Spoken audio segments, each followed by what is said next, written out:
uniéndose. Tenemos gente que viene de Puebla, tenemos gente que viene de Tlaxcala, gente que va a venir de Hidalgo, entonces seguramente estarán en el tránsito y nos estarán acompañando a la brevedad. Queremos darles la bienvenida a este entrenamiento nacional contra la crueldad animal en México. Este es un curso internacional que se va a estar llevando a cabo en distintas ciudades y este es el arranque en la Ciudad de México. Voy a presentarles a quienes nos acompañan en el presidium. Voy a comenzar como en orden para no perderme, de la extrema derecha hacia la izquierda. Tengo el honor de presentarles al doctor Jorge Francisco Monroy López, que es presidente del Colegio de Profesionales en Medicina Veterinaria y Zootecnia de la Ciudad de México. Bienvenida.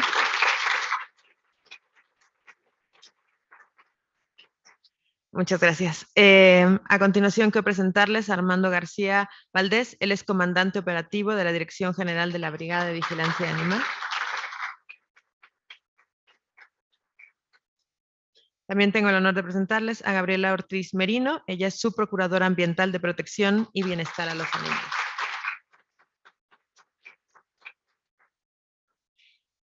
Les presento a nuestro anfitrión de esta casa de estudios, al doctor Jorge Hernández Espinosa, secretario general de la Facultad de Medicina Veterinaria y Zootecnia de la UNAM.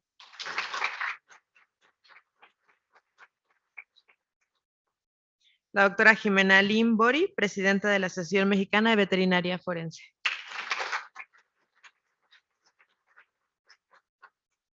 Gracias.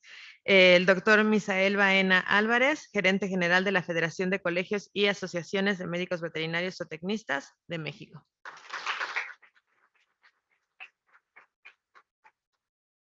Y les presento a Antón Aguilar, que es el director ejecutivo de Humane Society International México,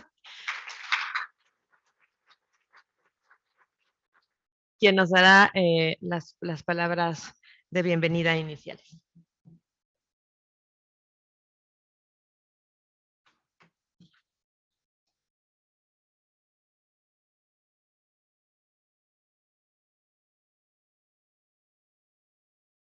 Como que prefieras.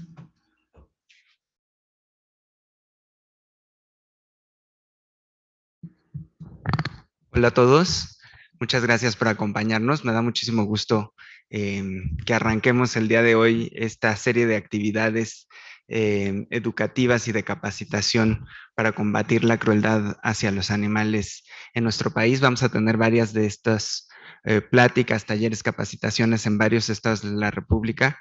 Quiero agradecerle a todos los miembros del Presidium que nos acompañan el día de hoy, a la PAOT, la Brigada de Vigilancia Animal, la Facultad de Medicina Veterinaria, la Asociación de Medicina Veterinaria Forense, los colegios de veterinarios. Muchísimas gracias a todos ustedes por acompañarnos. Quiero agradecerle también a mi colega, la doctora Claudia Edwards, que ha hecho un esfuerzo muy importante de coordinación y preparación para este evento, y a todos los ponentes que nos van a acompañar el día de hoy. Muchos de ellos son colegas de nuestra organización, algunos vienen de distintas partes del mundo, de Costa Rica, de Estados Unidos, de Puerto Rico, para compartirnos su experiencia, su expertise en todos estos temas. Hay un énfasis particular en los temas de medicina veterinaria forense y cómo se pueden armar de manera sólida los casos judiciales contra quienes cometen actos de crueldad hacia los animales.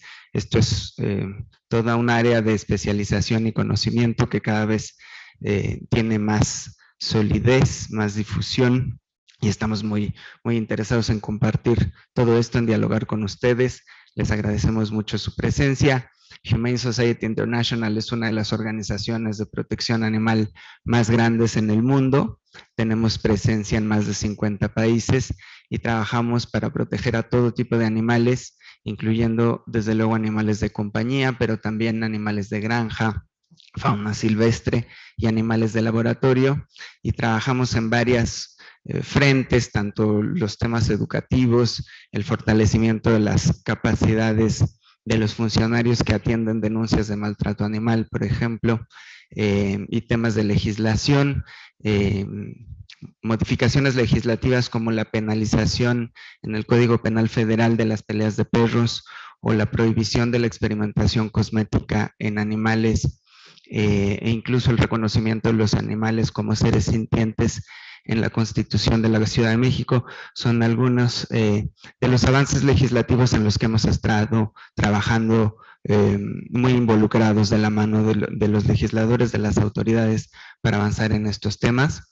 Les agradezco mucho su presencia y su atención y esperamos que todas estas pláticas sean muy útiles para todos ustedes y muy provechosas. Muchas gracias.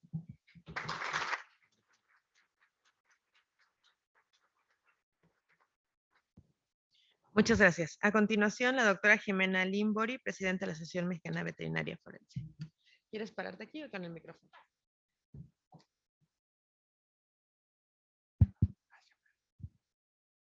¿Qué tal? Muy buen día a todos.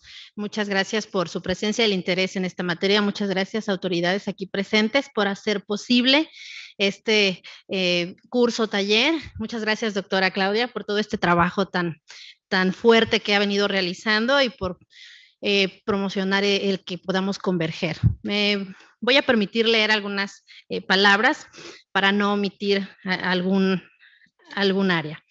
La figura del perito veterinario ha existido realmente en México desde hace muchos años. Sin embargo, dentro de algunas fiscalías se integraron a finales de los años 90 aproximadamente.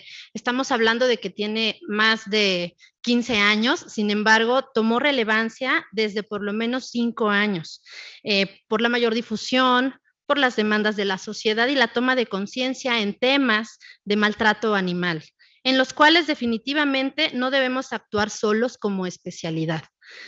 Actualmente es imperante considerar el trabajo interdisciplinario, como bien lo vemos aquí, con el objetivo del bienestar animal, mismo que va a impactar en la sociedad. Es así como vamos a conformar el concepto denominado una sola salud, mismo que se ha venido manejando desde años atrás, de forma integral, mediante la profesionalización de los médicos veterinarios forenses para lograr identificar el maltrato y la crueldad hacia los animales, el cual definitivamente se convierte en una antesala de la violencia en diferentes aspectos hacia la sociedad. Para dar contexto, es importante mencionarles que la Sociedad Mexicana de Veterinaria Forense, AC, por sus siglas AMBEFAC, se conformó desde octubre de 2019. Es una institución gremial que integra y representa a médicos veterinarios en diferentes rubros, tanto a nivel público como privado, y hoy cuenta con más de 40 asociados a nivel nacional, los cuales se encuentran laborando día a día dentro de diferentes dependencias, las cuales puedo mencionar, están dentro de ellas fiscalías estatales, Fiscalía General de la República, diferentes ONGs, diferentes procuradurías del ambiente, laboratorios y también diversas universidades. Desde nuestros inicios, desde 2019-2020, que se conformó ya de manera formal la asociación, hemos enfocado la capacitación y profesionalización del gremio en esta materia, que ha tomado mayor importancia, como les decía, desde hace algunos años. Y logramos concretar el realizar el primer diplomado en veterinaria forense aquí en la Facultad de Medicina Veterinaria, así como también participar en el diplomado de la Federación con el diplomado de perito veterinario. A su vez, hemos realizado también el primer simposio nacional de veterinaria forense y participamos en el primer encuentro internacional de ciencias forenses animales. Esto ha sido en materia de capacitación, pero también hemos tenido ya impacto en participación con diferentes autoridades para el aporte en aspectos de legislación de animales, de bienestar animal, perdón, como lo ha sido en el Congreso de la Ciudad de México, Congreso del Estado de Hidalgo y también participaciones ya dentro del Senado. Nuestra misión es compartir, intercambiar y expandir los conocimientos de esta materia para coadyuvar a las autoridades con la intención de procurar la justicia para los animales y por ende a la sociedad. Es por esto que hoy agradezco a Humane Society International, agradezco a la Federación de Médicos Veterinarios, colegios y asociaciones, ya que también formamos parte desde la convención de febrero, tuvimos oportunidad de integrarnos a la federación y contar también con el apoyo y respaldo de ellos y unir esfuerzos con el resto de los colegios y asociaciones, como el que representa también aquí de la Ciudad de México. Así que agradezco nuevamente su apoyo y la presencia. Muchísimas gracias y deseo que sea de mucho provecho para todos este curso taller. Gracias.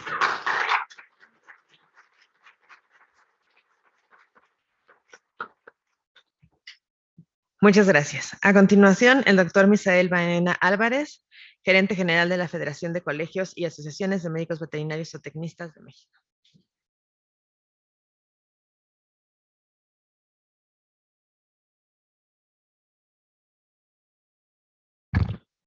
Muy buenos días a todas y todos.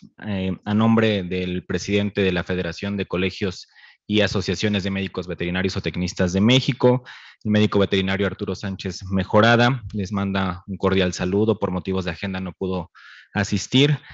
Sin embargo, a nombre de nuestra máxima representación gremial, agradezco la invitación que la facultad, la asociación y Humane Society International nos realizan para ser partícipes de este curso internacional con temas de gran relevancia y además componentes de una amplia trayectoria profesional. Por fortuna, la visibilización y percepción que se tiene en torno a la tenencia y bienestar de los animales ha evolucionado de manera favorable. Hoy en día estamos más sensibilizados sobre temas que sin lugar a dudas afectan el componente social, uno de ellos, desde luego, el maltrato animal. Todos estos cambios y el trabajo que se ha potencializado es gracias a las demandas de la sociedad civil, a las investigaciones que se han realizado en el tema, a la formulación de políticas públicas, pero sobre todo a espacios como este que nos permiten escuchar, aprender, intercambiar ideas con expertos que durante todo su ejercicio profesional han desarrollado destacadas investigaciones y resultados científicos. Quiero compartirles que como gremio organizado, en México no somos ajenos a este tema, por el contrario, hemos enfocado acciones puntuales para capacitar, fomentar, difundir y adoptar medidas que mantengan a nuestros colegas actualizados en esta materia, aunado a que a través de ellos se pueda permear toda esta información a sus clientes, a sus círculos sociales en los que tienen participación directa e indirecta, pues nuestra profesión es y seguirá siendo parte esencial de la educación con la sociedad. Además de los diversos cursos, foros, simposios y conferencias que hemos organizado en torno al bienestar de los animales, también hemos tenido una participación al interior de las cámaras de diputados y senadores para promover normas jurídicas en materia de bienestar animal, siempre bajo criterios técnicos y científicos. Adicionalmente, este año vamos a iniciar la tercera edición del Diplomado Perito en Medicina Veterinaria y Zootecnia, un evento académico que está reconocido por la Facultad de Medicina Veterinaria y Zootecnia de la Universidad Autónoma de Nuevo León y con registro ante el Consejo Nacional de Certificación en Medicina Veterinaria y Zootecnia, en donde por supuesto abordamos temas sobre el actuar de las y los médicos veterinarios zootecnistas en peritajes de maltrato animal. Este diplomado cuenta además con la participación de grandes expertos nacionales e internacionales, entre ellos especialistas de la Asociación Mexicana de Veterinaria Forense, quienes este año, como bien señalaba la doctora Lin, se incorporaron a la Federación de Colegios y Asociaciones. Realmente estamos orgullosos que destacados profesionistas sumen esfuerzos y sean parte de nuestra máxima organización gremial. Actualmente es indispensable mantener una visión amplia con criterios que nos permitan realizar sinergia con diversas organizaciones para establecer acciones y metas en beneficio de los animales. Sin duda alguna, la capacitación y la educación son pilares indispensables para estos cambios y este foro es una muestra de ello, trabajando conjuntamente entre organizaciones no gubernamentales, asociaciones de especialistas, la academia y el gremio organizado. Desde nuestra organización estamos seguros que este evento será de suma importancia y trascendencia para nuestros colegas quienes día a día ejercen la profesión y se capacitan constantemente para brindar mejores servicios, pero sobre todo para realizar cambios sociales. No me queda más que agradecer a la Facultad de Medicina Veterinaria y Zootecnia de la UNAM por permitir y generar espacios abiertos, plurales, diversos y trascendentes para el actuar de las y los médicos veterinarios zootecnistas. Este evento va a dejar resultados positivos y un bagaje científico importante para beneficio de los animales, seres sintientes. Muchas gracias.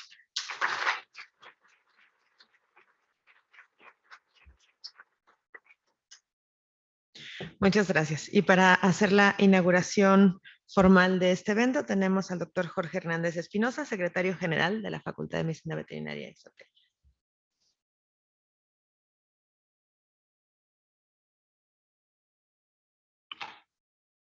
Muy buenos días, distinguidos y distinguidas miembros del Presidium. Todos ustedes muy bienvenidos a esta su casa, la Facultad de Medicina Veterinaria y Zootecnia de la Universidad Nacional Autónoma de México. En nombre de nuestro señor director, el doctor Francisco Suárez Güemes, quien desafortunadamente por asuntos previamente de agenda, no le fue posible estar con nosotros en este evento. Para la facultad, para la universidad, sin duda, el sembrar la semilla sobre un tema de impacto social como este es sumamente importante. Una de las funciones de nuestra universidad es justamente la difusión de la cultura y yo estoy seguro que a través de este tipo de acciones, de este tipo de talleres, sin duda permea a la sociedad y lo veremos reflejado en todos y cada uno de los que le integran de nuestro México e inclusive a nivel internacional. No me queda más que agradecer a todos quienes están en la organización y en el desarrollo de este evento, al Departamento de Medicina Preventiva y Salud Pública de esta facultad, a la Asociación Mexicana de Veterinaria Forense AC, a la Human Society International México y de nuestra parte la Facultad de Medicina Veterinaria y Zootecnia les da nuevamente la más cordial bienvenida, seguros de que será un evento exitoso para que realmente vayamos sembrando semilla y vayamos nosotros como médicos veterinarios fortaleciendo y aportando temas de relevancia para la sociedad. Si me permiten, entonces, procedo a hacer la inauguración del evento y los invitaría entonces para que, siendo las 9:07 del día 19 de junio de 2023, damos por inaugurado el Entrenamiento Nacional contra la Crueldad Animal en México 2023, curso internacional fase Ciudad de México. Que sea de gran provecho para todos y cada uno de ustedes. Muchas gracias y bienvenidos.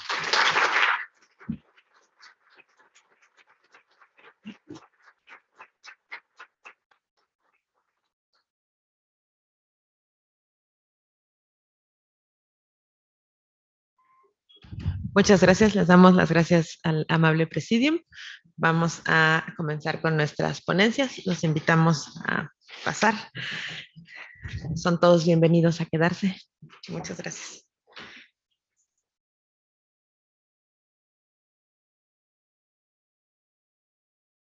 Sí, no la bajé, perdóname.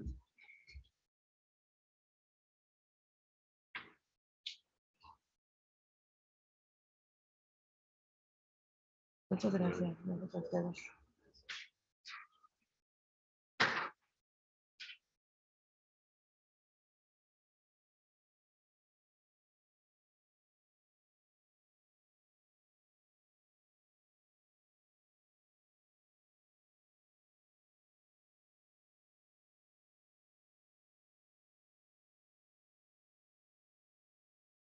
Doctora Michelle, si quieres subir. Michelle, tú empiezas. Es que perdí mi hoja para presentarte. ¿Quieres quedarte aquí? Ya tienes el... Sí, tengo. ¿Y quieres quedarte aquí o quieres el micrófono para moverte? Aquí estoy bien. Sí. Perfecto. Muy bien, entonces para dar inicio a nuestro programa, vamos a tener una presentación. Originalmente era una con 2 ponentes, ahora vamos a tener 2 para que puedan tener mucha más información, lo cual me parece maravilloso. Les voy a presentar a la doctora Michelle González. Ella es veterinaria forense. Ella es maestra en ciencias, médica veterinaria, estudió veterinaria en la Facultad de Medicina veterinaria de la Universidad Estatal de Ohio. Tiene un bachelor degree en zoología en la Universidad Estatal de Michigan. Tiene habilidades en esterilización de alto volumen, una maestría en medicina veterinaria forense por la Universidad de Florida, una maestría en psicología forense por la Universidad del Sur de New Hampshire, un posgrado en medicina de albergue por la Universidad de Florida. Es fundadora y directora médica en Rascal Animal Hospital, acreditado por la Asociación Americana de Hospitales para Animales. Es la veterinaria de pequeñas especies en el hospital, realizando esterilización de alto volumen, cirugías ortopédicas y tejidos blandos, atención crítica y de emergencia, así como exámenes clínicos y de bienestar. La doctora Michelle es capaz de realizar un promedio de 30 a 50 cirugías de esterilización de gran volumen y de alta calidad en perros, gatos y conejos. Tiene experiencia realizando exámenes forenses veterinarios y habilidades en necropsia. También tiene experiencia en educación forense veterinaria y en proporcionar informes de testigos expertos y testimonios para casos de bienestar animal y forenses. Hace un mes la tuvimos con nosotros en un curso en Tlaxcala y en la Ciudad de México. Nos da mucho gusto volverte a recibir. Bienvenida, doctora. Le damos un aplauso. Gracias.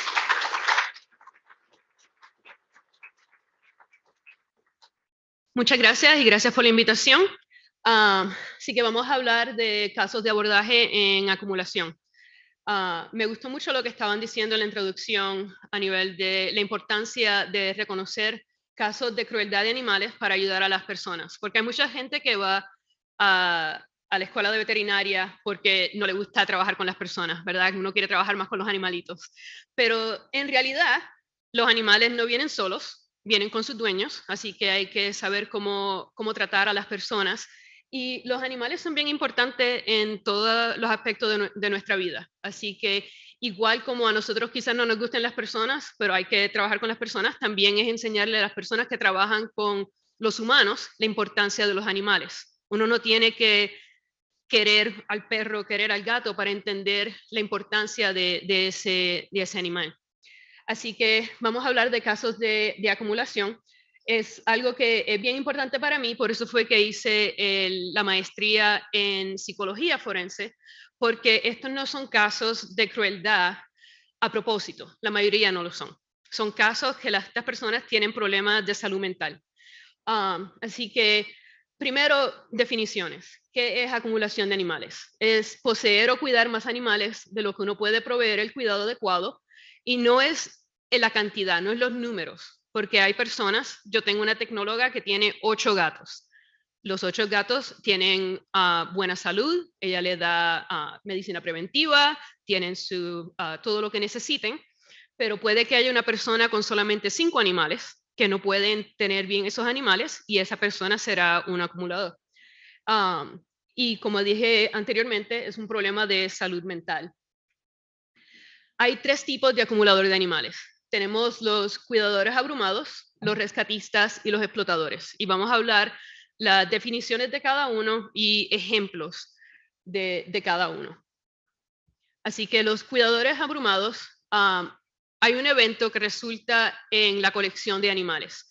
Puede que sea una muerte en la familia, puede que sea que una persona tiene niños y tiene el cariño y el amor de esos niños, los niños crecen y se mudan de la casa y ellos están solos y no tienen a quién querer, así que tienen todos los animales. La mayoría de los animales nacen en el hogar. Estas no son personas que siguen trayendo animales nuevos a su casa.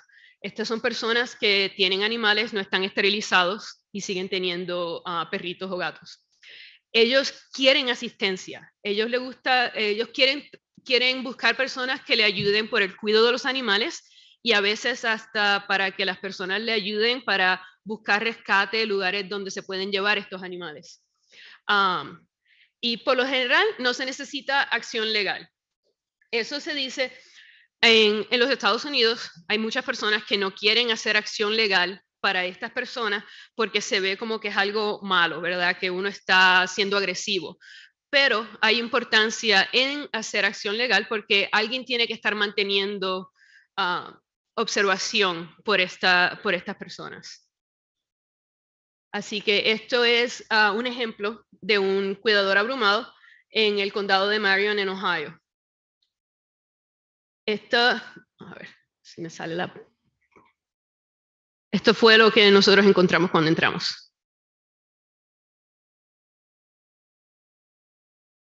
Esa es la dueña de la casa. Ella feliz de enseñarnos los gatitos. Estos son todos mis gatitos. Mira qué lindos son todos ellos. Ella vivía ahí con sus 2 hijas. Empezaron literalmente con una gata que se quedó preñada. Y de ahí salió todo. Ellos tuvieron en 2 o 3 oportunidades que hubo gatos de afuera que se metieron en la casa y ellos no los quieren botar. Así que poco a poco siguieron acumulando estos gatos.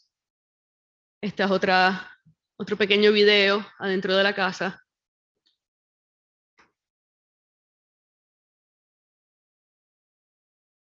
Y como pueden ver, los acumuladores abrumados no tienen muchas cosas. Uno piensa en los acumuladores de objetos que tienen tantas cosas que uno no puede caminar por la casa.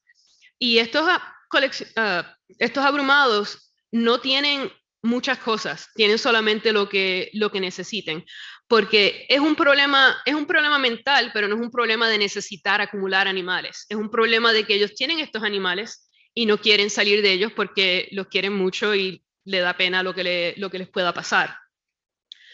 Así que cuando nosotros fuimos a esa casa, ese es mi clínica veterinaria móvil. Eso es lo que yo hago en Ohio.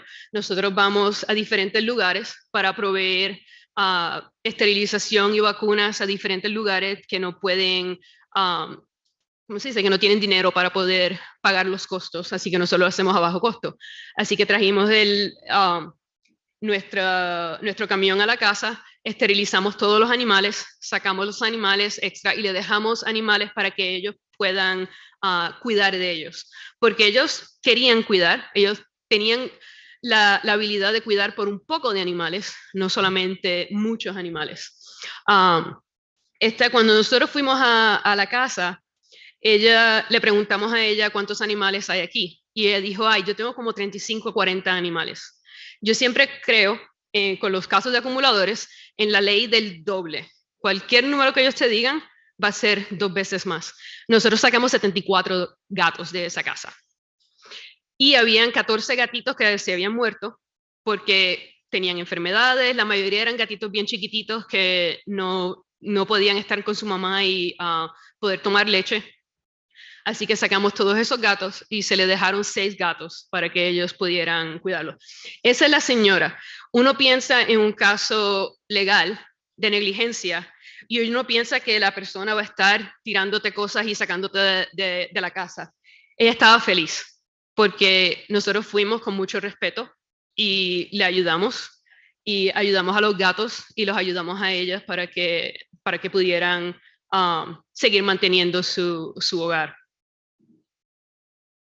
Este es un caso un poquito diferente. Yo le digo el acumulador responsable. Una señora vino a la clínica de nosotros preguntando cuánto es el costo para esterilizar 13 gatos machos. Y a mí eso como que me dio duda y le pregunté, ¿sabes cuántos gatos tiene en total?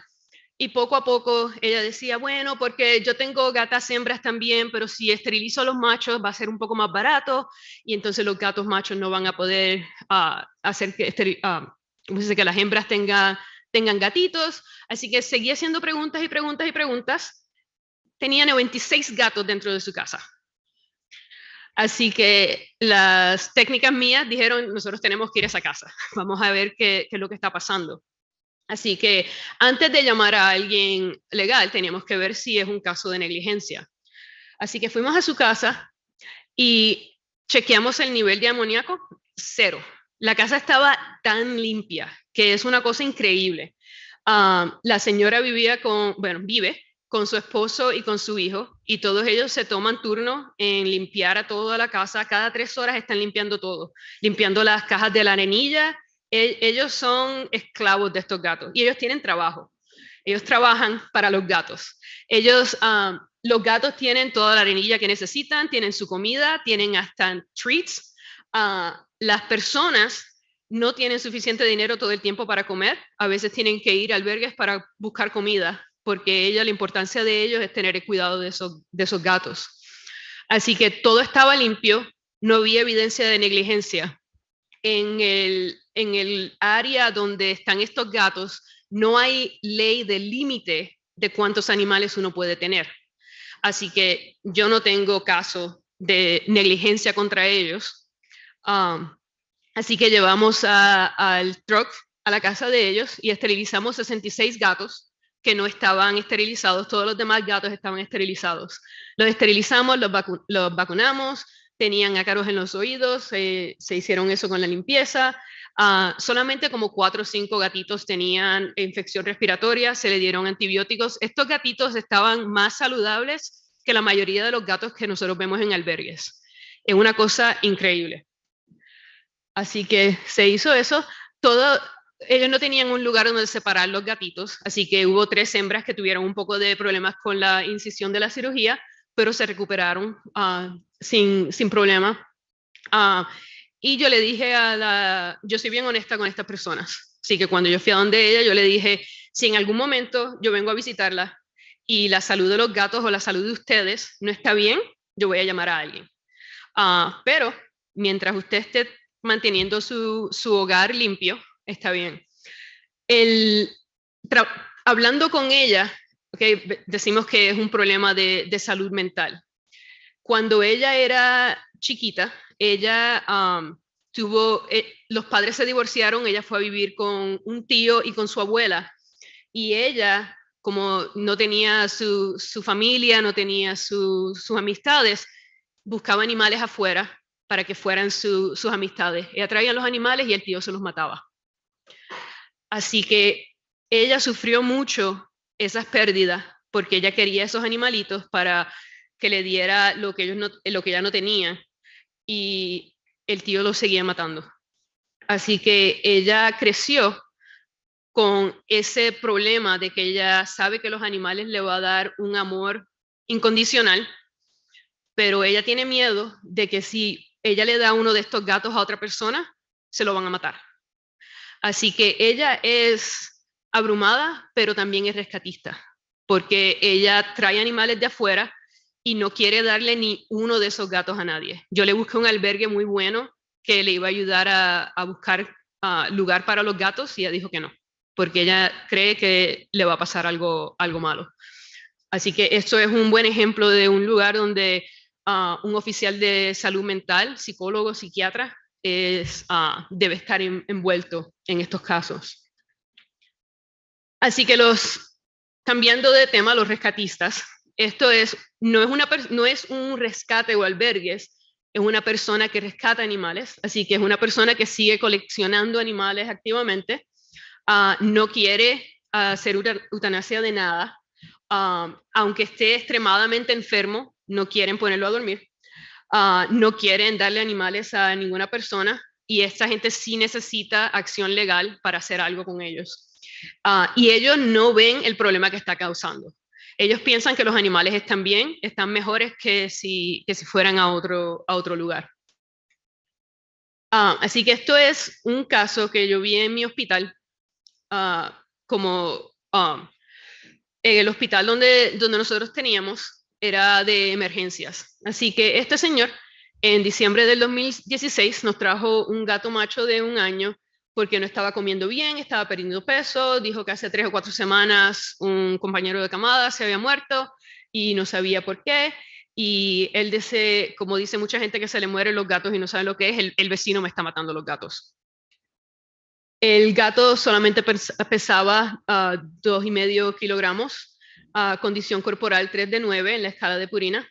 Tenía temblores, pero sensible al estímulo, y la temperatura alta, muy alta. Así que se hospitalizó, se estuvo con sueros, el gato no se mejoraba, se le dijo, ¿sabes? El gato no está muy bien, así que lo mejor quizás sea ponerlo a dormir, y ella dijo no, lo voy a llevar a un especialista, cogió el gato y se lo llevó. Un par de días después trae una gata hembra de 8 meses porque letargo severo, que no podía ni levantar la cabeza, y entonces lo mismo, yo me fui por un día y se me olvidó ponerle comida, y yo creo que es porque no tuvo de comer hoy, así que así está tan enferma.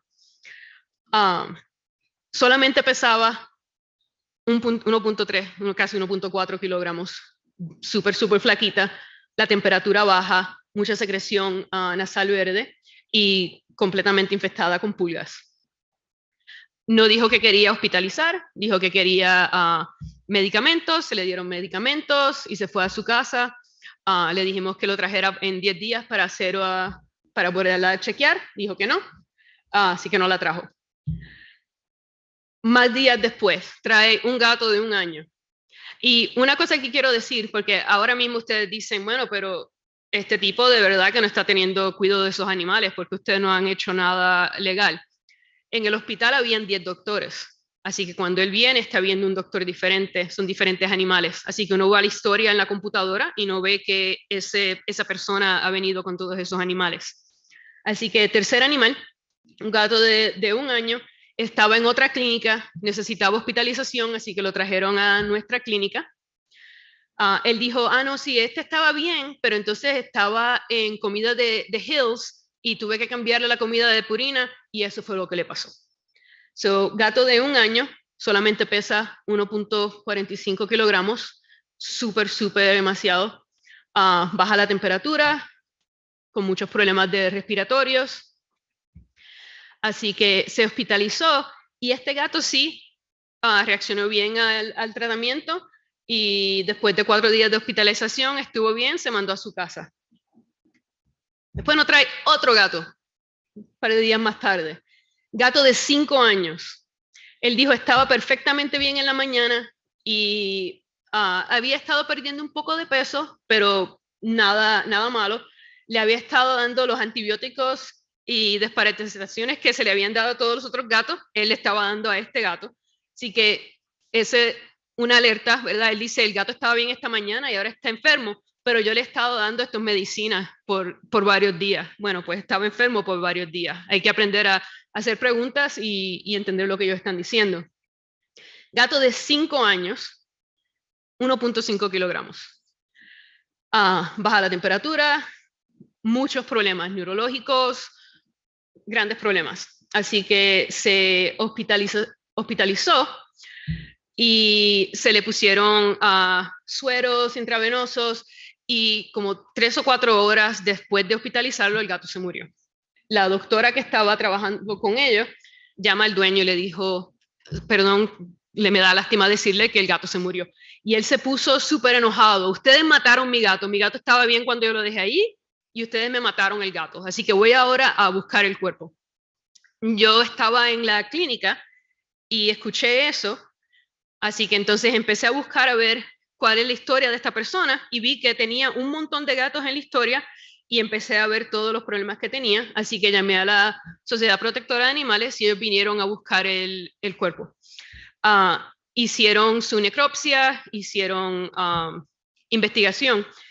Todo cuando uno no tiene prueba fuerte, uno no puede solamente ir a la casa de una persona y abrir la puerta y ver qué es lo que está haciendo. Así que este caso tomó 1 año en lo que pudieron hacer algo para investigar la casa de este señor. Esta es la noticia: 100 gatos vivos rescatados y 55 gatos muertos adentro de la casa de este señor. Así que, como dije, rescatistas, uno tiene que, como las personas que son veterinarios que están en una clínica, hay que aprender a ver estas situaciones, porque si una persona solamente trae un gato que tiene muchas pulgas, eso pasa, pero cuando uno empieza a ver que se repiten las cosas, hay que hacer algo.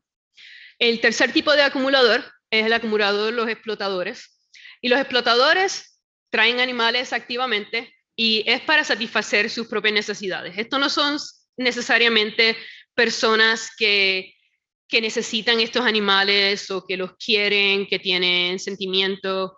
Ellos no tienen empatía, preocupación o remordimiento por la condición de los animales. No aceptan recomendaciones de cuidado. Y los ejemplos son los rescatistas falsos, personas con problemas emocionales, las fábricas de cachorros y los criadores de patio trasero. Así que este es un ejemplo de acumuladores explotadores. Nosotros cuando trabajamos en nuestra clínica, vamos a diferentes albergues y hacemos esterilizaciones de los animales de la comunidad, pero por medio de los albergues.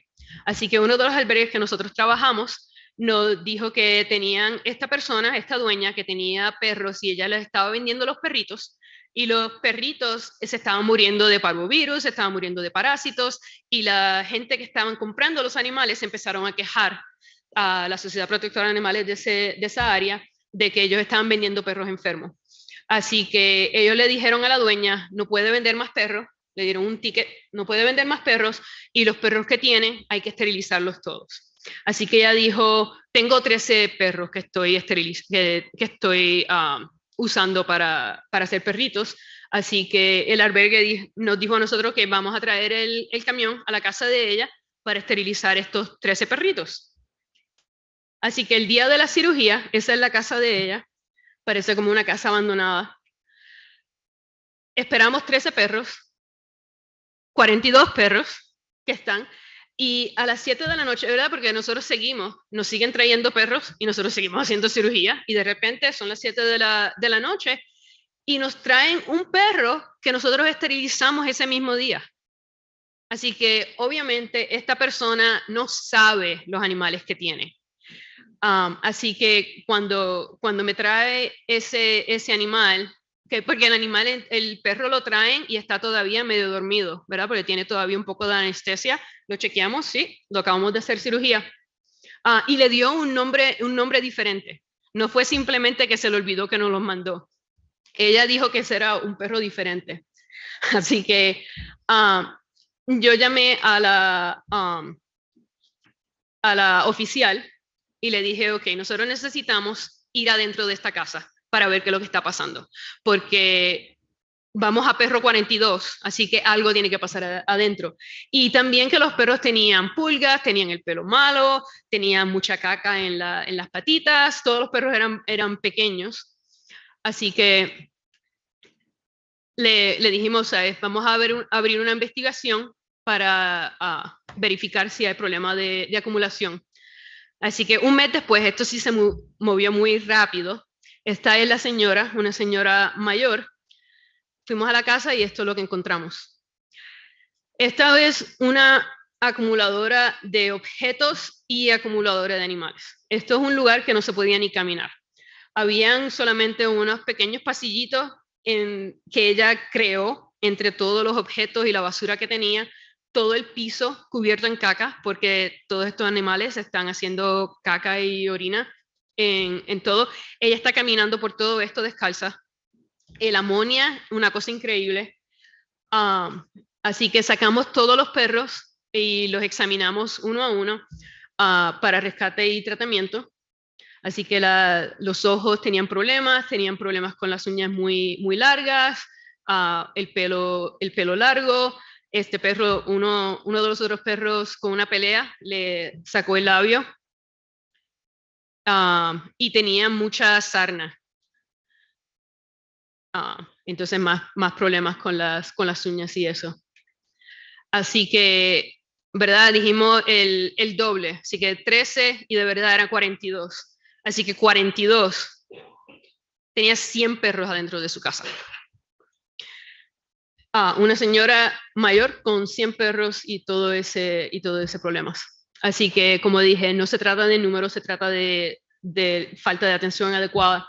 En ese caso, se le sacaron los perros, se le dejaron quedar con un perro, se le mandó a tratamiento mental y también se llamó a ¿cómo se dice? Public Health, porque ellos sí pueden, legalmente solamente se le puede enviar a alguien por 5 años para, ¿cómo se dice? Limitar los animales que ella tiene. Pero el servicio de salud pública no tiene límite. Así que mientras esa casa esté en esas condiciones, ella no puede vivir en esa casa y no puede tener animales. Así que un caso bien importante de que las diferentes personas, diferentes grupos, diferentes organizaciones trabajen juntos para que todo el mundo pueda hacer algo para ayudar a estos animales y ayudar a esta persona. Esta señora no nos quería ir. pero ella no es una persona mala, es una persona enferma. Así que uno tiene que ver más allá de la persona y no ir a donde ellos juzgando, usted está maltratando a estos animales, usted no quiere, usted no sabe, entender por qué ella está haciendo eso y ver cómo se le puede ayudar a ella como persona, y entonces ayudamos a los animales ayudándola a ella. Okay. Y esa es mi presentación.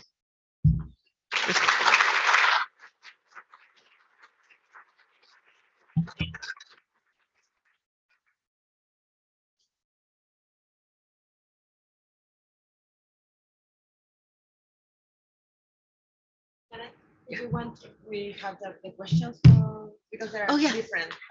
Yeah, I'm sorry. Yeah. Okay, preguntas. Sí, por favor.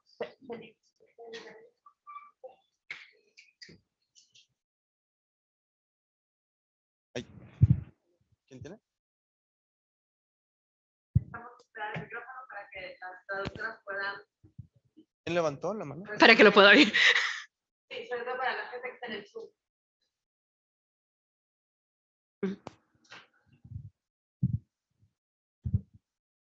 Hola, ¿qué pasó con los otros 99 perros? Bueno, en este caso dicen que se le quedó uno a la señora. Con los otros perros de esa casa, sí. Como era un caso bien grande, diferentes sociedades se vinieron a ayudar. Así que en Ohio hay 10 días que tiene la persona para poder decidir si le va a dar la custodia a oficiales de control animal o si ellos van a pelear por esa custodia. Así que a los 10 días la dueña le dio la custodia de todos menos el uno, y los animales fueron a diferentes albergues para ser adoptados. Todos los animales que sacamos de esa casa, ninguno tuvo que ponerse a dormir, todos tenían problemas que se pudieron tratar y todos esos animales encontraron nuevos hogares. Gracias.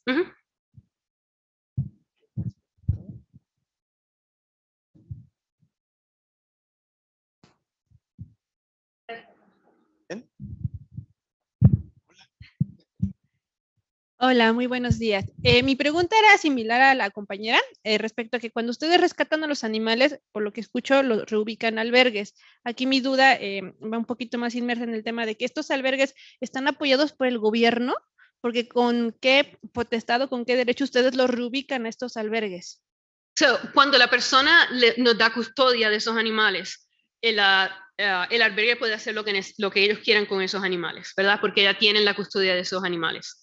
Así que después que se procesen como evidencia y tengan toda la información que hay que recoger, todos esos animales se pueden ir. No son todos albergues del gobierno, hay muchos albergues privados que ayudan, y entonces ellos buscan donaciones para poder tratar a los animales y poder ayudarlos. En otros casos donde la persona no da custodia, esos animales no se puede hacer nada con ellos. La asociación que saca los animales de esa situación tienen que quedarse con esos animales y mantenerlos en, ¿cómo se dice? Darle tratamiento médico y mantenerlos bien, pero no pueden adoptarlos, no pueden hacer nada hasta que el dueño salga a la custodia o un juez le quite la custodia.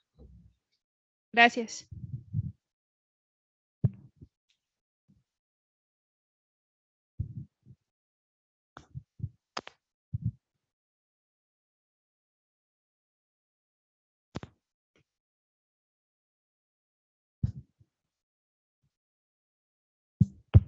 Hola, quisiera saber a partir de cuándo el gobierno los ha estado apoyando, o sea, y que precisamente cuando ustedes ven estos casos, pues necesitan ayuda de los policías para que ustedes puedan entrar a estos hogares. Varía en diferentes lugares. Hay lugares que todos trabajan bien juntos y hay lugares que no se trabajan bien juntos. La manera en que estos casos como uno trabaja en esos casos es bien diferente de lo que entiendo cómo se trabajan las cosas aquí, ¿verdad? Así que allá el oficial de control animal o el oficial de humano son los que investigan el caso y entonces se lo dan al fiscal. Y entonces el fiscal ve si hay un caso fuerte o si se necesita más información o si no hay un caso. Y entonces de ahí va a la corte. Así que todo el mundo trabaja bien diferente en diferentes condados, porque hay diferentes personas que hacen parte o personas que hacen mucho, ¿verdad? Aquí cada persona tiene su posición y lo que tiene que hacer. Por ejemplo, yo trabajo en una clínica, pero también trabajo en medicina forense y también voy al campo a examinar los animales en el campo, pero también voy a la clínica a examinarlos en la clínica, hago las necropsias y voy a la corte a dar testimonio. Así que hay mucho overlap. Traslape. ¿Es que las organizaciones de protección animal también van a hacer investigaciones? Sí, las diferentes sociedades de protección de animales pueden empezar investigaciones. Así que si alguien lleva un perro que no puede tener este perro o lo que sea, ellos pueden abrir una investigación y entonces llamar a la policía si la policía hace esas investigaciones o ir directamente a la fiscalía.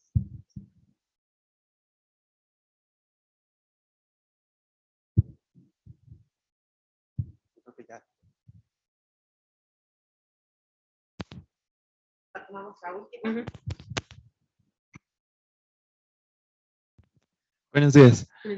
Una pregunta, bueno, más bien dos. ¿El tema de la custodia la manejan en un aspecto civil o criminal? Esa es una.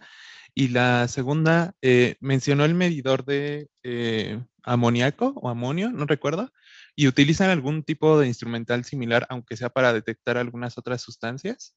Sí, para contestar lo del amoníaco, porque es más fácil, uno lleva strips o lleva una máquina para ver cuál es el nivel. Y eso es importante saberlo porque ese nivel de amoníaco no es solamente cruel para los animales, pero también dice si las personas pueden vivir ahí. Entonces, ¿cómo fue la primera pregunta?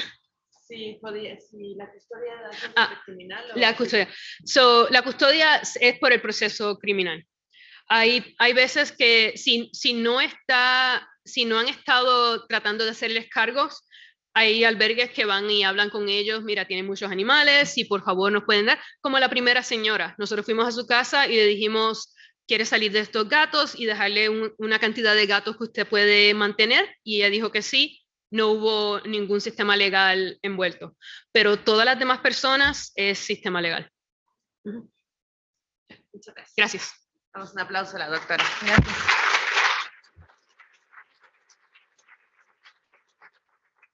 Muchas gracias. Nuestra siguiente plática van a ser casos, estudios de caso de maltrato animal. Estos son casos reales. Nos los va a presentar Janet River, que es la especialista senior global en lucha contra las peleas de perros de Humane Society International. Ella ha sido reconocida como experta en peleas de perros y crueldad animal en tribunales estatales y federales en los Estados Unidos, Puerto Rico y Australia. Ha capacitado más de 6,500 agentes de la ley en investigaciones de peleas de animales en Estados Unidos, Australia, México y América Latina. River ha aparecido en numerosos artículos en los medios de comunicación, ha sido coautor de varias publicaciones sobre peleas de perros y ha desarrollado casos con la Policía Federal. Antes de llegar a Humane Society, fue gerente senior de crímenes contra animales de peleas de perros, peleas de gallos y otras formas de peleas de animales. River proporciona orientación a las fuerzas del orden sobre las mejores prácticas para implementar las leyes de bienestar animal e investigar casos de crueldad y peleas contra otros animales. Se le considera una de las principales expertas del país, Estados Unidos, en peleas de perros y sus vínculos internacionales. Le damos la bienvenida.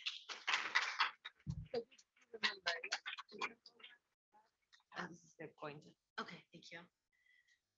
Good morning. So I want to talk a little bit about what you may encounter when dealing with cases, not only hoarding, but other cases that you're going to run into. A thing to keep in mind is that there is what's called the link. The link is the connection between animal cruelty and human violence. Very particularly, you'll see this with child abuse, domestic violence, and you'll see it with elder abuse.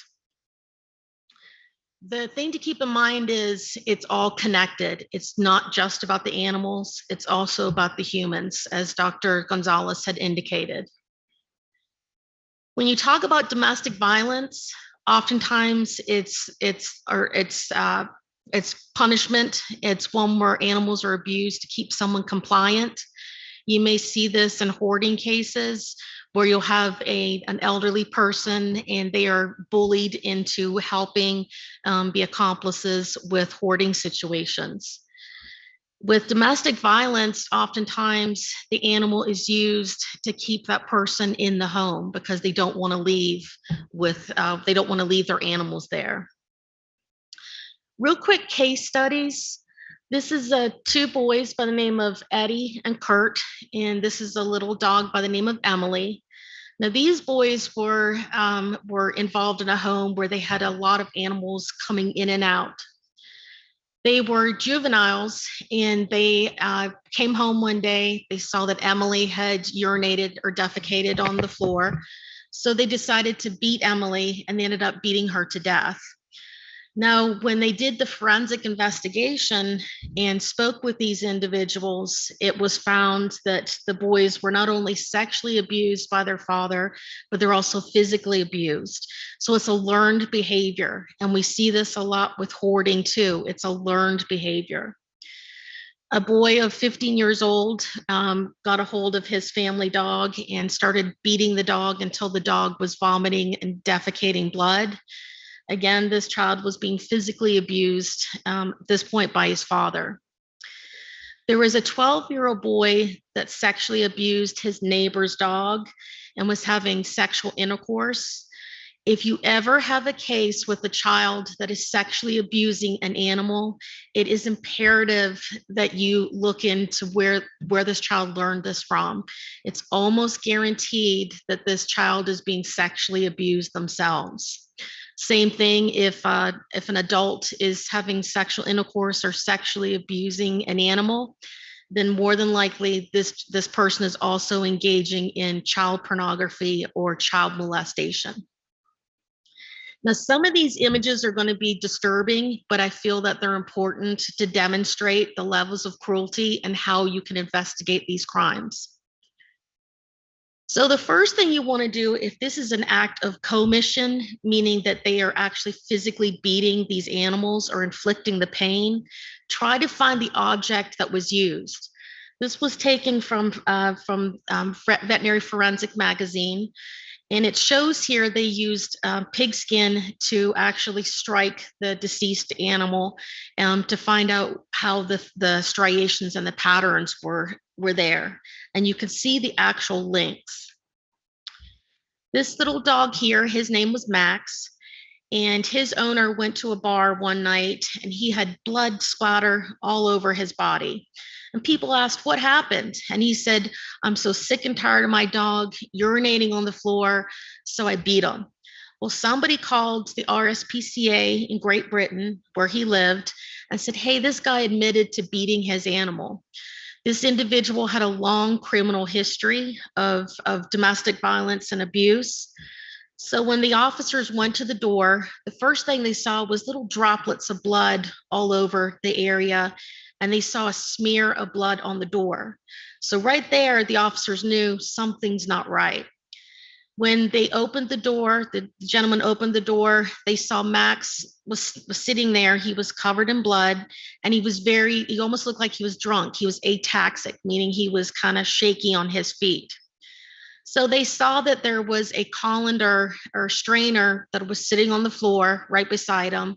So they took that with them when they seized Max.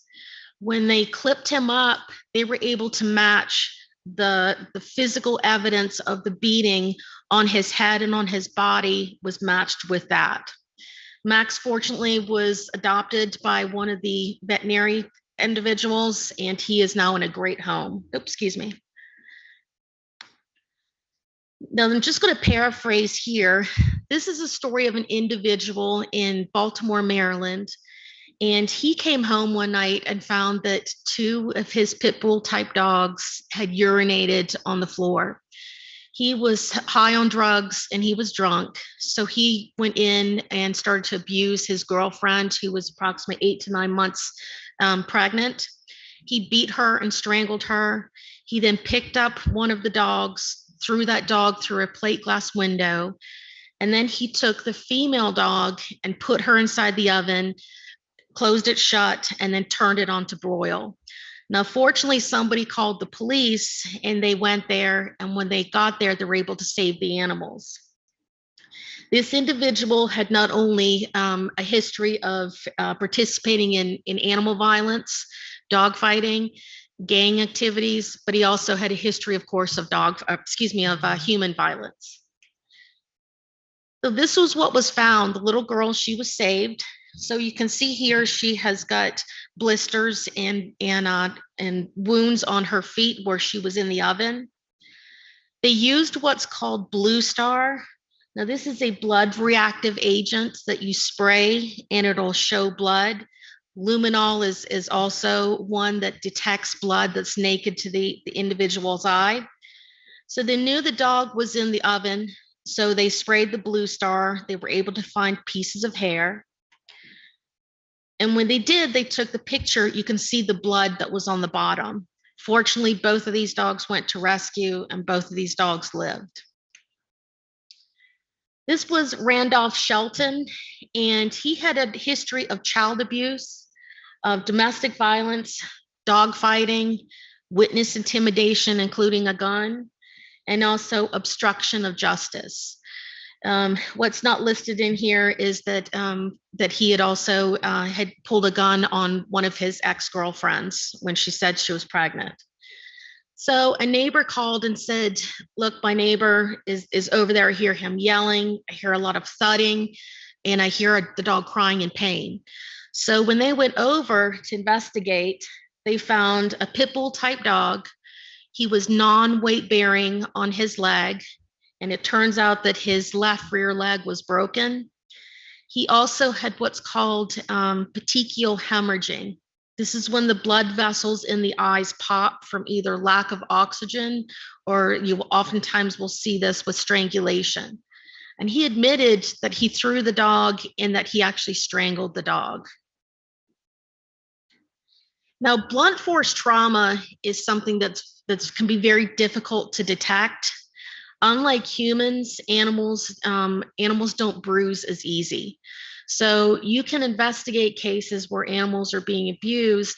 You can part the hair, but you won't be able to see any kind of bruising or injuries unless it's severe. So what you have to look for is to see, is the animal non-weight bearing? Is he painful? And oftentimes, this is where your veterinarians are key to these types of investigations. So this is an example of a dog who was presented from a beating. As you can see here, he's got a really thick coat. Therefore, the coat is not only going to cushion the blows, just like if you're wearing a big puffy jacket and you were beaten, but when he's clipped, you'll see that there is an extensive amount of bruising on the skin. And as you can see here, he's got bruising all over. I apologize if this is disturbing to look at, but I feel like it's important to emphasize how important forensic medicine and your veterinarians can be. This was a case of my colleagues in Costa Rica. And this dog was presented because it appeared that he had been hacked with a machete. So because you can't see the injuries through the fur, it's important to clip the fur. When an animal is deceased, you can actually peel the skin back, actually pull it back, and you can see the bruising underneath. And then you can see if it was bite marks or if it was actually done with a machete. In this case, this dog had been attacked by what they believed was a jaguar or some kind of large cat and caused these injuries. We had a case that we assisted with in Texas in the United States, and it was a dachshund who had been stomped to death by his owner, or excuse me, the boyfriend. When the veterinarian resected the skin, pulled the skin back, they actually could match his boot heel with the bruising on the dog. This was a case involving a man who was mentally ill. And as Dr. Gonzalez had indicated, sometimes people will do evil acts or do acts of cruelty because they're either physical or they're either mentally unstable or else they're off their prescribed medication. So Scooby was an intact male boxer type dog, and he was presented to an emergency vet, and the vet said, you know, something just didn't seem right with this individual. The dog had a long history of injuries. He claimed not only the dog was clumsy, and that's why he had broken bones and such. The veterinarian took it upon herself to say, I'm going to do a full body x-ray. I want to know what's going on. So when she did, it showed that there was not only healing wounds, broken bones, but there was also old breaks or fractures.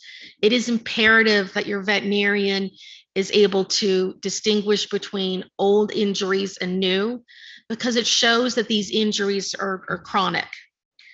So with this one, with Scooby, you can see he's got some old healing injuries. When the bone breaks, it goes through a calcification and it shrinks down eventually. So he's got some old fractures that's healing on his ribs. He had a dislocated leg and he had fractures. The x-ray showed that he had old and new injuries. Again, the veterinarian will be able to look at this and say, in particular, here is some breaks on here where the body is trying to form together and knit together.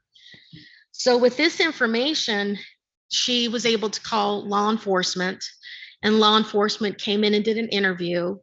And the guy admitted that he has got rage issues and he's got mental health and he's been off his medication.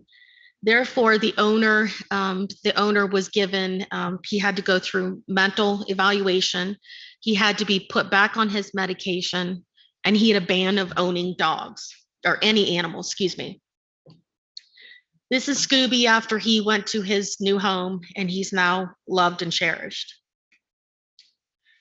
You may run into situations where you have starvation cases. With hoarders, oftentimes they don't have enough food or money to care for the animals. And so you may see some animals in great condition and others are near death or you'll find them deceased. This is a little dog by the name of Bob, and Bob was found, he was emaciated, he was tethered outside, and he was in very poor condition. The other dogs were in decent condition, and her favorite dog was in excellent condition. So with Bob, first thing we did was, of course, document his condition. He was clipped down to show how emaciated he was, that he had no body fat. The veterinarian put him onto what's called a refeeding schedule, where they slowly introduce feed to him so he doesn't get sick. And this was Bob afterwards. When you're working with these types of cases, your veterinarian will most of the time agree you do not have to deworm them. Sometimes you have to because they're so heavily filled with worms. So with Bob, it shows that it was just lack of food, that it wasn't because he was infected with parasites. As I said, dogs don't bruise as easily as humans. So clip the hair. You want to see what's going on. This dog here, after he was clipped, you can see the extent of his injuries. We've also seen cases where, in hoarding cases, where animals have extreme matting. You'll clip them and you'll think they may have 3 legs, and it'll be that one leg is just caught and has just been caught in with all the hair. Look to see if you have embedded collars. Now, when you see necrotic tissue, say spoiled milk or something that's off, do you typically see when there's an infection, or do you smell it first? Smell it, I hear someone say. So you want to document that. This didn't happen overnight. When a collar or a chain or even a harness or a halter on a horse grows into the skin, that animal continues to grow, that collar stays the same. One of the most important things to do is not only document and say that you smelled it first or it was covered in flies, but also you want to have your veterinarian take a look at it, sedate the animal, because if you were to remove that collar or chain, it may break open. There's the jugular vein that could be pressing on. You remove that, that dog or animal could bleed out. So make sure your veterinarian does this under surgery and is able to surgically remove this. You'll want to take the dog's neck, measure the dog's neck, and then you want to measure the chain or whatever was on there to show how tight that was. Oh, excuse me, sorry about that. So this is a case of intentional cruelty. These individuals were going through a divorce, and they had 4 pit bulls. Now, one of the pit bulls by the name of Bridget, she was the wife's favorite dog. Bridget had bitten someone in the past, so she was required to have a microchip and also a tag. So the owners ended up separating after the divorce. The house went into foreclosure, and everything was done. The husband claimed that he was going to take Bridget along with the other pit bulls. So a rental real estate agent came to go inspect the property. And when she went there, she found a dog who was basically a skeleton. The dog looked like she was mummified. The hair had fallen off. She was nothing but skin and bone that was just, taut. So the officer called me and he said, "Hey, I've got a dog here, or a dog that appears to have been left. I did a microchip and I found that this is Bridget. I called her owner and she is devastated because the husband said that he was keeping her. Well, Bridget was found dead in here. So we had to prove that this dog had been abandoned. So the officer went through and took literally hundreds of pictures of the trailer. In here, anywhere that there could have been a receptacle to hold either fluids, water, detergent, the dog had chewed through. She tried to claw her way out. Her teeth were embedded with pieces of wood. They were embedded with drywall. You can see that where there was piping, that she also had tried to bite through that. Even the toilet bowl, she had licked all the water out of there. So the temperature during this time was extremely hot. This is in South Carolina, so it was very, very hot. So with that, the dog is, of course, going to be extremely thirsty. So given this, there was enough to prove that the dog had been in there. Now you have to prove it's intentional. So she called her ex-husband and said, "Where's Bridget?" He finally admitted, "Yes, I dumped her out. I left her there because I was so angry with what happened." So while you don't have a body, you've still got all this that can put it together. Just like Dr. Gonzalez was saying, document all cruelty, all neglect. If it's intentional animal cruelty such as this individual received jail time. So it all has to be documented. So some of the things that you may run into, dog fighting is huge, unfortunately, in the United States and in Mexico. So you may see injuries and people will say, I do hog hunting, or I just came back from Texas where hog hunting is huge. How can you distinguish between the injuries from dog fighting and the injuries from hog hunting? Now, hog hunting, the dogs are it's male dogs that are used. These dogs are put together and usually 3 to 4. They'll pack up together to hunt the hogs. My colleague here in Costa Rica can talk more about this. But the injuries that you'll see with hog hunting is going to be puncture wounds, like deep punctures. For example, this puncture here went in about 3 inches, so it went in pretty far. It's also going to be on the side where you're going to see gashes or eviscerations, meaning like sometimes the entire muscle cavity is ripped open. Unlike with dog fighting. Now with dog fighting, it's going to be puncture and crushing injuries. So if you have a case and you say, is this dog fighting or hog hunting? There's a couple things you're going to look for. One, are the dogs constantly separated where they cannot be with each other? Are the dogs able to be together, such as these are called catch dogs, where they'll catch them? The dogs are going to have protective gear on their necks and on their chest. Again, with hog hunting, the injuries are going to be on the chest area that you'll typically see. There was a study in South Korea where veterinarians did a study, and they determined that hog hunting is typically male dogs and where the injuries are located. And I can get you that study, either Felipe or Claudia can provide you that study if ever needed. So it's important that if you're going to testify, that your veterinarian and yourself is aware of the type of injuries. Remember, the hogs have long tusks. Even the little females will have these little short tusks. The dogs are going to have protective gear to protect the dogs from taking these tusks and literally penetrating and then ripping and tearing. Now, when you're talking about dog fighting, the injuries that are going to be consistent is completely different from hog hunting. So in order to be consistent with dog fighting, the injuries are going to be on the front legs and the face, because these dogs have a frontal attack. Now, we've all seen dogs that have fought maybe over a female, maybe they're fighting over a bone. Typically, these injuries are just going to be located maybe on the face, on the back where a dog goes to run away or grab a hold of the rump, on the abdomen or on the neck. With dog fighting, you're going to see here, these injuries are going to be concentrated on the front leg and on the face. Very, very common that you'll see the whole broken legs or missing lips or deformities.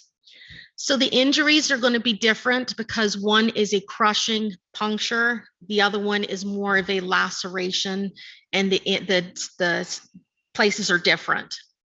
Another thing to keep in mind is that when you have a darker colored dog, such as little Oprah here, and this is Chrissy, you'll see that each one of those white marks on the face and on the legs, that is scarring. So when an animal receives a traumatic injury, such as a dog bite, when the hair grows back, it comes in white because it destroys that hair follicle, damages it. So make sure you're able to articulate between the difference with this. This is anyone here from the Animal Brigade? The captain. I adopted this little guy here 2 years ago from Mexico. So anytime I have a chance to brag about him, I put him in here. So this is my contact information. If I don't know the answer, I will put you in touch with someone that does. We work very closely with Dr. Gonzalez, and Dr. Gonzalez is a court-recognized veterinary forensic expert, and she also can write statements. Humane Society International, we do this free of charge. We pay her, but we do this free of charge. So if you would get in touch with Felipe, Claudia, or Anton, you'll get in touch with them. They'll get in touch with me. While I don't speak Spanish, I do Google Translate, so we can communicate that way. Is there any questions? No?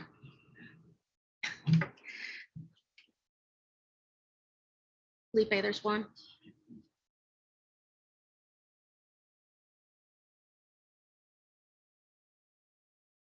¿Dónde está?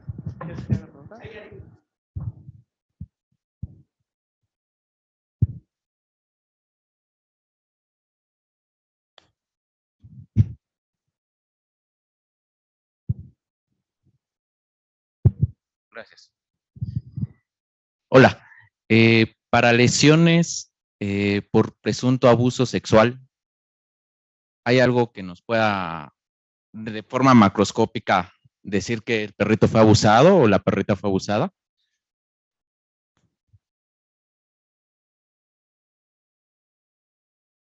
Okay, that's a great question. And Dr. G, if you want to pop up also.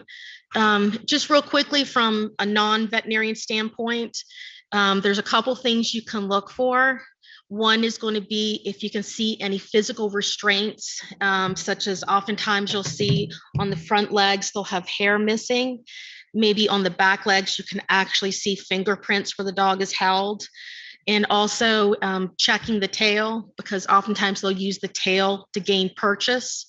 And the tail will be either dislocated or it'll be degloved, meaning the skin actually has been removed. But I'll let Dr. G respond more about that, but great question. Muy bien, sí, así que cuando yo he hecho varios casos de problemas de abuso sexual en animales y como estaba diciendo ella, estos perros no quieren que los abusen, ¿verdad? Así que ellos van a pelear y van a tratar de salirse. Así que tienen lástimas en las piernas donde los agarran fuertes. Ellos también, los orificios de ellos no es para eso. Así que el golpe que se le da cuando los están tratando de introducir hacen que le hagan daño a los tejidos adentro del ano y los tejidos vaginales. Así que en una clínica veterinaria yo tuve 2 casos, uno de cada uno. El perro que le hicieron abuso sexual anal tuvo un corte adentro del rectum que era como de 1 centímetro y tuvo mucha infección, tuvo muchos problemas por eso. Todo ese área perianal estaba inflamado y rojo. Y entonces la perra hembra, que fue introducción vaginal, tenía mucho sangre, mucho sangrado. Y hay varios de estos perros que no se le pueden dar ayuda porque el daño es muy fuerte o porque ellos no te traen ese perro inmediatamente, ¿verdad? Es días después, 2, 3, 4 días después de la acción, es que entonces uno los ve. Cuando uno les presentan esos casos, uno puede coleccionar prueba de orina y prueba de heces, porque especialmente si es un hombre haciendo ese abuso y no usa un condón, va a haber espermatozoides, va a haber prueba que se puede tomar para proveer y se puede usar la luz, el UV light, para ver si hay pruebas de que hay productos orgánicos en esa área.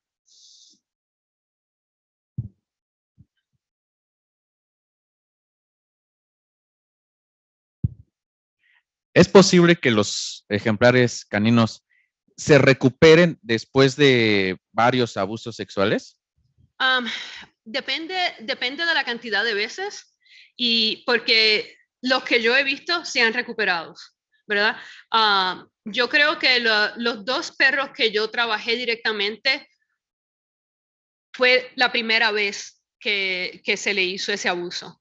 Así que esos perros más no van a tener, ¿cómo dice?, confianza en la persona que los abusó, pero todavía no tienen problemas con las otras personas. Pero si el abuso es constantemente, hay uno de estos perros que no se pueden recuperar mentalmente y en varias ocasiones hay que ponerlos a dormir. Gracias.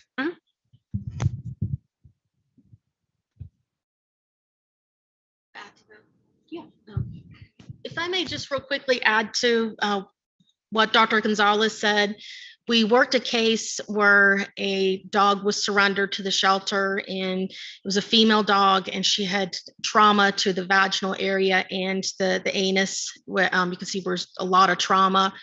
The dog had been sexually abused, and when you went to touch the dog or you took a camera out or you went near the rear end, the dog went ballistic. So when they got a search warrant and they for to see if there's any evidence, they found evidence that 2 children in the home were also being sexually abused, and more children came forward, not only family members, but also neighbors and such. So it is very, very common that when they're sexually abused, that they will also abuse children. You can also have dogs that are groomed when they're puppies to be sexually abused, and you can see they can get heightened sense of of arousal. It's not that the dogs like it, but they become aroused because they know they're going to get a lot of, they're going to be petted a lot afterwards. They want to please their owner. Dogs in particular will have what's called learned helplessness, where even though they're being abused, they'll stay with their owner, much like the domestic violence victims. Thank you.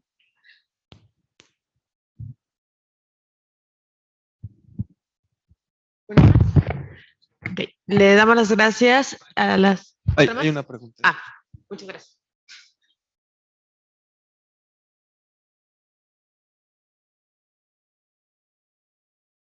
Hoy tengo una pregunta. Gracias. Buenas tardes, buenos días. Mi pregunta es sobre, en la búsqueda a lo mejor de esperma, ¿es posible hacer una búsqueda con antígeno P30? Sí, se puede. Y yo tengo eso en parte de mi equipo de coleccionar, de las cosas de coleccionar, porque no solamente va a haber espermatozoides, ¿verdad? No todas las personas sacan espermatozoides, así que sí, se pueden usar, ella estaba diciendo, se puede usar los mismos kits para evaluar personas que han sido víctimas de violación. Se pueden usar esos kits similares en casos de animales. Sí, gracias. Y otra pregunta, acerca de el uso de los perros para la caza de cerdos. Ahí me pregunto si específicamente hay un delito que perseguir. Bueno, es obvio que hay un maltrato, pero desconozco, por ejemplo, en la legislación mexicana, si existe un delito que perseguir o cómo es la situación internacionalmente.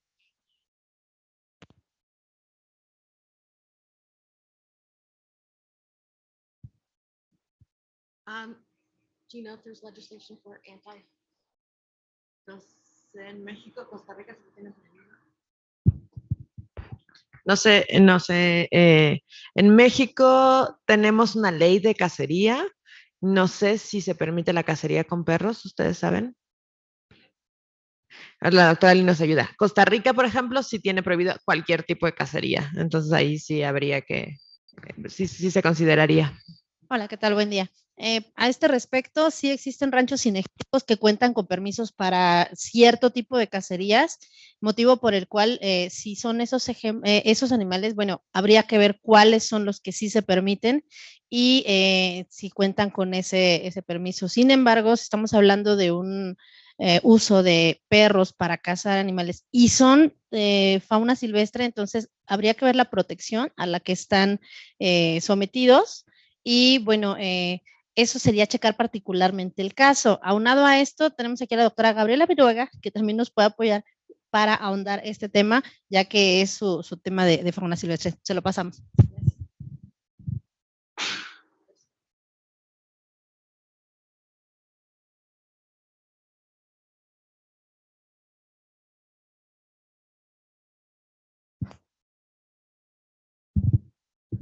Hola, muchas gracias. Buenos días a todos. Mi nombre es Gabriela Viruega.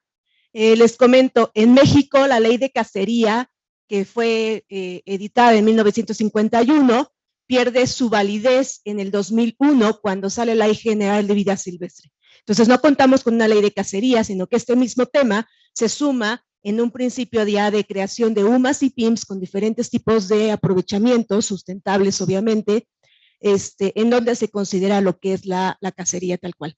En México, en tal cual, no tenemos una cacería para cerdos.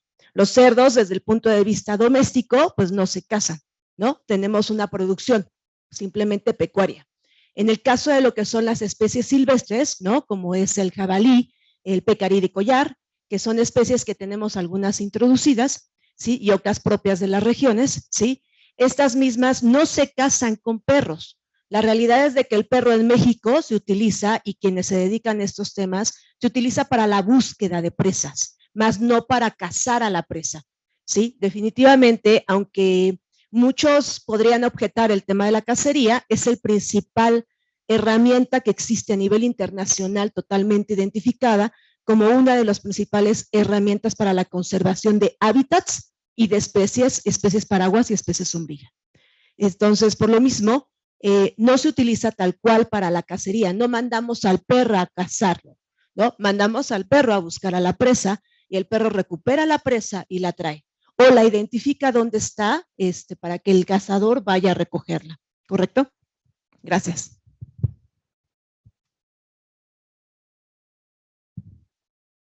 Referente a eso, en cuanto, no sé, en la parte sur del país, hay muchas veces que se utilizan al perro para cazar o matar al jaguar del mismo. Y regularmente esos perros tienen dueño, que son las personas propietarias del lugar. De hecho, lo que tú mencionas es un tema que se da en toda la zona de distribución del jaguar, porque ha sido un mal trabajo que se ha realizado en actividades de difusión de lo que es la reintroducción, el cuidado y la conservación del jaguar. ¿Sí? Yo acabo de estar justamente ahorita en el sur-sureste viendo diferentes temas, en donde te puedo decir que no nada más es el tema de los perros, ¿no? También te puedo hablar de muchas afectaciones en cuanto a impacto ambiental que tenemos. Lamentablemente vi zonas muy, muy derruidas, muy damnificadas por el tema ahorita del Tren Maya, que no quiero entrar en esa polémica, pero la verdad es de que fue bastante deprimente ver esa situación. Los perros ahí, hay muchos perros ferales, muchísimos perros ferales, ¿sí? Y estos perros ferales, de alguna manera, como hemos ido recorriendo estos espacios para la ubicación y el desarrollo de las poblaciones correctamente de vida silvestre, tanto de jaguares como de cualquier otra especie, ellos también han tenido que ir recorriendo y seleccionando nuevas presas. Lamento decirlo, pero estas especies grupos ferales, ¿sí? Tanto de perros como de gatos, sirven básicamente de alimentación de fauna silvestre de aquellos de los que son carnívoros depredadores, ¿sí? También es cierto que muchos de los humanos en grupos sociales en donde se ven afectados porque piensan y consideran que el jaguar es el que está matando a sus vacas o a su ganado, ¿sí? Justamente arman jaurías para poder ir en cacería de un jaguar. Eso es lo que realmente está pasando, pero es un tema que no hemos podido trabajar correctamente con las comunidades, ¿sí? De hecho, es uno de los principios de la Agenda 2030, ¿sí? Y también de CBD, de uno de los convenios de biodiversidad, en donde buscamos trabajar con las comunidades locales para reintroducir nuevamente estas especies para el tema del cuidado, de la protección y de un equilibrio, porque al final el perro va a seguir existiendo, el gato va a seguir existiendo, estamos aquí por ellos, ¿no? Pero también es cierto que la biodiversidad tiene que seguir existiendo, tenemos que buscar un equilibrio y un punto medio. Entonces, ahí es mucho el trabajo de todos nosotros que estamos involucrados en estos temas, de trabajar con las comunidades locales, darles el valor que requieren, pero también la capacitación adecuada y enseñarles nuevas técnicas de convivencia.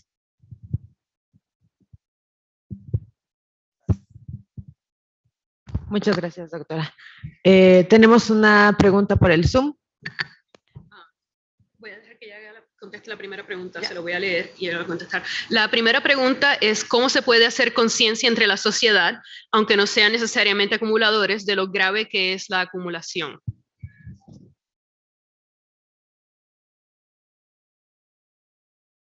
So it's important to understand that it's not just the animal issue. When you're talking about hoarding, children often lived in these homes. There's also environmental concerns, rats, tainted water, etc. also are part of it. But these people have a sickness that participate in hoarding. So they need our help too. The other thing that we've seen on a continual basis is people will actually become so compulsive that they'll actually start to steal other people's animals. They'll set traps outside for cats to bring them inside. They'll be driving down the road and they'll think, you know, I don't like the way they're treating that animal. And it could be a dog just outside using the bathroom and bringing him in. It's important that people understand that these aren't just typically senior women. Usually it's women that participate in hoarding, that it's not just women trying to do their best and they got a little bit in over their head. These people have an actual illness. And so it's important that it's projected that way, that people understand that it's not just people doing the best they can, they actually have an illness, and it's our duty to help not only the people, but also the animals. Okay. La segunda pregunta es cómo tratan la psique de los acumuladores en la labor de convencimiento de la entrega de los ejemplares. Dependiendo del tipo de acumulador, ellos no quieren, ¿cómo se dice? Entregar los animales. Así que por eso es que hay que traer el sistema legal para que uno trata de convencerlos, pero si no se puede convencer, entonces legalmente se le saquen. Es un problema mental que no se arregla en un día. Es un problema que necesitan asistencia de salud mental por mucho tiempo, igual que cualquier otro problema de salud mental.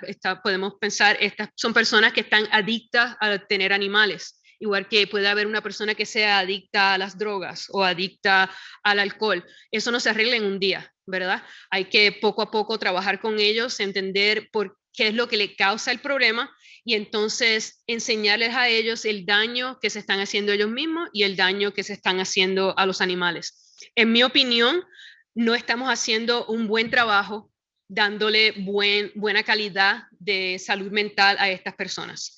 Hay mucho más que hacer para poder hacer un mejor trabajo, porque estas personas se evalúan 1 o 2 veces y le dicen, ok, piensa en esto, piensa en lo que está haciendo, nos vemos en 6 meses, y eso no funciona. Hay que trabajar juntos con personas, con psicólogos y psiquiatras para poder hacer mejores opciones para ayudar a estas personas. Y como dijimos, ayudamos a las personas, ayudamos a los animales. Muchas gracias. Les entregamos su constancia a Janet y a Michelle. Muchas gracias. Muchas gracias. Thank you so very much. Muy bien, tenemos 10 minutitos para correr a estirarnos. Si alguien necesita ir al baño. Son 10:26, regresamos 10:36.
Les voy pidiendo si van tomando sus lugares, por favor.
Y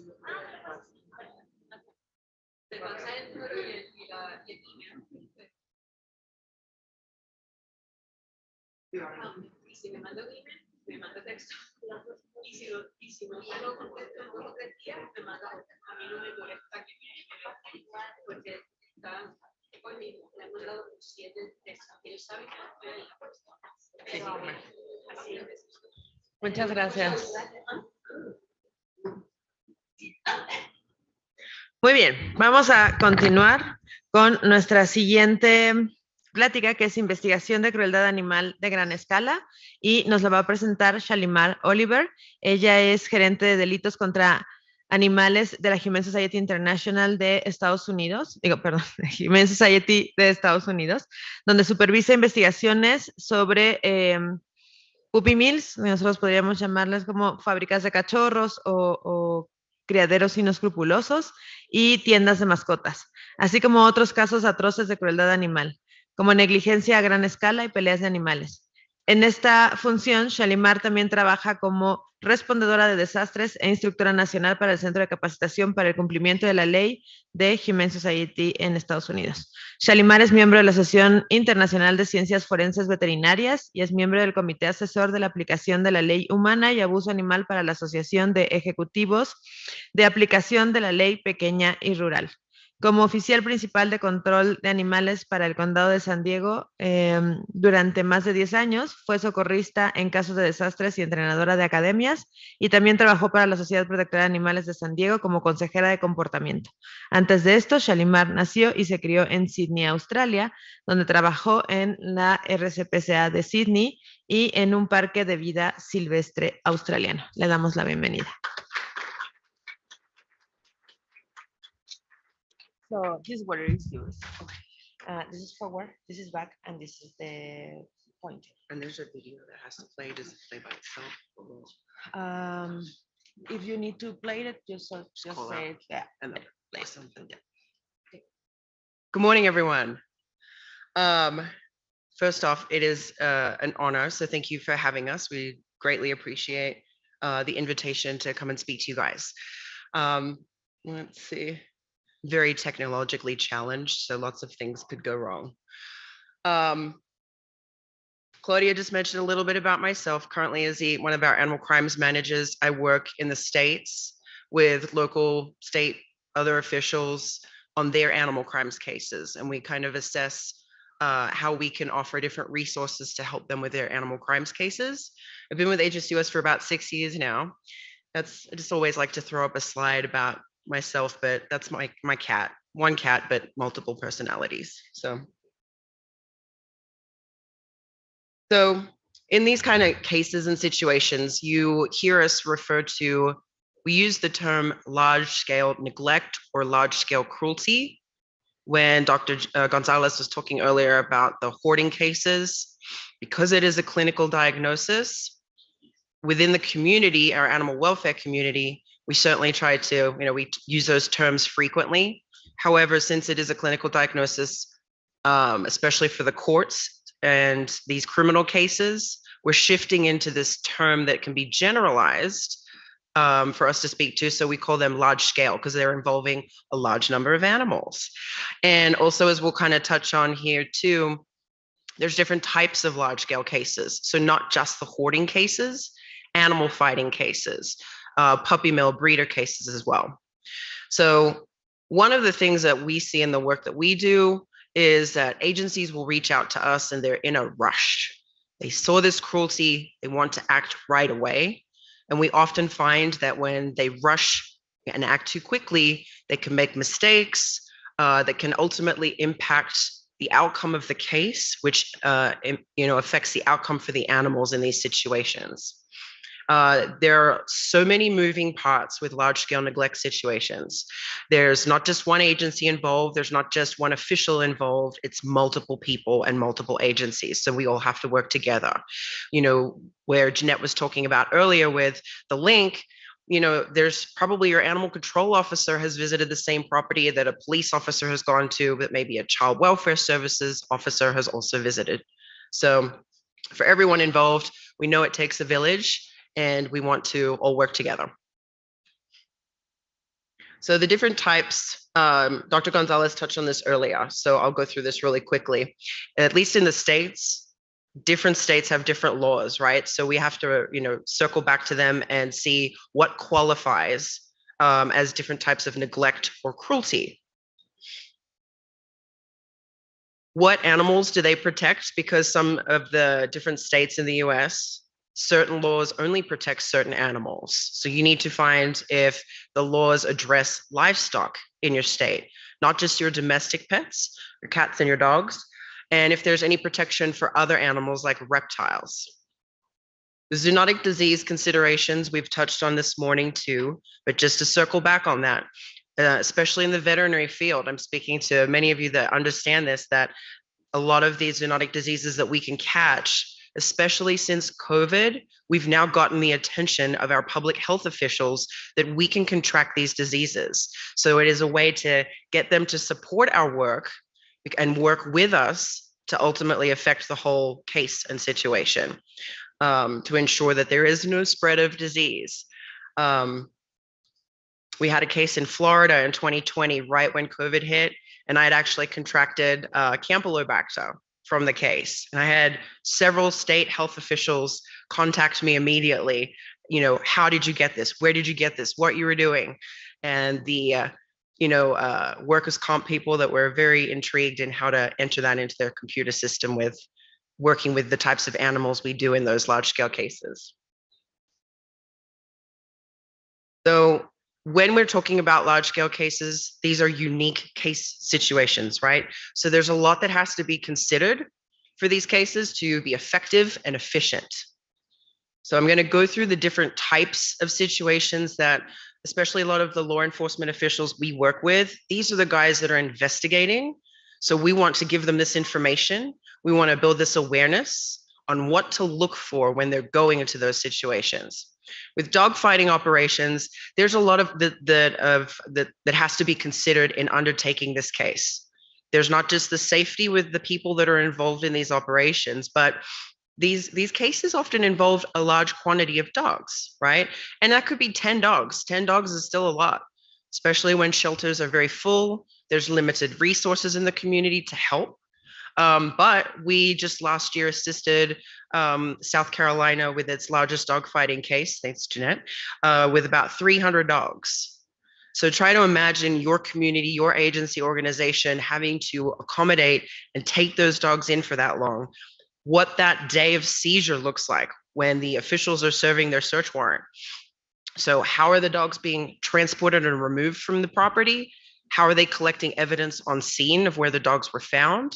The different paperwork that has to be seized, not just the animals too. And we'll kind of touch on that a little bit later. The ongoing care and rehabilitation of those dogs. It's not easy. It's not as simple as maybe 300 puppies, but 300 adult dogs. And you need the staff to provide that ongoing care to maintain your live evidence that you have seized from these situations. Cockfighting cases, very similar too. We're talking about a large number of birds. Coming back to the zoonotic considerations, right? We've got poultry. And number one, poultry is very important to our countries, right? We need food. We need these to be disease-free. And so in America, depending on the state we're working in, we will actually need to work with the state's Department of Agriculture. And there are laws that they get to choose and decide what is going to happen with the birds that are seized from these situations. And in some cases, we did a case in Maryland back in 2021. And unfortunately, the Department of Agriculture for Maryland said that we cannot save any of these birds, and they ordered the immediate on-scene destruction and euthanasia of every single bird. They then send a sample of that population off for testing to see if any of the birds come back positive with any avian diseases. In America, there's a big avian flu that's been ongoing. So we're very careful in particular, but check with each state that you live in, it can vary. So you want to make sure that you're having these discussions, that these agencies are having these discussions to ensure that nothing is being spread. Paperwork, similar to dogfighting operations too. These people write a lot of information down that is valuable. And as Jeanette mentioned, this is a lot of the work she does internationally. If you ever work with officials and they take this paperwork that they don't know what it is and they don't know what it means, that's something that she can help you with and provide consultation on for the case. Housing. I think we kind of touched on earlier about the laws with how do you get custody quickly, right? You don't want to hold on to these animals for 1 year, 2 years, 3 years, which happens to us, unfortunately. And so how are these animals going to be housed? They are very loud.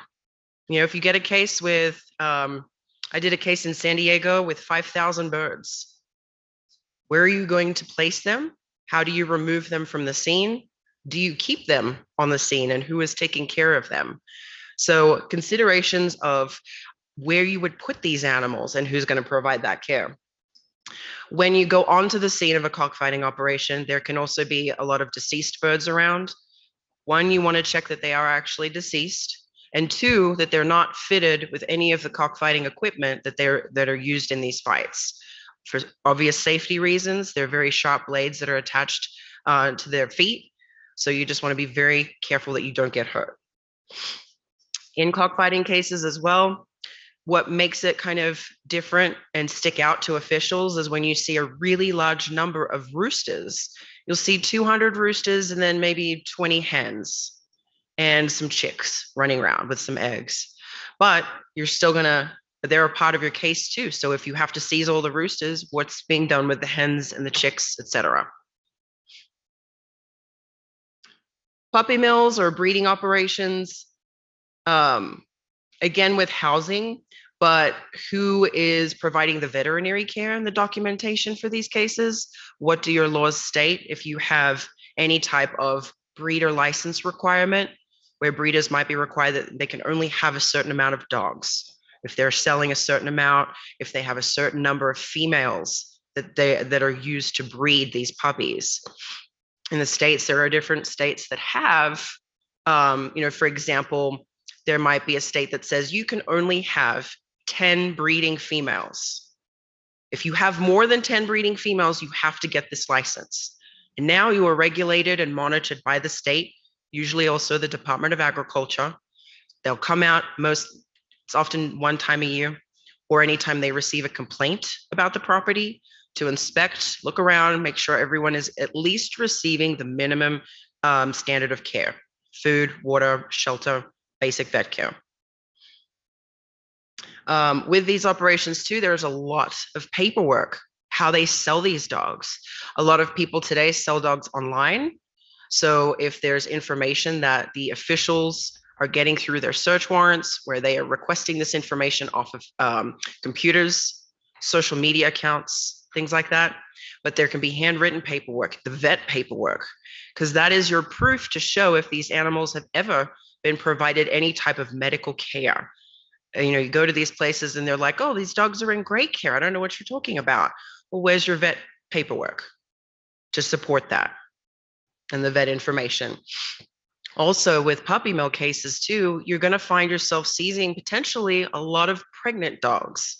So are you making plans of what will happen when those dogs give birth? They're still evidence too. They're still property. So for the law enforcement officials we work with, we tell them you have to include specific words in your search warrant to say you are seizing everything off that property. Born, unborn, the babies in the belly, above, below ground, deceased, whatever, so you have to include them, because there could be the potential for those puppies to go right back to the owner if you haven't included that in your warrant language. But the ongoing care, it can be really challenging as well.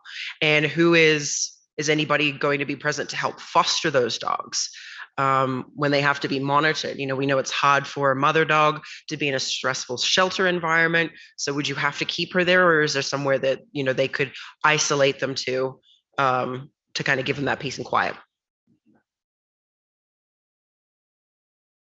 So when we go out to these situations, we have already pre-organized, and we'll touch on that later in the presentation, but we're organizing safe and secure transport because it is live evidence for a criminal case that we are assisting with.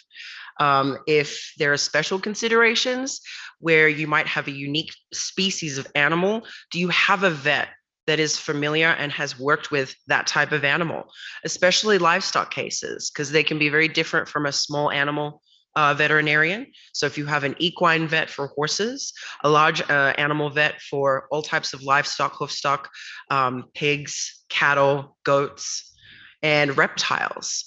We had a pet store case in Kentucky, and we knew there were a lot of reptiles there, which were, back.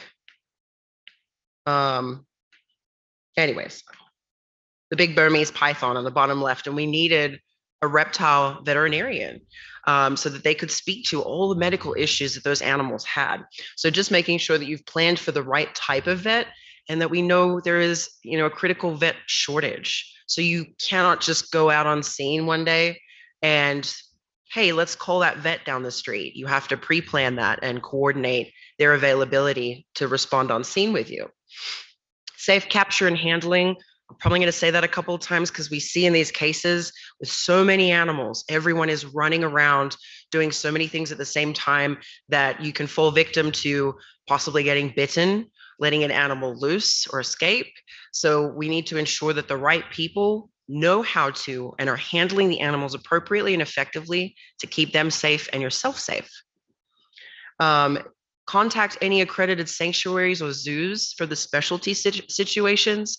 In San Diego, we had a case one time when I was an officer with a gentleman who sadly had passed away, but when we entered his house, you hear this rattling noise. And when we pulled down all these sheets off the wall, they're actually covering all these tanks of venomous reptiles that he had collected over the years and then died. So we had to reach out to all these different zoos across the country. Can you take these? If your state fish and wildlife has to intervene as well for different animals. So make sure you're contacting them ahead of time. Any wildlife rehabbers, these guys are experts too that have familiarity with maybe local wildlife, because there are crazy people out there that want to own pet skunks and things like that. I don't know why, but it happens. And consider if there are any required permits and licenses, kind of like I just touched on. Are there any state and federal considerations that have to be made? Whether the owner of the animals needed a specific license, or you need to notify a federal agency potentially for the person that might be involved. So when an official is responding to the call, typically it could be a welfare check. A member of the community has reported something's wrong, something doesn't seem right. And so they send someone, maybe an animal control officer, out to go see what's going on. So we encourage officials when they go out there to not only build a positive rapport, to try working with the owner to educate them, but sometimes that doesn't always work. And so then we speak to these officials and say, have you tried issuing them a compliance order? This establishes a paper trail to show that, hey, the official has tried and the person's not responding to that education, and they're continuing to let these animals suffer. So now you put a compliance order and say, hey, here's the issue written down, and I'm giving you X amount of time to get it fixed by. And if not, that could potentially result in either the animal being seized or you being criminally charged, or both. And that paper trail, in turn, helps the prosecutor with a criminal case because it's documented. Prosecutors, law enforcement officials need documentation, document. With these cases too, when I said that people often rush and they want to, oh my gosh, there's an animal suffering, we need to save it right now. You need to determine the level of urgency and really pause, prioritize it, say, is this important and it has to be done right now? There's no way we could press pause, come back, plan, and then come in with multiple agencies to ensure that this is done efficiently. We do prefer to educate people. Nobody wants to go in and seize everyone's animals and criminally charge somebody. So we do typically start with trying to educate. Something as simple as, did you know that this isn't acceptable? When you live in that way of thinking, as Dr. Gonzalez mentioned, especially with hoarding people, it is a mental health illness. And so sometimes something as simple as, do you know you need multiple litter boxes for the cats? Do you know that, you need to clean this area? There's too many feces, and that this can breed germs and disease that you can also get sick from? Can you connect them with other resources in the community too, trying to be helpful and build that positive relationship with them? But when that doesn't work, then we introduce different levels of enforcement. If there's any prior history on the people, that obviously is making the case a lot stronger because you're showing repeated bad behavior. So they can't come back and say, I didn't know. Yes, you did, and that has been documented repeatedly over X amount of time. Make sure you know how to interpret your laws. When Jeanette was speaking about cruelty versus neglect, acts of commission versus omission, look at your state's cruelty laws to see what the words are in there. An example is we just did a case last month. We seized 114 dogs. A lot of them have potentially been shot with BB pellets. So we have to look at that state's specific cruelty law, and in it says cruelty is defined as an act that was committed with malicious intent. So you can't say, whoopsies, I accidentally shot the dog several times. There's purpose. So you look at the words that are actually written in the codes, and that's how we show officials, this is, yes, whether or not you can charge animal cruelty for this case. Or unfortunately, it doesn't meet the requirement through the definition in your state's animal cruelty law. If the immediate seizure is warranted, obviously you're contacting your supervisor to discuss planning and next steps. Hopefully, if not already, we encourage law enforcement to create a positive relationship with their prosecutor. So as soon as a case pops up with the official, they can connect with the prosecutor and put it on their radar, because we know prosecutors, just like all of us, everyone is extremely busy. Caseloads are full. So the sooner you notify them, at least it's in their head like, okay, this could be a possibility. Planning, we're going to talk about that too. So case examples, just real quick. This was one on the left with the two photos of the dogs, was in Oklahoma. And I got a call at 6 p.m. on a Friday night during COVID. And it was a sheriff's office that had responded to a call where potentially a woman was shot. And so when they responded, they did find a woman deceased. They also found 300 dogs living in absolutely horrific conditions. The horrible thing was a lot of those dogs were tied up outside in cages outside. It was the middle of winter, and the following morning, a big snowstorm was due to roll in. What do you do? Because we have to understand, it's easy for me to get up here and talk to you about all the things to do right when we have time to plan. A lot of the time, these officials don't have the time to plan. So with this was tricky. I was up till about 1 or 2 in the morning talking with the sheriff, going through different ideas, trying to connect them with different resources, trying to get to connect local groups with the sheriff's office that could respond sooner. We are based out of our headquarters in DC, Maryland area. As much as I wanted to, and I asked my boss, can we just get in a car and drive there right now? She's like, no. But we have to kind of come up with different things because as we know, the work that we do, it varies. Everything's subject to change. Here's the plan, it's going to change tomorrow. So working with the law enforcement authorities, then talking to the prosecutor, because now that they have a homicide and a case of animal cruelty with 300 dogs, we have to figure out where they're all going because they had to go that night. So very sticky. We ended up utilizing several different animal groups that were able to respond. The local Humane Society was very small. Unfortunately, they had to cram in a lot of dogs in crates overnight just to keep them protected from the elements so that they wouldn't die. Veterinarians, we had asked several veterinarians to go out in the following days to provide exams on those dogs to document for evidence collection for the criminal case. But the prosecutor also needed to understand as well, you're responsible for this live evidence. And in that state, they had a law to say you needed something written and petitioned to the courts within 10 days in order to get costs of care and potential custody of those dogs. So there's so many moving parts, and it is hard for everyone to stay on top of it.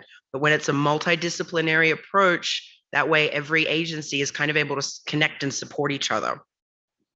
The other case was 200 livestock, cattle, horses, goats.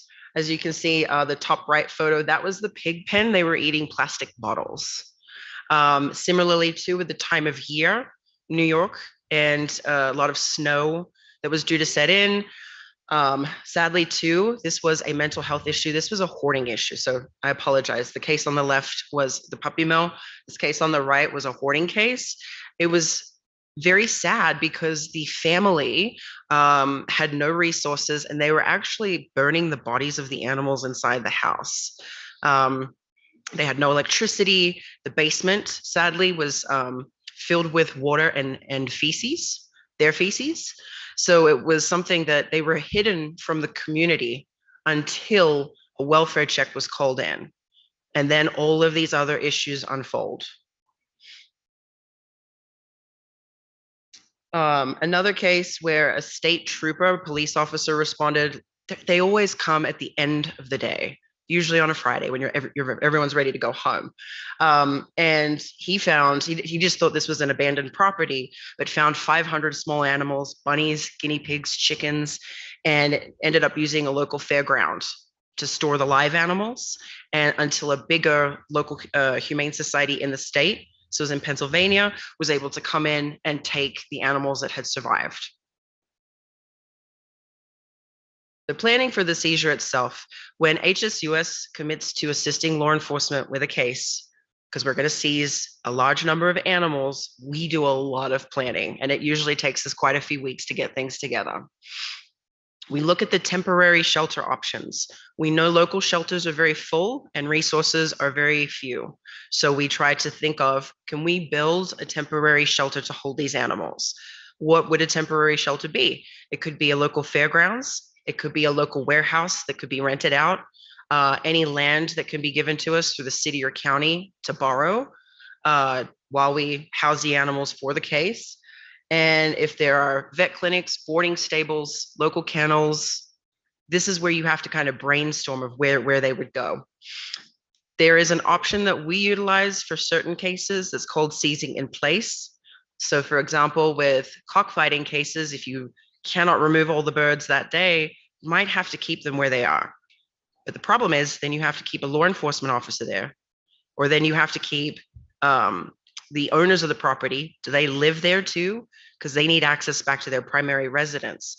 So sometimes it can work, sometimes it doesn't work.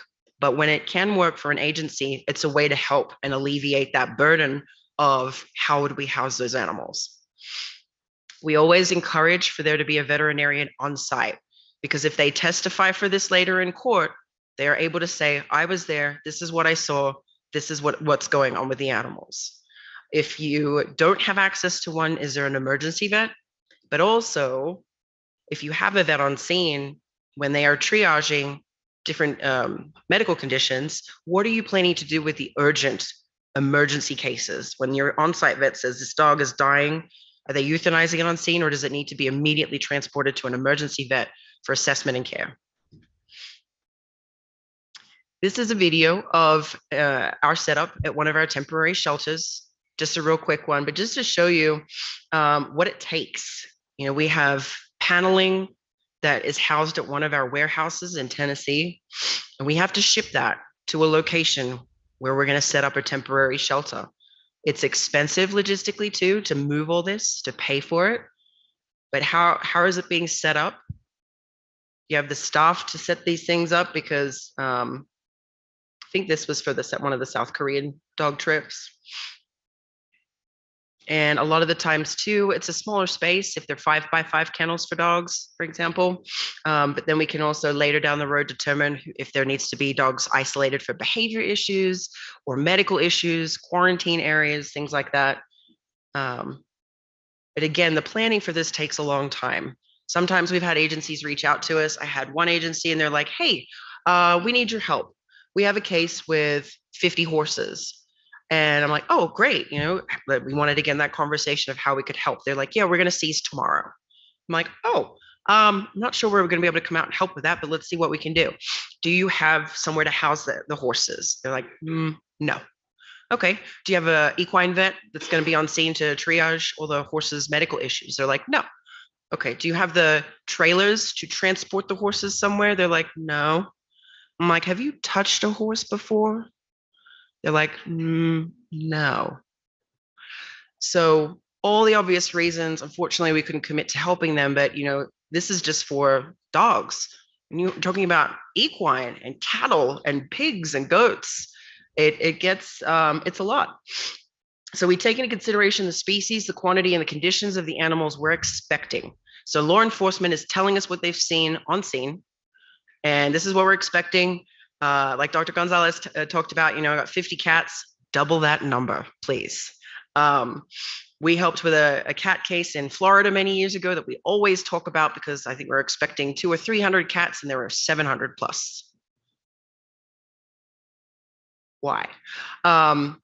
We plan for holding the animals for at least a certain amount of time.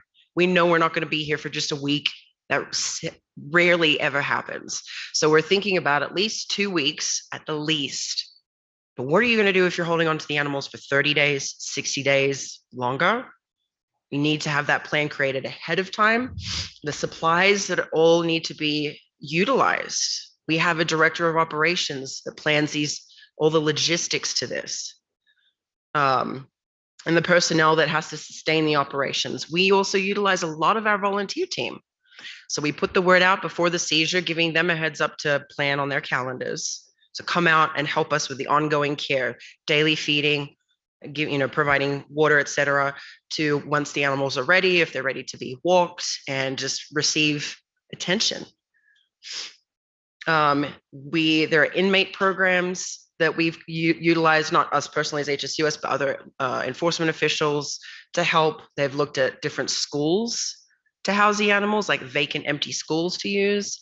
If there's college programs, any state universities that have vet programs, you're all geniuses, right? You're all, this is what you're studying for, training for, what better way to get exposure. So are these connections that can be made ahead of time as well for you to learn from, and also to offer that help to the seizing agency. We do utilize a non-disclosure agreement. These are sensitive criminal cases, so our volunteers have signed documentation to say they will not share the information publicly. Everybody loves Facebook a little too much. We don't need any evidence shared publicly that could compromise not just the criminal case, but affects the outcome of the animals in the event they had to be returned, which, as we know, would be devastating. And then potentially any seizing agencies, enforcement officials that could be countersued as a result. So we're very careful with that. And then the cost to care for these animals. How do you come up with that?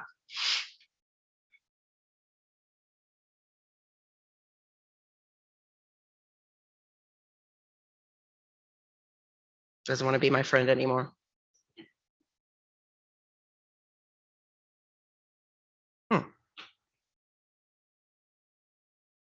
Do you think maybe the battery died? It's part of my curse. Do you want me to say next slide up there?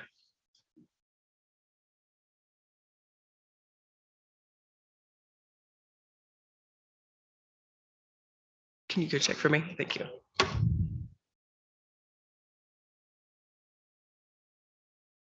This is actually one of my old trainee officers. Oh, okay. Anyway, she thought there were only a few pigs. And she's like this with the photo, but then in the barn behind them is like 40 more pigs that they didn't account for. Okay, so considering stakeholders, stakeholders as in anyone else that could be involved. Local veterinarians, we talked about, other animal welfare professionals, so humane society staff, animal, like city shelter staff, things like that. Any stables, because these are filled with horse people. Horse cases can be unique and challenging, so you want to look to these species experts. Groomers, the social services agencies that we've talked about, child welfare services, adult protective services, especially with hoarder cases, because you can often be dealing with elder abuse.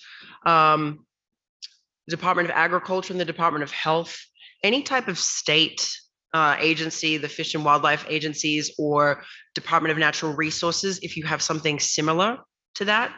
And the MOUs and the MAAs. An MOU is a memorandum of understanding or a mutual aid agreement.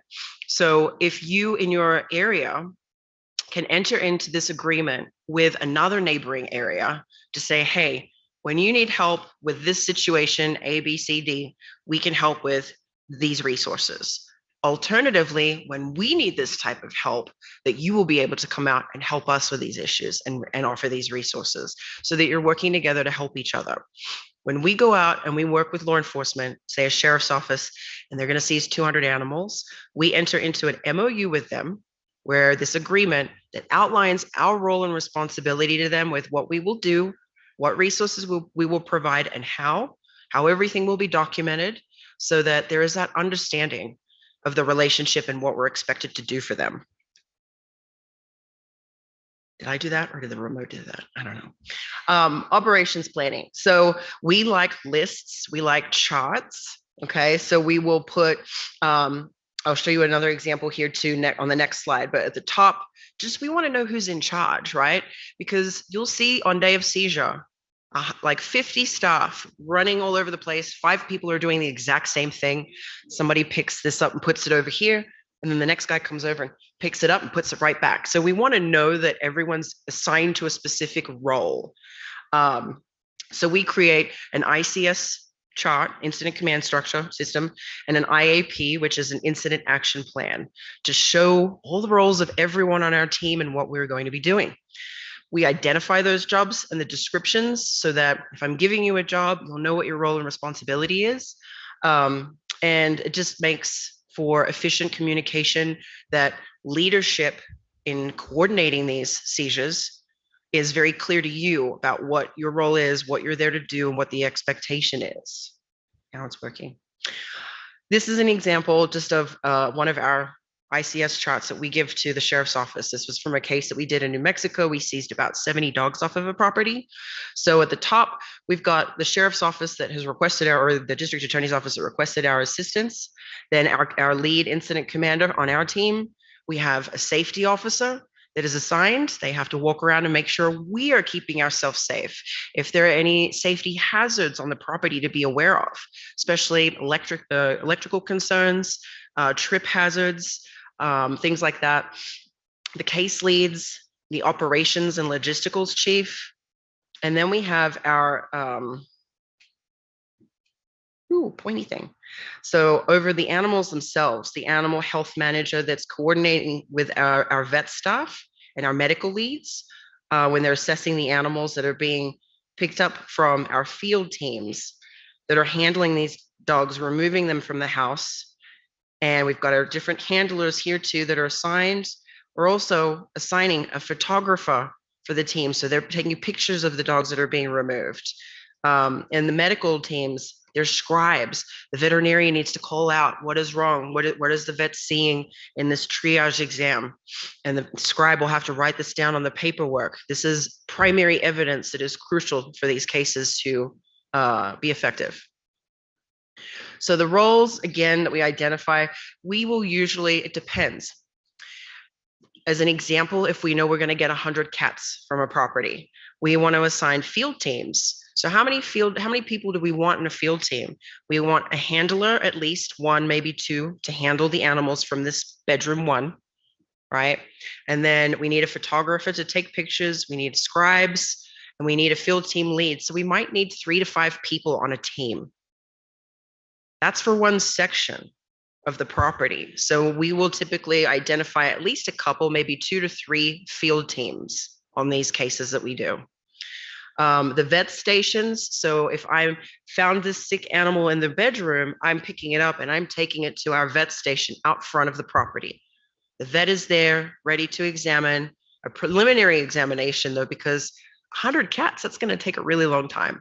So very brief examination, and then that is documented, and then they're put on our transport, whether it be a truck, a vehicle, however we're getting the animals to the temporary shelter. There are more photos that we take at the vet stations, more documentation, and then at the temporary shelter, all the care, the shelter staff that I mentioned that's needed to provide that ongoing care. There's also behavior and training. Later down the road, we know that sometimes these animals don't thrive so well. They're very timid. They come with behavior issues that we have to address because we want to rehabilitate them, which includes some type of socialization. And the volunteer management, logistics, donation management, If you have somebody that can work and coordinate something with your local media, a media manager or a public information officer, anybody that when you're able to share information, you can ask your community for donations, food donations, bedding, toys. We use, and we'd be happy to send you any if you need it, certain forms that help the vets particularly document critical information and know what needs to be collected. Because if you have to, document 100 cats, that information can get very confusing. Cat number 12 can be, different from cat number 13, but you might forget about cat number 14. So there's so much information. This helps keep a track of all of that. And it looks really nice when you turn it over to law enforcement, and it's easy for a prosecutor to read through. We get vet talk. We know what they're writing, in certain documentation when it's not chicken scratch and the writing is legible. But, we want to make sure that everything is as thorough as possible, because again, it's just important for these cases to win and be effective. And so those forms, we have different species, like a form for every species. The Kentucky Pet Store case I just mentioned earlier, we had to take about 100 fish. So we now made a fish form too, believe it or not. Handlers for safety of everyone, yourself, the animal. We did a case in Texas back in 2019. And unfortunately, we removed from a rescue 159 horses. We do not have that many staff on our team that are very well experienced with horses. So we relied on very last minute outreach to the national horse community of, can anybody come to help? And especially for the Mustangs and certain horses that were very behaviorally challenged that then posed a safety threat to our team. So find out who your people are in your community that are comfortable with handling horses, your university, if there are equine professionals, and even dogs and cats, right? You've got your friendly dog. What are you going to do if they're aggressive dogs, timid dogs? There's always, usually we know someone that's the cat whisperer on our team. So they know how to deal with the feral popcorn kitties that are extra spicy. But make sure you've got the right handlers on your team for seizure day. Then the equipment, because we don't want you just going in and grabbing the animals. We use different types of equipment, again, for livestock, pig boards, chutes, to ensure safety so we can document and secure the animals. We had a livestock case that we had to use pig boards on. They were razorback pigs, and one escaped in the rain, in the mud. And you're running really fast, but you feel like you're going nowhere because you're just slipping in the mud. And these are very aggressive pigs. So we're not just gonna put a rope on it, right? Don't put a rope on any pig, actually. But we needed the pig boards to secure them and redirect them back to the area that we could put them in to keep them safe. Personal protective equipment is really important in these cases because of the risk of zoonotic diseases, right? So in the animal welfare field, you've got to be a part of the ringworm club. We've all had ringworm, it's going to happen, but how can we ensure that our staff don't get sick, stay well? So we keep them in things like the very attractive Tyvek suit up the top left there, that white. It's also acts as a sweatsuit too, just if you wanted to know. It's very uncomfortable, but it's a barrier, right? To protect us and our skin from contracting these diseases. Gloves, boots, goggles. If you are going into these hoarder homes, there can be high levels of ammonia that's just unsafe for us to be breathing in. It's bad enough the animals have been exposed to it. The inhabitant and occupant inside that house has been living in that. It's very hazardous. So at least a face mask, if not special breathing apparatus. Because we got a new safety officer position for our team, we were given these ammonia readers. So we assisted with a case with about 100 and something cats in Mississippi in January. And so I had to have the ammonia reader attached to me, just clipped onto my pants, so that at any time while I was in a room, if the ammonia levels reach a certain number, it beeps. And it would identify and alert to the safety officer, time to come out. We need a breathing break. we would take a breathing break. If you can, ventilate the room, but obviously feral cats everywhere. You don't open the window, don't open the window. And so for our safety, we had to make sure the ammonia levels were right. So the ammonia readers really helped. And I'm not sure if it would be applicable here, but there's sometimes you can go to your local fire department if they have those readers and see if they could test the properties and get a reading off their machine, or purchase one online too.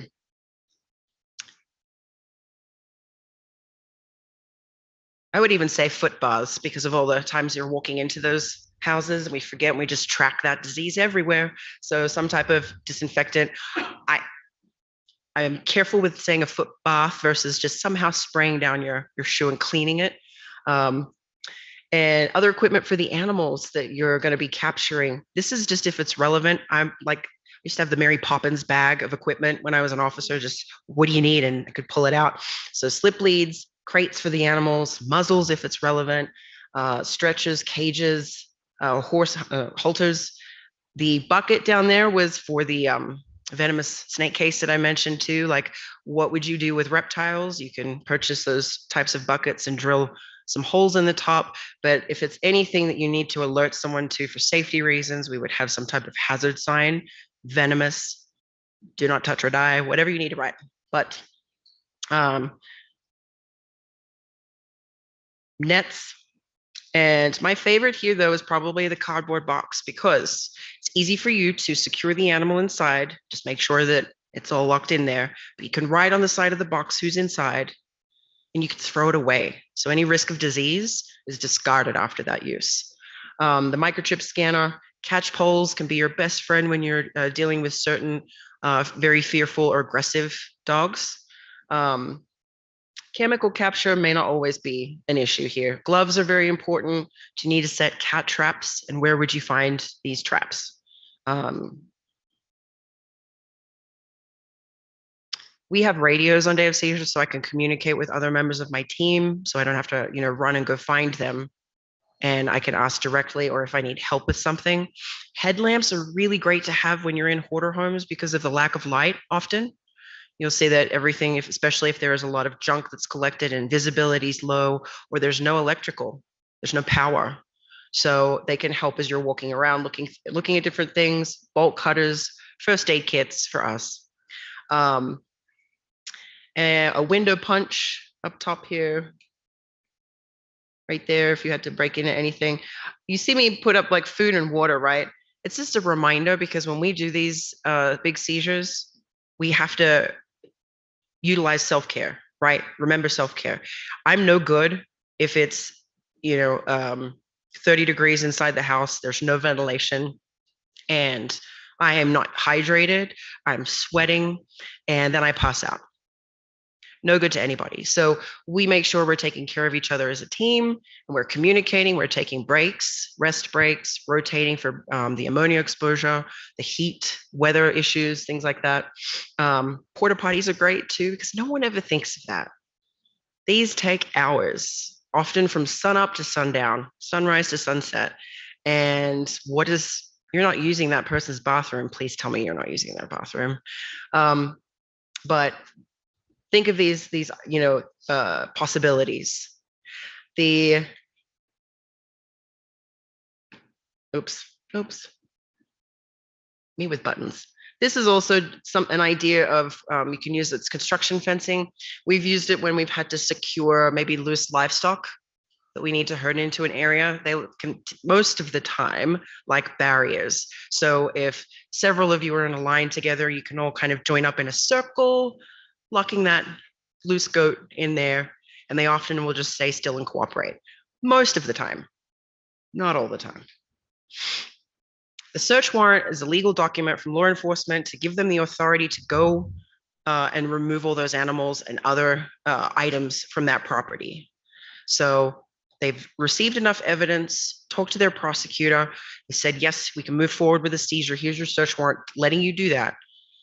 But we need to be careful, make sure all proper words are put into this document to keep law enforcement safe, the case safe, and the animal safe. So like I mentioned before, with all animals live, dead, and unborn, above and below ground, we list all the buildings on the property, because there could be a shed, There could be 2 sheds and a barn and a second house. So we want to make sure we've listed everywhere on that property that needs to be searched, because if it's not written in there, you cannot search it, or you have to get an addition to your warrant, which can be a big hassle.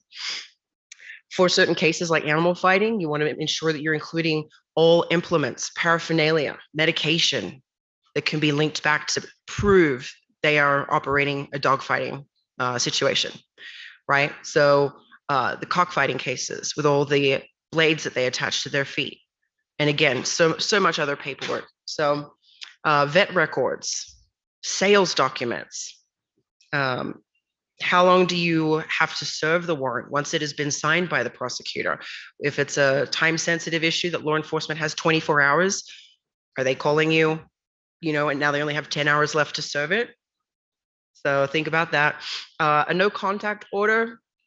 So we know that with things like hoarding, there's close to 100% recidivism rate. If they're not given some type of restriction from the courts, they will reoffend and do it again and collect.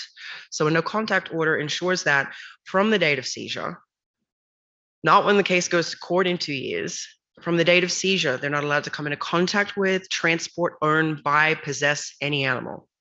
And the prosecutor can take care of that. Inspection warrants, you get an uncooperative person, they're like, no, you're not coming into my house. Can law enforcement apply for an inspection warrant where what that says is we're just coming in to look and then we go? But obviously that buys enough evidence then for law enforcement to come in and go, oh my gosh, there's 50 dead dogs lying around in the living room. To come back, regroup and plan, and then that's enough for them to get their search warrant and come and seize the dogs. We want to check again with the prosecutor on several things. Make sure that they understand the cruelty law. Remember, they mostly work in human crimes. So they're very fluent and understand, burglaries, assaults, homicides, drug cases. You bring a prosecutor an animal case, most of the time they're like, or it's not important to them. But if you walk through everything, you can help teach them these things. So that's what we encourage law enforcement to do.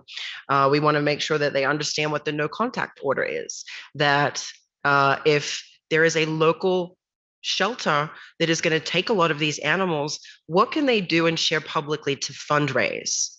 Donations are important and critical to these local shelters in order to sustain them.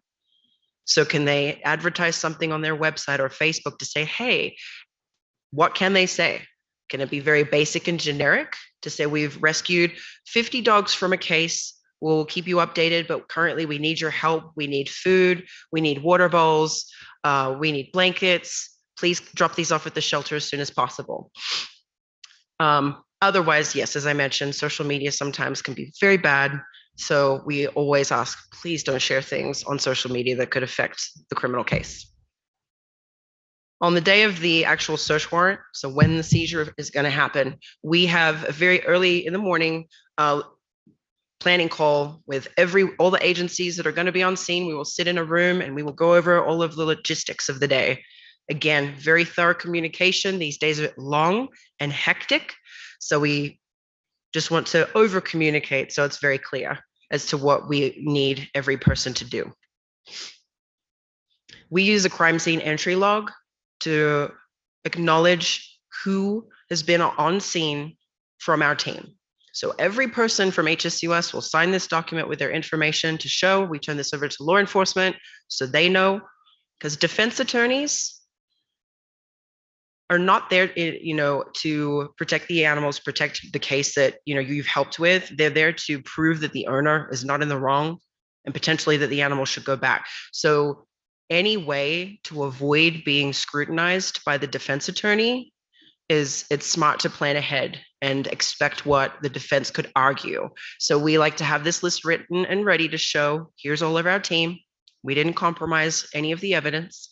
Law enforcement will serve the warrant. So they meet with the person. We have a search warrant, let us in. They will search the property and secure the scene, make sure it is safe, make sure no one's hiding in the closet with a gun.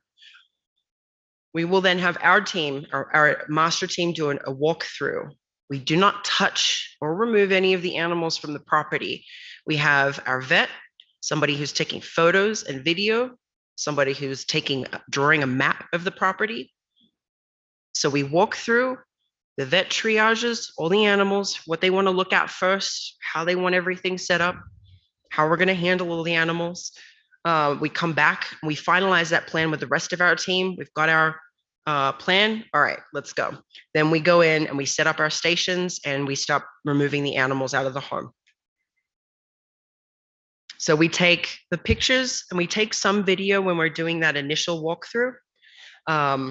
Again, we don't remove any of the animals. It's really hard because you might see something sick and suffering to pick it up and be like, oh my gosh, and rush it back to the vet. Don't touch anything. Remember, this is live evidence. We have to document it where we found it. So if you move that, it's compromising the case. So don't touch anything. Video considerations, which is sometimes I say bad words and I forget the company that I'm in. And I have a bit of a potty mouth. So if something's being videoed and recorded, I don't want somebody in the, later down the road when I'm testifying in the court with the jury to hear my unattractive potty mouth. So we'll usually raise a hand, notify whoever's in the room. I'm filming, please be quiet, and slow filming, right? We ask the videographer, go left to right, zoom in on the dog, then slowly zoom out. Have you ever tried to watch a video that you've recorded on your own phone really quickly? You get dizzy. Half the time, I don't even remember what I was filming, but it's so scattered because you're like, look over here, here. Oh my gosh, this is awful. And the other person watching it has no idea what it is. So slow movements.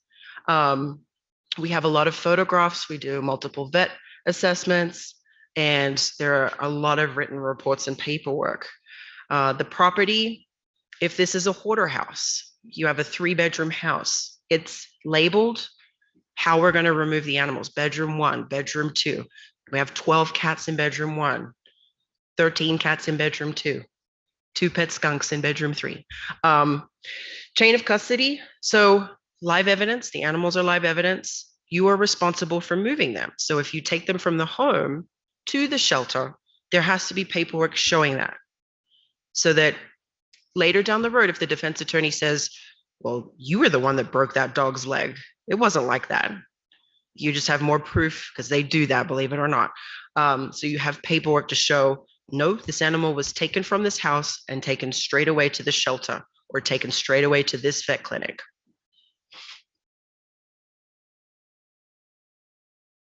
So we take the photos before we remove the animals from the cages. This is crucial evidence to present to the courts. You can talk all you want. You don't need to talk if you have this photo. If you have all of these photographs, these videos, a jury doesn't need to hear. They can see it. This is so much more effective when you're sitting up there in court. The vet stations I mentioned, we take those photographs at the vet station as well, because we want to show the animal as soon as we got it, right? Any noticeable injuries, if there's a gash on the dog's leg, we want to take a picture of that. Again, so later, no one can say that we did it. It was like that when we found it. We take photos from multiple angles to document conditions of them better. So if in your body condition score, with a 1 through 9, 1 being emaciated, 9 being obese, any animal that we seize from these cases that has a body condition of a 1, 2, or 3, we do at least 5 photos. Front of the animal, back of the animal, left side, right side, and when we can, a top view looking down at the animal.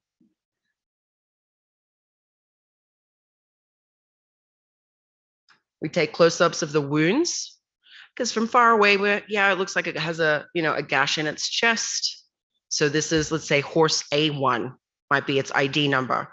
We've taken the front photo of A1, the back photo, left side, right side. Hey, there's this wound. Take photos of that too, but take a photo of the whole animal first, and then zoom into that wound. Because again, your vet later, as the expert, is going to potentially have to testify why this is bad, that a reasonable person would have known better, that this is a problem, this is painful for this horse, and needed vet treatment. And then more about the level of infection, etc. We use a master intake log, which is essentially an inventory log of every animal removed off of a property. So this has to be turned over to law enforcement too. So instead of saying, I'm seizing 5 bags of drugs and 10 guns, we have to list 27 cats, 2 pet skunks, and 57 horses.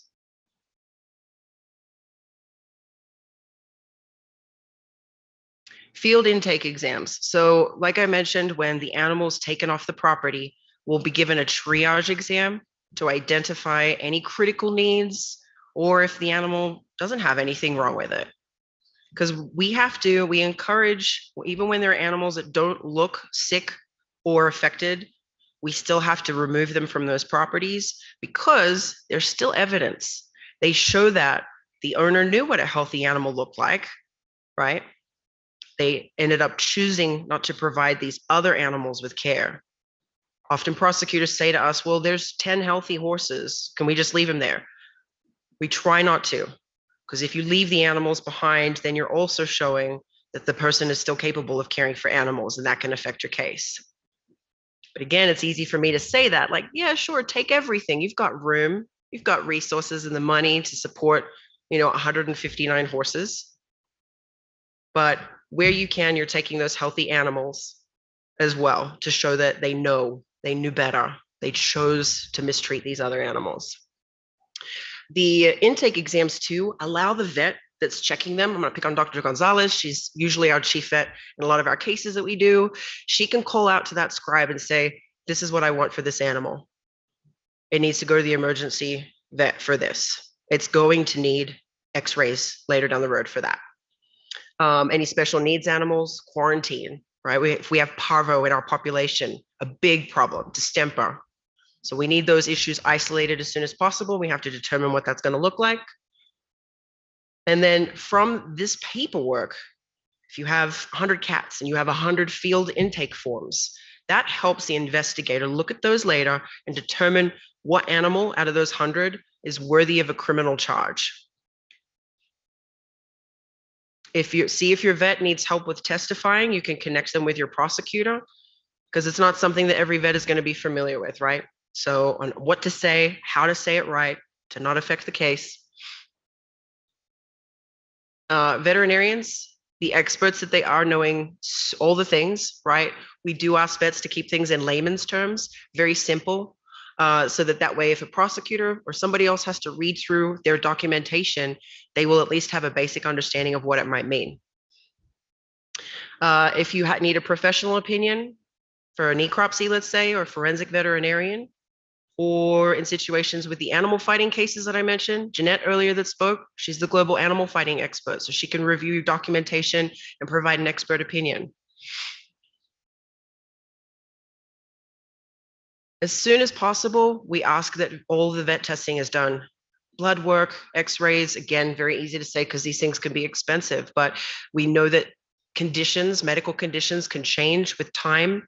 When they're provided that care that they needed, they get better. So we want things documented as quickly as possible. Your vet is going to be your medical expert in court, so we need to make sure that those records are maintained and that they're thorough but clear. If you need to, and you have, hopefully not, but if you ever have, 100, more than 100 animals, can you use more than one vet to save time? See who has the most experience. They can offer guidance to perhaps the other vet, but look at which veterinarians you could utilize just to make sure, because again, the days are super long on seizure day. We want to get all the animals off the property. Doesn't have to be fancy. You can handwrite the maps, but it should be documented where all the animals were moved from. So just something very basic and simple to show where the different cats were pulled out of the different bedrooms and so forth. We've talked about the different types of transportation ahead of time that needs to be planned on how we'll get the animals from A to B. A necropsy you can usually do through a state university or a forensic veterinarian. There are some local veterinarians that have been able to do them before, but we want to make sure a vet has experience and it knows what they need to look for and then is comfortable testifying in court about what they found. It can help determine the estimated time of death, maybe how long the animal survived and was suffering, what the cause of death was. But they're usually very thorough and well-written reports. And again, presenting that to the defense, it's very hard to argue against.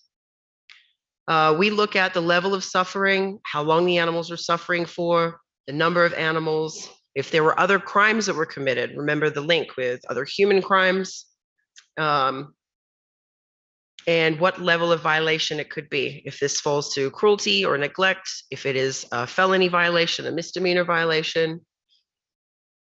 We are very careful in trying to throw out that every animal needs to be a violation and this person has to be charged for every single animal. It's not always the case. And so we will review these situations with law enforcement to determine what we feel is appropriate, because we don't want to compromise the case and essentially push your luck, right? We do before and after photos too. So in follow-up documentation that's later sent out to law enforcement, we can send photos of what they look like now. Again, when you go to court, this is very, hard to argue against in front of a jury. We do ask in these criminal cases, if there's a crazy cat lady, we're not trying to put her in prison. But the only way that we have luck in the cases that we do in the US is we're asking for help for this person, not just the animals. So we want mental health counseling. We want them to be put on probation, where they are monitored and somebody is going out and regulating and making sure that they're not collecting more animals, that they do have a ban of ownership and cannot acquire any more animals, that they're not coming into contact in the community too. So we unfortunately have seen sometimes prosecutors assigning community service at an animal shelter. Absolutely not. So just something to keep in mind. When law enforcement is meeting with the owner of the animal, it's in that moment, as soon as possible, we encourage them to see if they're interested in surrendering the animal. So have that discussion with the owner. So that way, if they sign a document to say they're relinquishing ownership, the shelter and the animal agencies are able to look at getting those animals out into placement a lot sooner, getting them more urgent vet care a lot sooner, or potentially even euthanizing them sooner as well. We look at placement and foster. When there's large sums of animals, where are they all going to go? If they have medical issues, you don't want to bring parvo into your shelter. Is there a foster that somebody could hold the dog until it recovers from it? Are there rescue groups, legitimate rescue groups in your neighborhood? Are there mega adoption events that you can invite your community to participate in? Caring for the seized animals, I've kind of touched on this already with providing the ongoing vet care, but the seizing agency is responsible for this. So they have to make sure they have enough, enough vets to come in and do all the wellness checks and treatment, the staff for the housing, enrichment, because we want the condition of these animals to improve. We want to show the courts, look what 2 weeks of food did for this animal. They gained weight, they became friendly. Now we can adopt them into a loving home. Euthanasia too. You want to make sure you're having those conversations, that you're saying with the prosecutor, if we find something that's dying, can we have the permission from the veterinarian to say this animal needs to be euthanized immediately? Go ahead. Or a prosecutor could say, absolutely not, you have to ask me first. Ideally, you want their permission that the vet is the medical expert, so whatever the vet says is what happens, and that you're documenting all of that information. The ongoing care, we have a care and rehabilitation center in Maryland where we bring back a lot of the seized animals. So we go through all this planning for exercising the animals, the bedding, different stimulation for them to improve the animal, to improve their chances for adoption once we're awarded custody of them, right? That they have safe places to hide. All of our little spicy kitty friends, maybe in a week or two, they're not so spicy because they came out. They got to get handled. They had some little cute toys and catnip and things like that. A clean litter box, right? So these are just some photos of our staff that work on enrichment with the animals. We do painting sessions with some of them too. Some of the dogs from South Korea that got to participate in that and make pretty paintings for people. The little enrichment bags, and it just lets the dogs utilize their senses, right? Exercising them. Somebody was getting rid of their couch. We brought the couch in to simulate a home environment, get them to feel more comfortable. You can see Allison down the bottom left there. We enclosed an outdoor section, made a catio. The cats got to touch grass for the first time.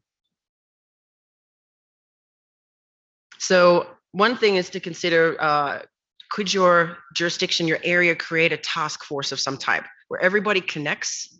So not just law enforcement, judges, prosecutors, code enforcement, public health officials, animal control, humane societies, adult protective services, child welfare services, come to a roundtable discussion maybe once a month. We had one in San Diego when I was an officer, and it just helped us talk about these problems in anticipation for them to become issues later down the road, but also connect about our community and the problems that we're facing so that we have that clear and transparent communication. A phone tree system so that you know who to call, so that if a police officer got a call about a horse and the poor police officer's like, I know nothing about horses, that they could have somebody on a list to look to and call. Hey, I have this, is this bad or is this horse okay? Different state response teams, the grant and the funding that can be available that people don't know about as well. It may not be significant funding, but grants are grants. So making sure we know what's available to us, training our local law enforcement, prosecutors, judges on these cases is so crucial because they get these academies where they're taught on human crimes, but nothing about animals, and then they have to go out and work these animal cases. Legislation, policy development is huge. They can't do anything unless there's a law in place to tell them that what someone is doing is wrong. So they need those good laws and policies in the beginning, and that's where everyone's voice can help by raising these issues, raising awareness, and talking to legislators, encouraging them why these animal issues need to be considered to be important in the community. And different community events, just shelters hosting community events, inviting members of the public, come see the animals, doing the big walkathons with bringing your dog and your pet to support the local shelter and raise funds. So fundraise for things, pre-plan for the space. Nice photo, Jeanette. Donations from large chain retail and home improvement stores. You'd be surprised when we go to different states for these cases. We go to Tractor Supply, Home Depot. Hey, would you like to donate some dog crates for this case that we're working on? They love to support animal cases. People love animals. Where would you go for food, vaccinations, dog crates? Again, utilize your large animal vets. Expert opinions for cruelty cases. Where would you go to take the animal for necropsy, and how would it be stored is really important. And keeping a track of these crimes. If you're local animal control, usually they have some type of system where they're just keeping this information documented. So just remember, in wrapping up now, always pre-plan. Can you press pause first before you jump into it? So really assess the urgency and prioritize. What resources would be available to you and your community? What do you need in order to do that case? Things take time. Sadly, sometimes years. I've had hoarding cases that have taken me years to get a warrant. So we just need that understanding. We have to collect the right evidence, and we have to collect it properly in order to continue and pursue the case. Thank you guys so much. I would open it up for any questions that you guys might have about the large-scale cruelty and large-scale neglect. I hope it was helpful, but I'm very open to any questions. Thank you.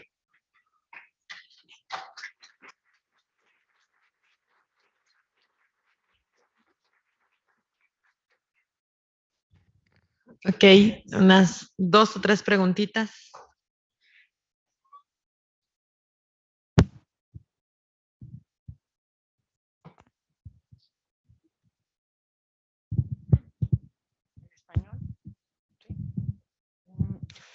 Buenas tardes, muchas gracias por su ponencia. En realidad es muy halagador toda la labor que hacen, ¿no? Por los seres sintientes, ¿no? Mi pregunta es la siguiente: ¿a qué le atribuye que en su país, en Estados Unidos, o sea, siendo un país tan desarrollado, ocurran este tipo de situaciones tan desfavorables? ¿Por qué? Why? Just to make sure I'm understanding the question correctly, the US is definitely more developed and resources can be more accessible. So I think primarily it's addressing these issues and raising the awareness in the community first. If we're not talking about it, no one's going to know that it's an issue. So I would encourage strongly about the roundtables that I mentioned with a task force of getting different members of your community to start having these conversations, and then looking at different ways that local members of the community can start working on things like policy development and creation. So an example, we have sample ordinances that we send to different cities when, for example, they want to keep the puppy mills out of their city.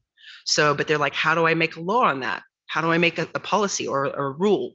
So we give them sample verbiage, and then they're able to implement that through their system. And so I think policy has to be established so we have a rule in place. And then the awareness is just key, because I think we know it's an issue in the animal welfare community, but that's kind of where it stops. Law enforcement can tend to dismiss some of these cases sometimes like it's just an animal, but we want to show that connection with the other crimes. So we just have to keep talking about it.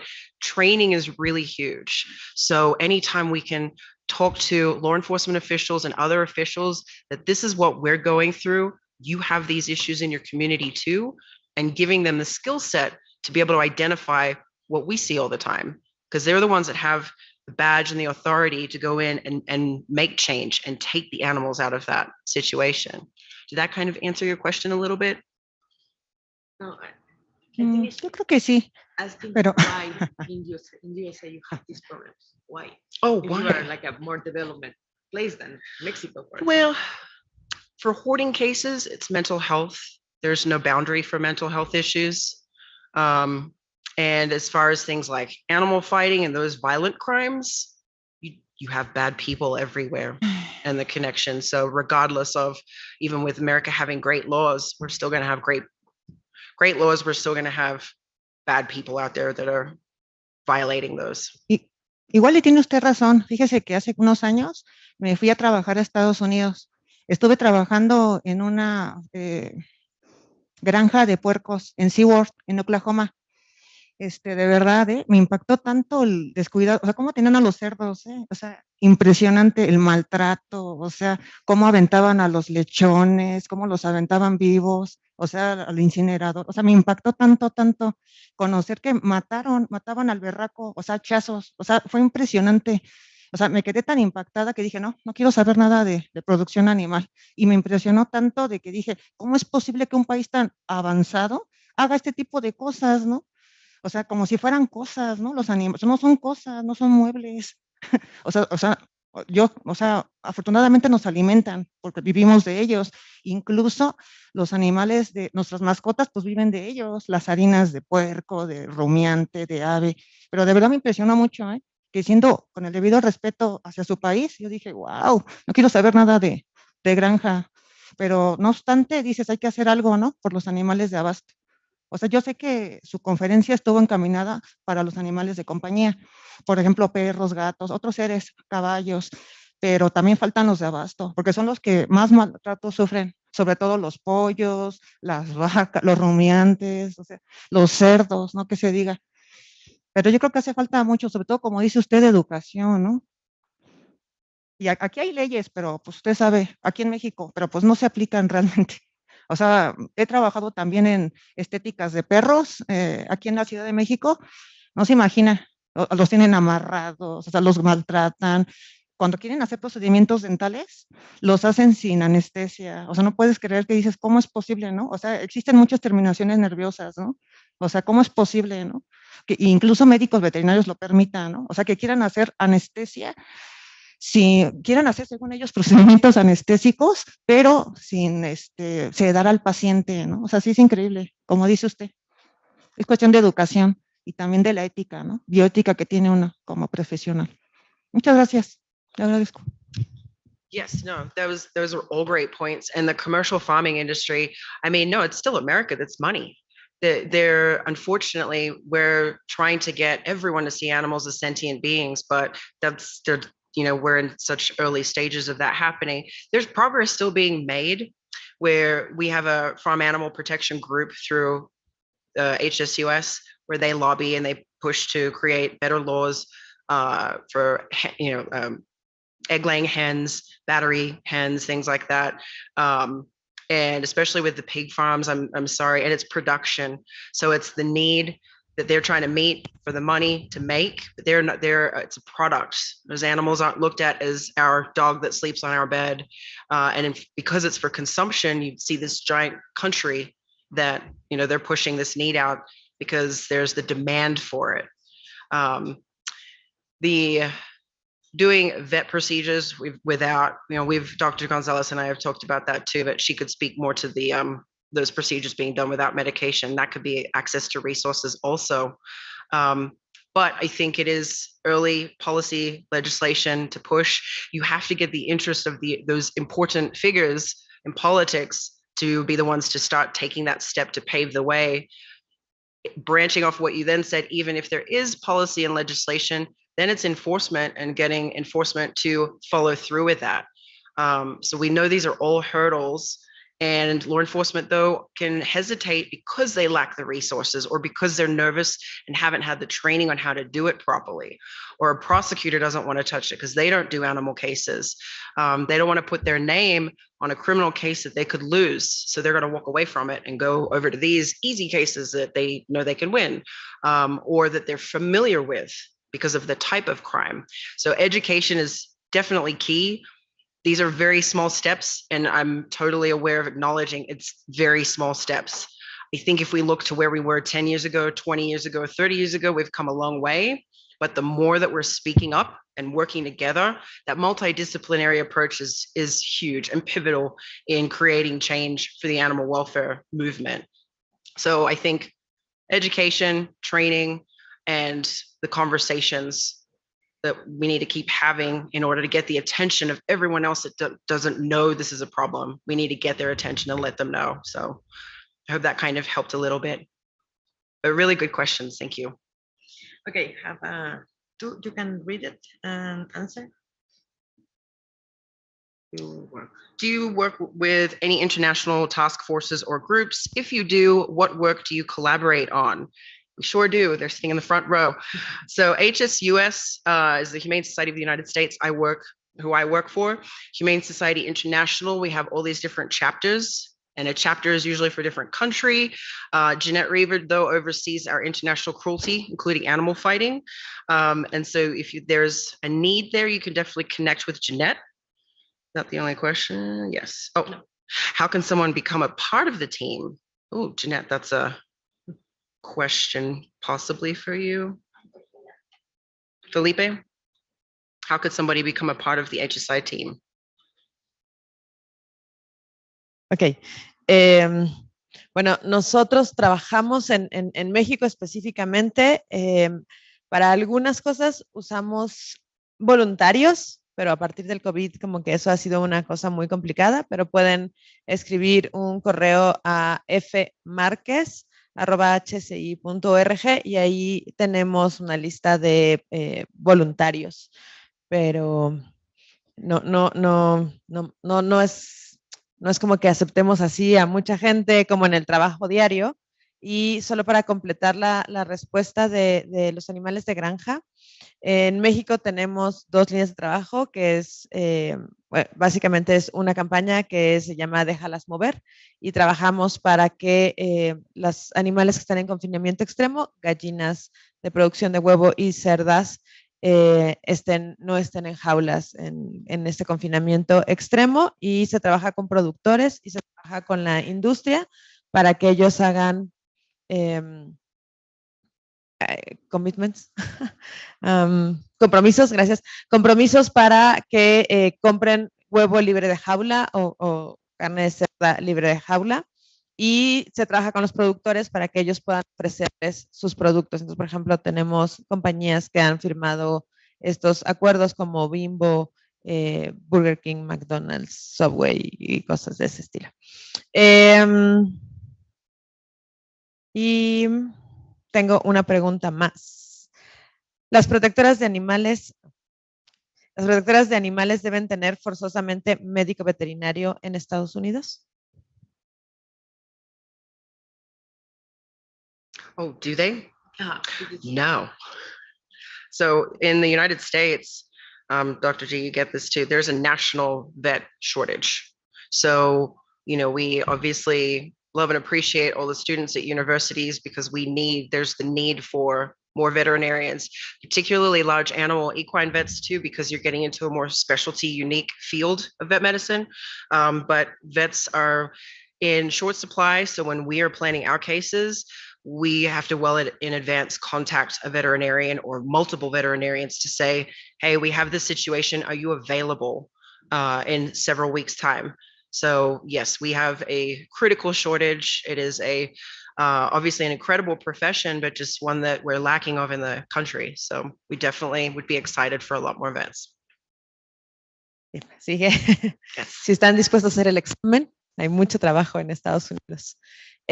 Una cosa que se me había olvidado hace rato con los animales de granja, hay una organización en México que se llama Igualdad Animal y ellos están trabajando por poner penas más fuertes. De hecho, lograron que en la Ciudad de México el maltrato, el artículo 350 Bister ahora tiene uno quarter que considera delito penal matar a los animales de granja en rastros clandestinos y que hicieran este tipo de prácticas. Lo están trabajando también ahorita para Chiapas y yo creo que lo que quieren hacer como para más estados para que puedan tener esta cosa. Si quieres ahorita platicamos porque no te oí, y vamos a receso. El mercado zonal es un problema grande en este país. Vamos a tener 10 minutitos otra vez de receso y regresamos con la plática de Gretel de Costa Rica. Muchas gracias.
Oh.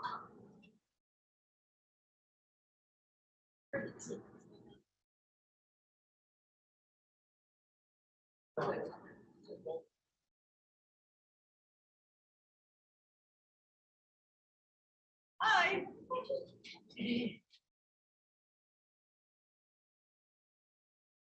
¿Verdad? Oh, sí, dos. Ajá.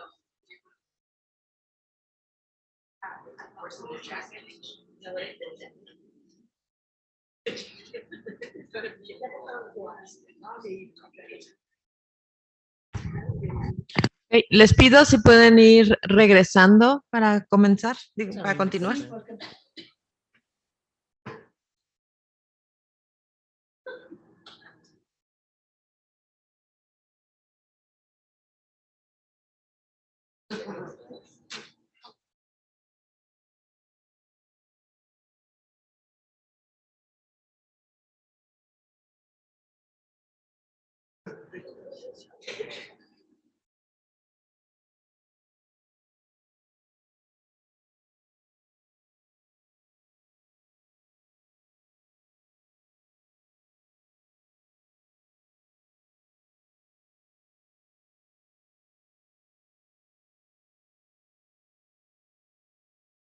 Muy bien, voy a ir presentando a nuestra siguiente ponente.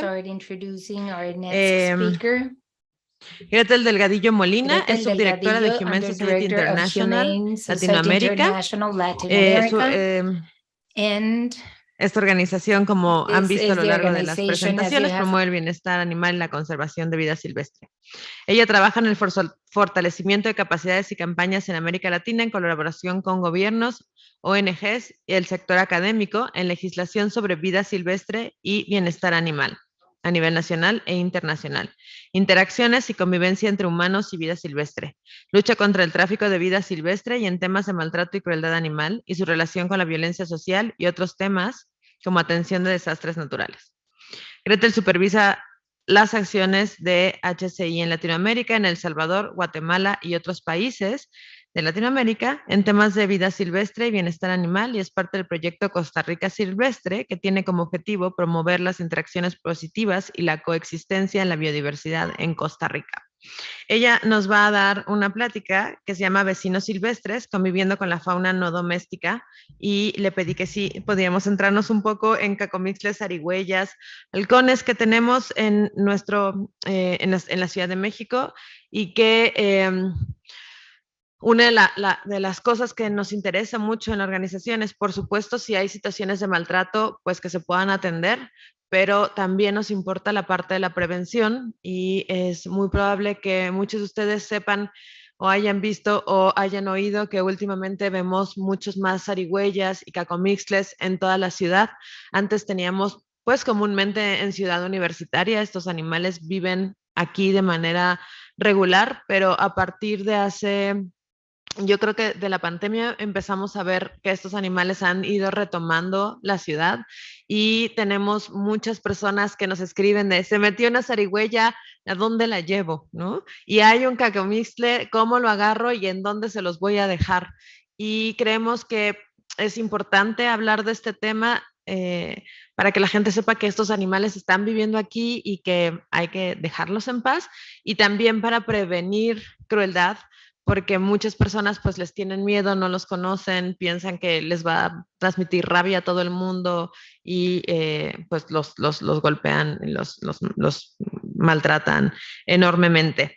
Entonces, muchas gracias por venir desde Costa Rica a darnos esta plática tan interesante. Bienvenida.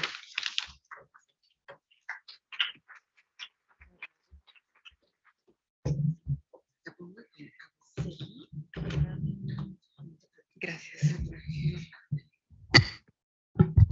Bueno, buenas ya tardes a todos y todas.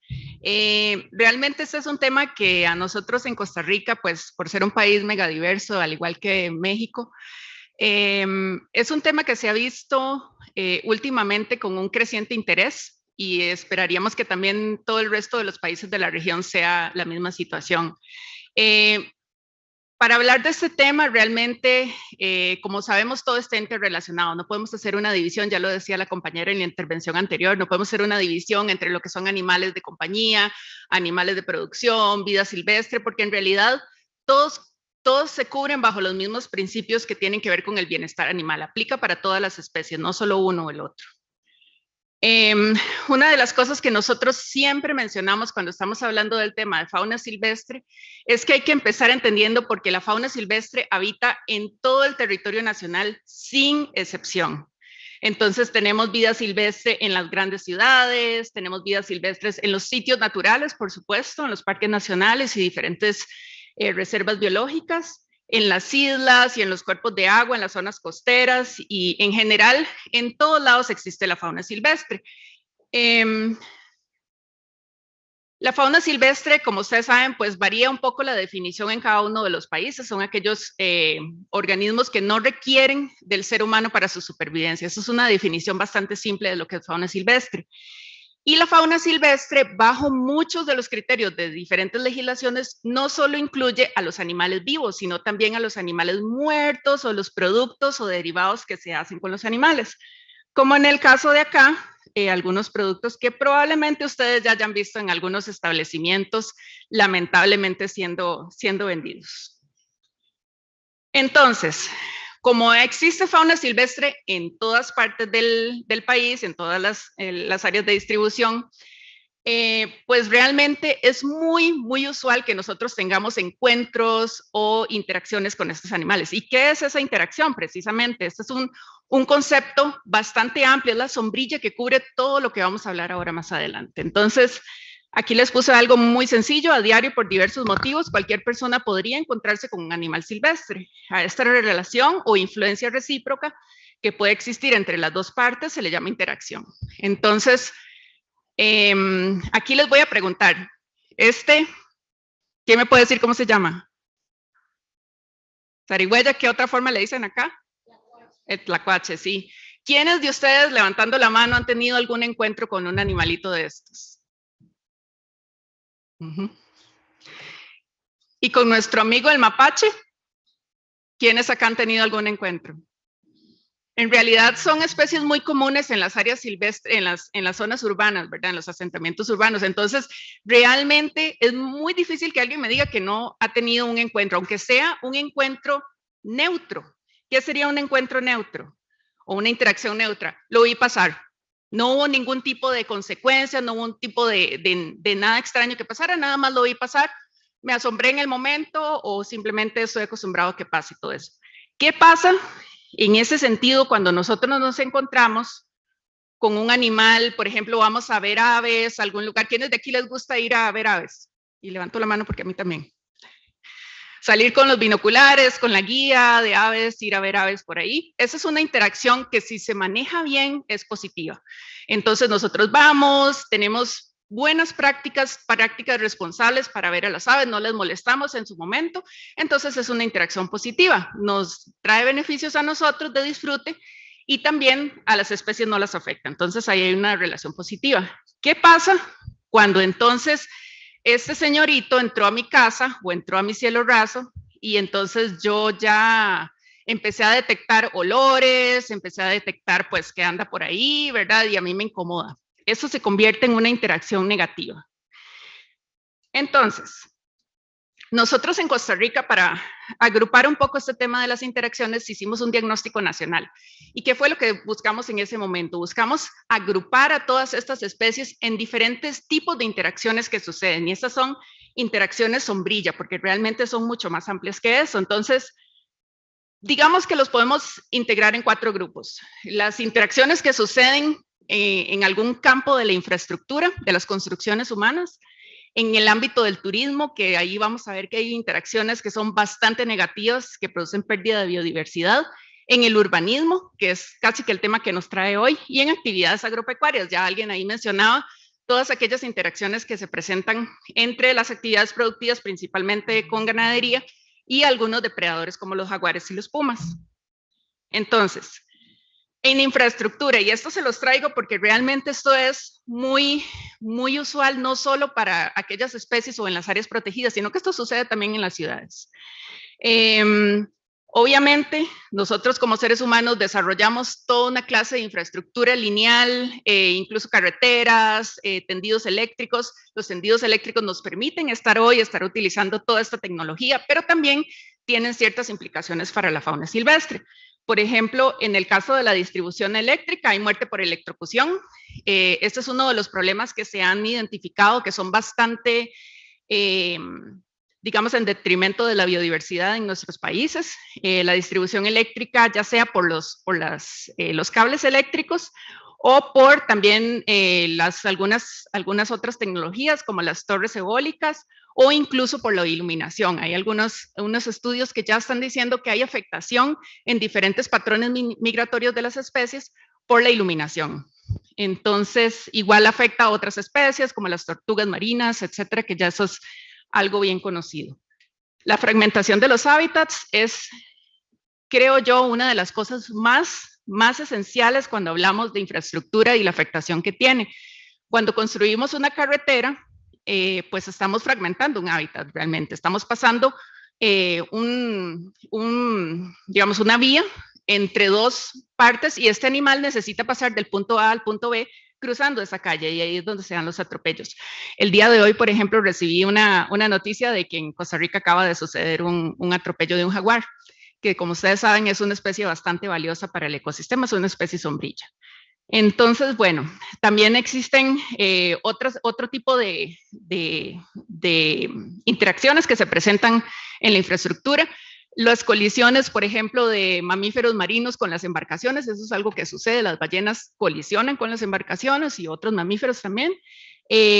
También en tránsito aéreo, hay muchísimos programas que se realizan en algunos aeropuertos para prevenir que hayan colisiones con los aviones. Hay muchas especies de aves que chocan con los aviones, de murciélagos también. En el ámbito agropecuario, en este no me voy a extender mucho, ya estábamos hablando con respecto a lo que era la ganadería y esas interacciones y algunas interacciones negativas que se dan por muerte de algunas reses ahí.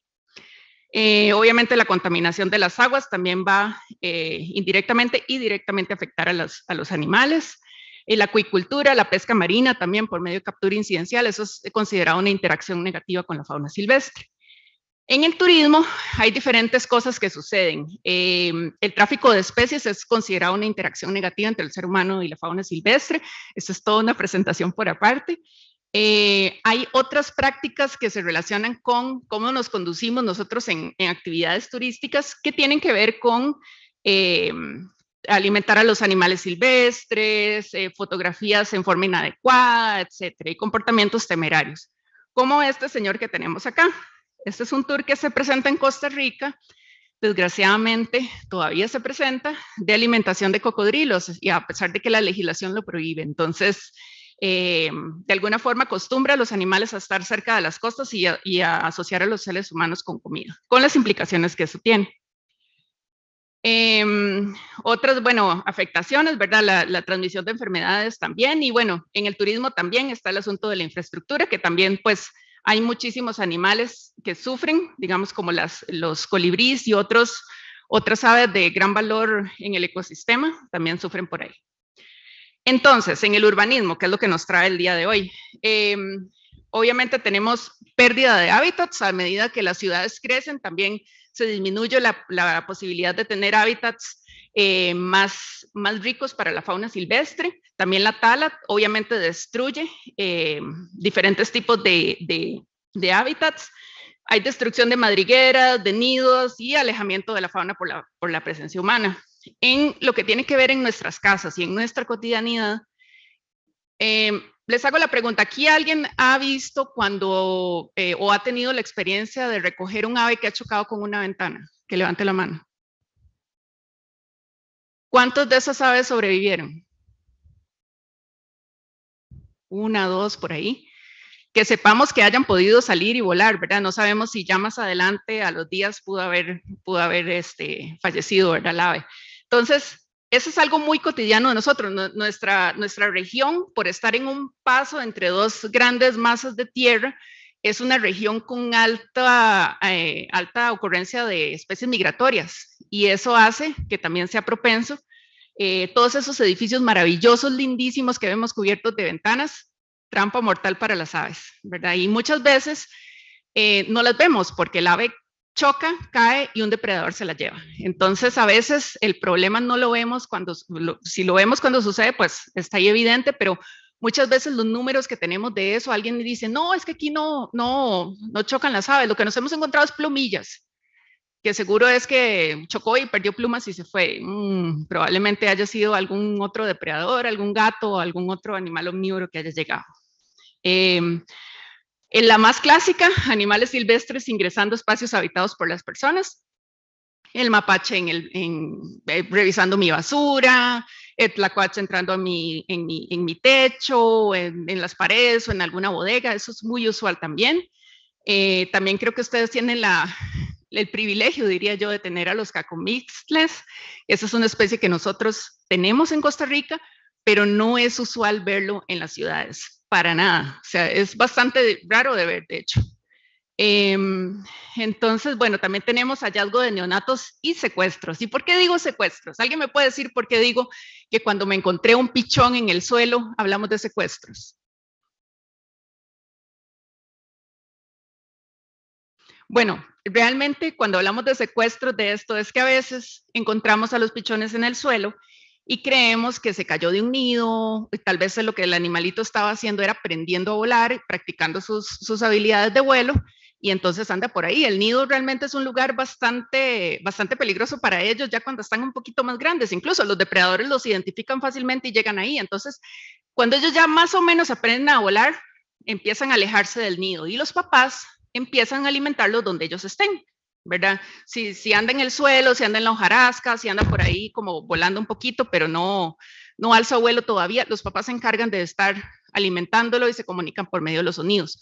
Cuando nosotros tomamos a ese individuo porque pensamos que cayó del nido o que simplemente no tiene nada y los papás ahí sonando alrededor y todo, y nosotros tomamos a ese individuo y nos lo llevamos, estamos lo voy a rescatar y lo voy a llevar a un centro de rescate o a alguna cosa, ¿verdad? Y entonces, ¿qué pasa con ese animal? Perdió todas las posibilidades de ser enseñado por sus padres a cómo sobrevivir, dónde están los depredadores, dónde está el alimento natural y probablemente le espere una vida de cautiverio. Entonces, por eso decimos que son realmente como secuestros. Nosotros, por ejemplo, en Costa Rica hemos tenido casos hasta donde la gente llega a los centros de rescate con la rama del árbol cortada con el nido. Es que me encontré este nidito aquí, entonces se lo llevo para que lo rescaten, ¿verdad? Y hay una cosa bastante interesante con esto. Las personas creen que rescatar fauna silvestre es igual que rescatar a los animales de compañía, los perros y gatos.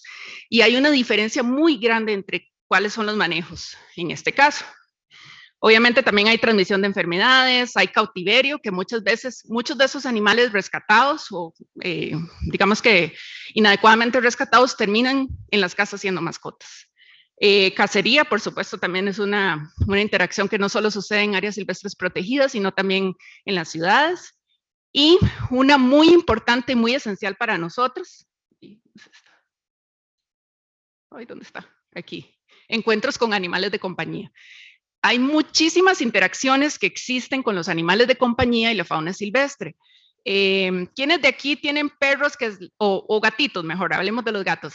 ¿Quién de aquí tiene gatos? Yo también, tengo 3. ¿A quiénes les han llevado un regalito, una lagartija o un animalito del gato? Sin miedo, sin miedo. Ok. Esa es una interacción, ¿verdad?, que sucede desgraciadamente entre nuestros animales de compañía y la fauna silvestre, igual con los perros. Lo que estaban conversando anteriormente, que las compañeras estaban diciendo de la cacería, por ejemplo, del uso de los perros como un arte más de cacería, eso también está definido como una interacción negativa. Ahí los animales se encuentran, hay enfrentamientos entre ellos porque el animal silvestre se va a defender. Él se va a defender y si no puede huir, se va a dar la vuelta y se va a tratar de defender. Entonces son encuentros y son situaciones bastante delicadas. Entonces, ¿quiénes de aquí han tenido un encuentro con nuestro amigo el cacomixtle? ¿Alguien podría decirnos qué interacción ha tenido? Tal vez.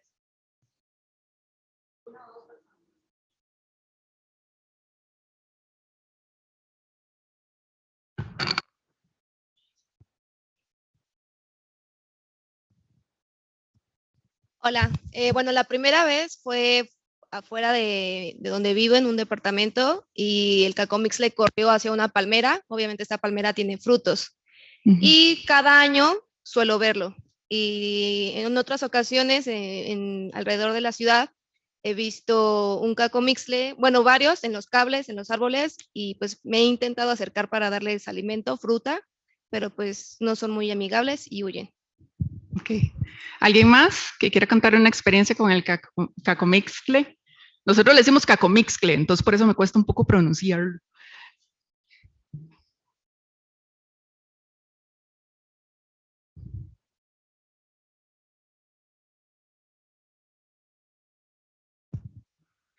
Buenas tardes. Bueno, por mi casa hay como un árbol muy grande hueco y de hecho ahí viven. No sé exactamente cuántos, pero cada que saco a pasear a mis perritos, los veo, de hecho los veo muy, muy seguido.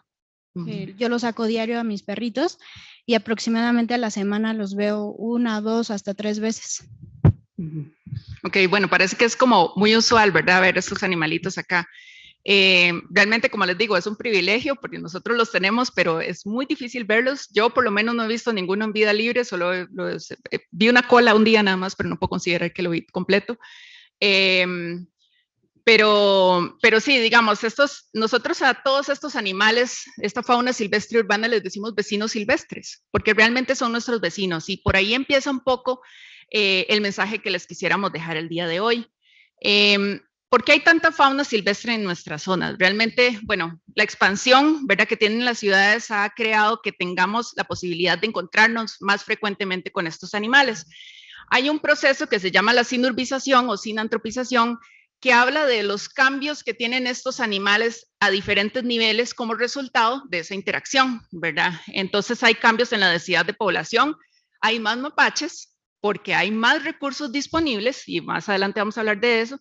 Los periodos de actividad también cambian, ¿verdad? Y esto es algo muy interesante. En Costa Rica, por ejemplo, tenemos un parque nacional, Manuel Antonio, es el parque más visitado, y lamentablemente esa presión que tiene del turismo hace que los animales pues hayan entendido que los seres humanos somos una fuente de alimento. Entonces, cuando uno va a Manuel Antonio, los mapaches, que son animales que están más activos durante la noche, en Manuel Antonio tienen horario de turista. Entran a las 8, están súper activos durante el día, robándose bolsos, robándose la Coca-Cola y todo esto, y ya como a las 3:30, 4 de la tarde, empiezan a irse al bosque, ¿verdad? Muy interesante lo que sucedió en pandemia. Cuando se vino la pandemia y el parque cerró temporalmente, todos los mapaches volvieron a ser nocturnos. No se veían los mapaches, los monos sí, los mapaches no. Andaban forrajeando, andaban haciendo como sus diferentes actividades dentro del bosque y no se acercaron a las zonas donde estaban los turistas. Entonces, eso fue un dato muy interesante en ese momento. También hay cambios en sus dietas, muchas veces, lamentablemente para mal, ¿verdad? Se adaptan a comer lo que esté disponible y muchas veces no cumplen los requisitos nutricionales que ellos necesitan. Y pues también hay cambios en las épocas y en los periodos de reproducción. Este es un video, no sé si se va a ver, pero eso es para que vean la capacidad que tiene un mapache de meterse en un lugar que ni siquiera habíamos identificado nosotros que estaba.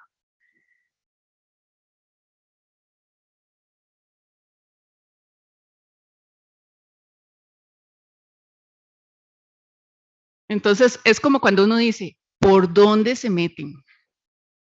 ¿Por dónde se meten? Ellos tienen bastante plasticidad, al igual que los tlacuaches, ellos tienen mucha facilidad para ingresar a las infraestructuras si ven una oportunidad ahí.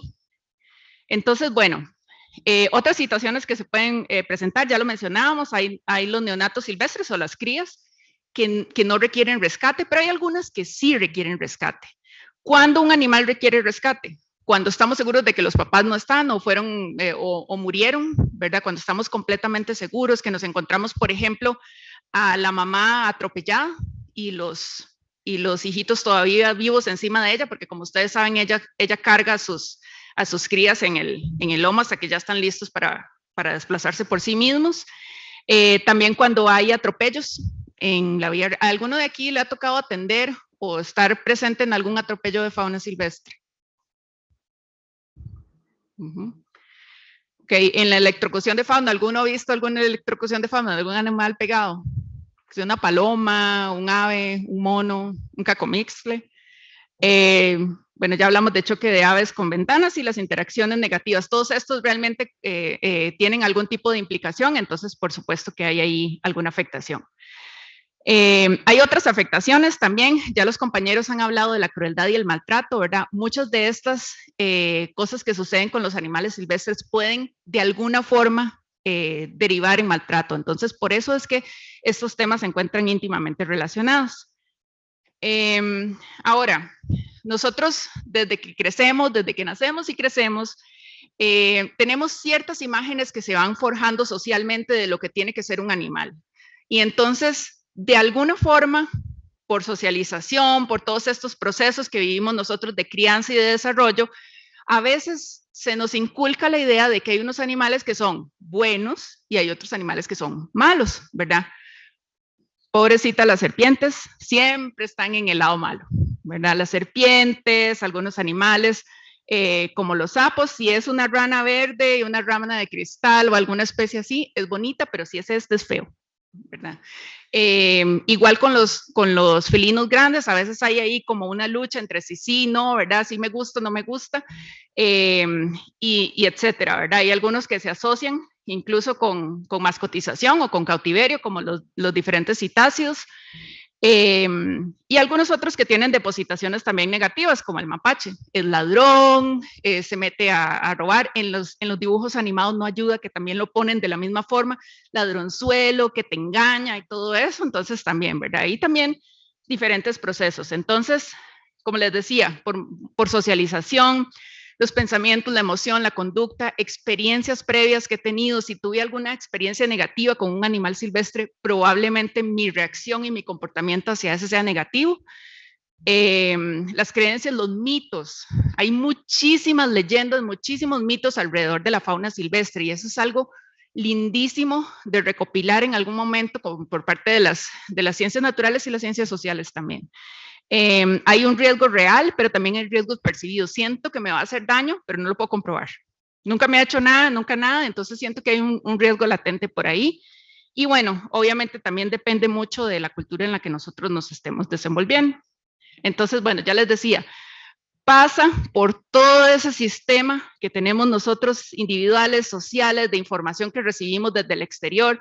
Los medios de comunicación a veces nos ponen la idea de que los animales son malos o de que hay un conflicto. También hay diferentes tipos de películas que nos ponen la imagen de que este animal es malo, de que este animal es feroz, de que es un come humanos. Entonces también ahí de alguna forma se exacerba. Cuando la película, por ejemplo, de Tiburón salió, nadie se quería meter al agua. La gente no se quería meter al agua. Incluso si no eran zonas, por ejemplo, en Costa Rica, no hay tiburones blancos, que son los que salen en la película, pero nadie quería ir a bañarse a la playa porque qué miedo que me coma el tiburón. Hay algunas otras imágenes que también de alguna forma generan esas interacciones negativas. Por ejemplo, cuando la película Nemo salió y la película Buscando a Dory también, se incrementaron las ventas de estas especies como mascotas. Y es muy paradójico porque las dos películas en realidad hablan de la libertad y del no cautiverio, pero hizo todo el efecto contrario. Todo el mundo quería un pez payaso, por ejemplo. Entonces, cuando nosotros hablamos de estos temas, a veces se habla del concepto de conflicto, y ustedes escuchan el conflicto de los seres humanos con la fauna, y ahora en los diferentes foros internacionales se ha ido cambiando un poco este conflicto por palabras que sean un poquito más integradoras, como el concepto de convivencia o de coexistencia. Pero ¿qué es un conflicto? Entonces, el conflicto es una situación de competencia donde hay dos partes que son incompatibles, no nos podemos poner de acuerdo, mi posición es totalmente incompatible con la otra. ¿Qué pasa con la fauna silvestre? La fauna silvestre no tiene raciocinio para decir, ay, estoy en un conflicto con el ser humano. Lo que ve son posibilidades y acceso a recursos. Entonces, el mapache no va a decir, uy, me voy a meter a ese techo, pero voy a tener un conflicto con este ser humano que vive ahí. No, él dice, ahí hay una madriguera perfecta para poner a mis crías.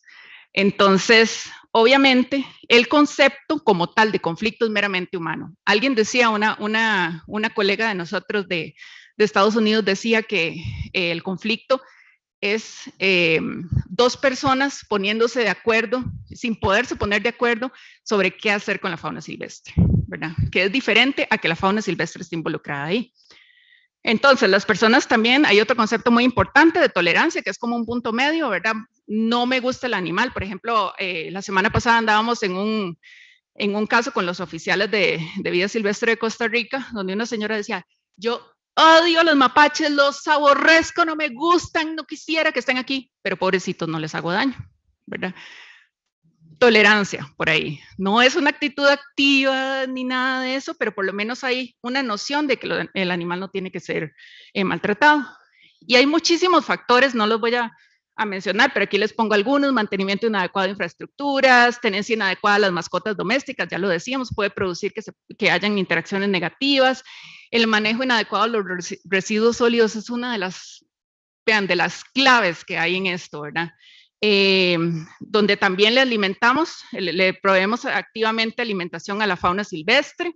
que normalmente no es lo que ellos comen, y también de alguna forma cambiamos sus comportamientos naturales.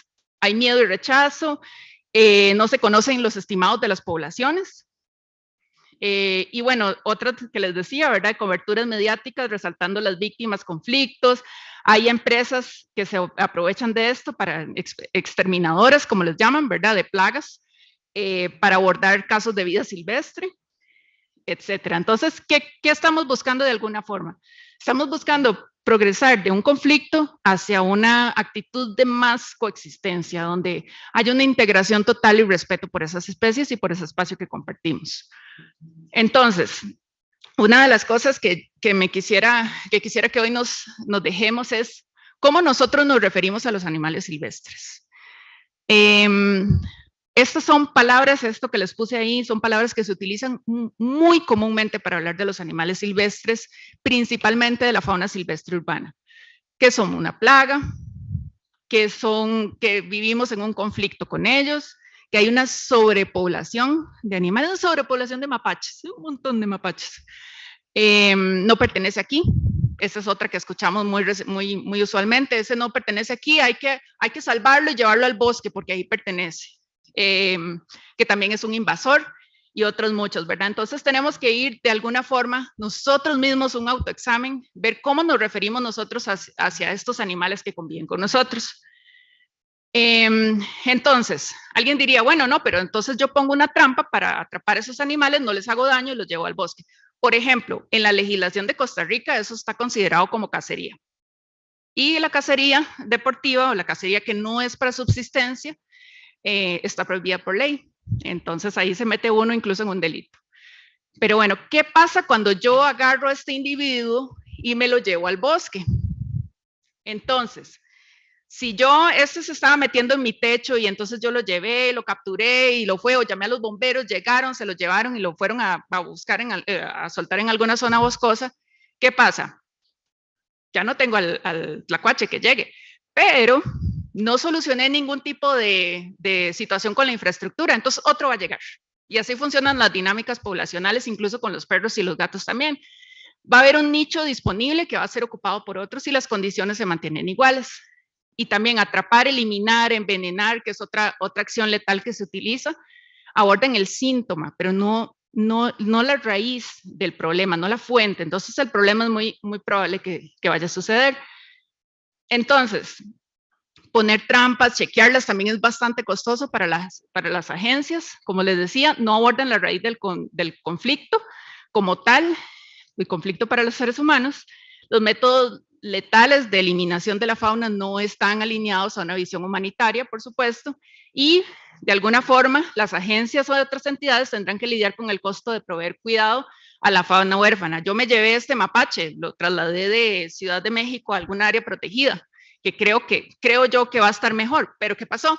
Esta era una mapache que tenía unas crías, andaba buscando comida, yo lo capturé, me lo llevé. ¿Qué pasa con las crías? Probablemente vayan a morir. Entonces, bueno, como decíamos, reubicar a los animales tiene una disminución significativa en la posibilidad de que sobrevivan. También las personas no se dan cuenta que existen consecuencias de bienestar también por sacar a este animal. Este animalito que anda en la ciudad y todo, probablemente nació aquí, nació en la ciudad. Entonces, ¿qué aprendió él? Aprendió dónde están los refugios en la ciudad, cuáles son los depredadores de la ciudad, probablemente algunos perros, otros mismos también entre ellos, serpientes y otros animales que también conviven en las ciudades, y no sabe dónde están otros medios, él solo ha conocido la ciudad. Entonces, ¿qué pasa? Yo lo agarro a ese animal y me lo llevo a otro lado. El animal entra en pánico, no conoce dónde están las vías de escape, no conoce cuáles son los depredadores, no conoce cuál es la comida que debe comer ahí, se encuentra con otros de esa misma población ahí, probablemente también haya un enfrentamiento, y bueno, el resultado, probablemente ese animal muera. Entonces, bueno, hay varios principios que se manejan para el control ético o el manejo adecuado de la fauna silvestre en estos casos. Y todo está basado en modificar prácticas humanas, no con el animal, sino nosotros. Entonces, requiere un proceso educativo a largo plazo, no es fácil. Este es un proceso que va poco a poco. si realmente necesito hacer sacar ese animal de ahí, necesito justificar con evidencia que realmente ese es el manejo último que necesito dar. Los objetivos tienen que ser claros y alcanzables, y obviamente el bienestar animal tiene que estar presente ahí. También los valores comunitarios, pero también la información científica. Esto tiene que estar de la mano, no tienen que estar en pleito los científicos con las comunidades peleándose, sino que tienen que estar alineados también. El manejo tiene que ser a largo plazo. Nada hago yo con, por ejemplo, hacer un manejo humanitario de palomas de Castilla, por ejemplo, y aplico unas medidas humanitarias el día de hoy, pero ya mañana no, ya el otro año ya no, y ya después no, porque se acabó el presupuesto y todo eso, y que esos son algunos de los retos que nos enfrentamos también. Y bueno, las etiquetas negativas hacia los animales, ¿verdad? Que era lo que hablábamos anteriormente. Entonces, una síntesis: eliminar el problema, no al animal. Eso es muy importante. Si tengo una infraestructura en mal mantenimiento, entonces tengo que dedicarle un poco de tiempo. Si estoy poniendo comederos y entonces están llegando esos animales, entonces ahí tengo que hacer algo yo. Identificar esos atrayentes, ¿verdad? Que tengo. Si yo le pongo comida a los animales de compañía, a los perros y gatos en mi barrio, a los animales comunitarios, tiene que ser una alimentación administrada o supervisada, para que entonces después no llegue el mapache a comer del mismo, llegue el tlacuache a comer del mismo, lleguen incluso las aves a comer del mismo, y también se convierte en un repositorio de enfermedades también de transmisión. Entonces hay que tener mucho cuidado con eso también. Y bueno, bloquear esos accesos que decíamos anteriormente. Ese es un video que hicimos en Costa Rica, no sé si va a correr o no, así, pero no tiene sonido. ¿Se podrá poner sonido entonces? ¿No? Bueno, realmente el video lo que presenta es eso que les estaba diciendo, las dinámicas de la población. Si las condiciones de alimento y refugio son las mismas, probablemente si eliminamos un animal, otros van a llegar a su lugar, ¿verdad? Entonces, esto se puede convertir para siempre en un círculo vicioso. Entonces, realmente, esto tiene que ver mucho con procesos de sensibilización, entender las dinámicas poblacionales. Ustedes que son también algunos aquí estudiantes de la universidad también, enfocarse mucho en los estudios que podemos hacer nosotros al respecto, ¿verdad? Sobre las poblaciones urbanas. Eso podría tener bastantes implicaciones positivas para reforzar los programas humanitarios que se puedan hacer en este sentido, y los programas educativos. Hay algunos recursos, estos probablemente, obviamente son de Costa Rica, pero aplican realmente para todo. Los principios y las recomendaciones que nosotros tenemos en este sitio web que se llama costarricasilvestre.go.cr tienen ahorita 22 fichas informativas, desde mapaches, pisotes, tlacuaches, bueno, nosotros les decimos zorro pelón, entonces se lo van a encontrar así. También sobre diferentes tipos de interacciones. La última ficha informativa que sacamos fue la de animales de compañía y vida silvestre, las interacciones y coexistencia. Hay de todo lo que se puedan imaginar ahí, entonces los invito a que la visiten también y que puedan descargar algunas de esas, porque son valiosas. Aunque es un contenido de Costa Rica, aplica muchísimo las recomendaciones para cualquier parte de nuestra región latinoamericana. Entonces aquí quedo yo, muchas gracias.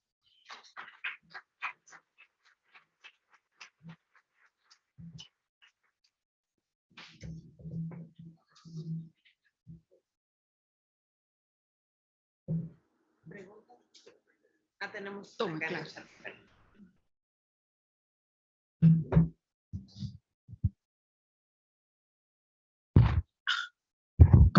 Tenemos algunos comentarios en el Zoom. En Tlalpan, Ciudad de México, hay tlacuaches. Es en respuesta a lo que habías preguntado. Hay tlacuaches, algunas veces. Algunas jaurías de perros ferales los han atacado y matado. El problema de las jaurías no es el único que enfrentan. Las personas los agreden porque los confunden con ratas. Yo tuve experiencia con crías de zarigüeya, las salvamos de la carretera porque su madre fue atropellada. Lamentablemente ninguna de las 5 crías se salvó. Y tenemos otro comentario también: vivo en Tlalpan y hay un cacomixtle que acude a nuestra casa y a la del vecino por duraznos y manzanas. Le ponemos agua limpia, esquiva súper bien a mis perros, los ve desde la azotea. Mi familia y yo tratamos de no intervenir con sus visitas para que se sienta cómodo y tranquilo. Okay. Bueno, en ese caso la administración de agua y de alimento pues es bastante controversial. Cuando nosotros ponemos alguna cosa suplementaria para los animales, realmente lo que estamos haciendo es asociando ese recurso con nosotros, con los seres humanos. Y puede ser que yo tenga buenas intenciones y quiera mucho ese animal, pero mi vecino no. ¿Verdad? Entonces, ¿qué pasa con él? Él generaliza y dice, todos los seres humanos me dan comida, entonces los voy a buscar, ¿verdad? Entonces, una alternativa es sembrar especies nativas, alimento natural para ellos, que también no los perjudica, ¿verdad? Y estar seguros de que si vamos a administrar agua, que no hayan cuerpos de agua cerca, porque si hay cuerpos de agua cerca, hay algún riachuelo, algún lago, alguna cosa, probablemente ellos llegan a tomar agua de ahí, ¿verdad? Entonces, esa es una de las cosas que se podrían hacer, ¿verdad? Y no interferir realmente con ellos y apreciarlos como están, es como la mejor recomendación. No creo que tenga muchos riachuelos, entonces a lo mejor el país. Sí, obviamente en los climas extremos, pues, ¿verdad? A veces es necesario hacer algún tipo de suplementación de agua, pero sí es como bastante, hay que tener bastante cuidado y estar seguros de que realmente no estamos interfiriendo con el comportamiento natural de ese animal. Okay. En el caso de rescates de crías de tlacuaches, ¿a qué edad es ideal la liberación? Bueno, es que eso depende muchísimas condiciones especiales que el animal tenga, ¿verdad? La forma en que ingresa al centro de rescate, que es lo adecuado, ¿verdad? Es donde le pueden proveer los cuidados necesarios, ¿verdad? Profesionales y de alimentación que ellos necesitan, ¿verdad? A veces uno cree que dándole algunas cosas que uno tiene alrededor puede ser, ¿verdad? Pero algunos animales más bien tienen problemas después de crecimiento y eso debido a la alimentación que les damos. Entonces, eso muchas veces lo define la forma en que el animal llegó, si está muy acostumbrado a las personas o no, ¿verdad? A veces son candidatos para liberación, a veces no, y tienen que quedarse en cautiverio permanente, ¿verdad? Entonces, hay un montón de consideraciones antes de saber si un animal puede ser liberado o no. Con los tlacuaches creo que también el peso es muy importante porque dependiendo del peso que van teniendo, van comiendo distintas cosas. Entonces no es solo la edad. A otras, sumándole las consideraciones.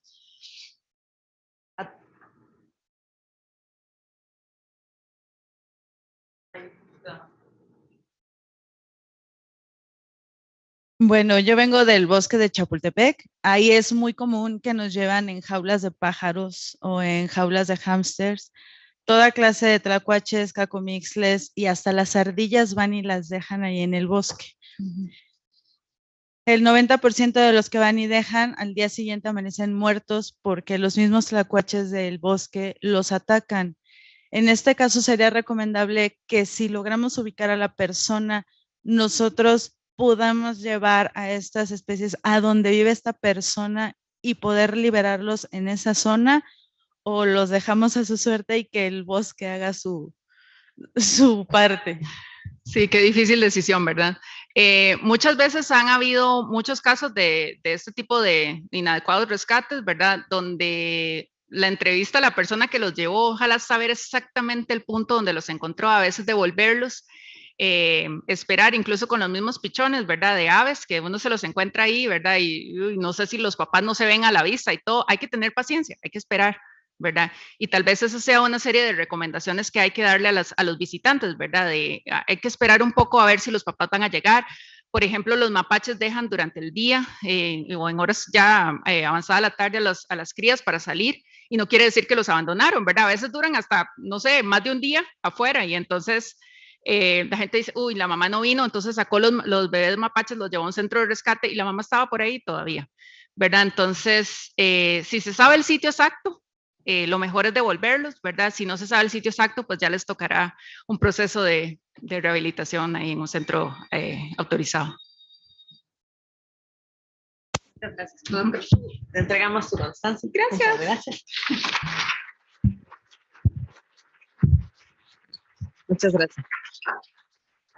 Yo creo que así como estamos ahorita con la época de calor y estamos todo el mundo haciendo recomendaciones y cada vez que uno oye una noticia o habla en Facebook te dicen qué hacer en época de calor, yo creo que esta es una de las cosas que tenemos que empezar a hacer muy fuerte ahorita, la parte de la educación con estos animales que nos encontramos.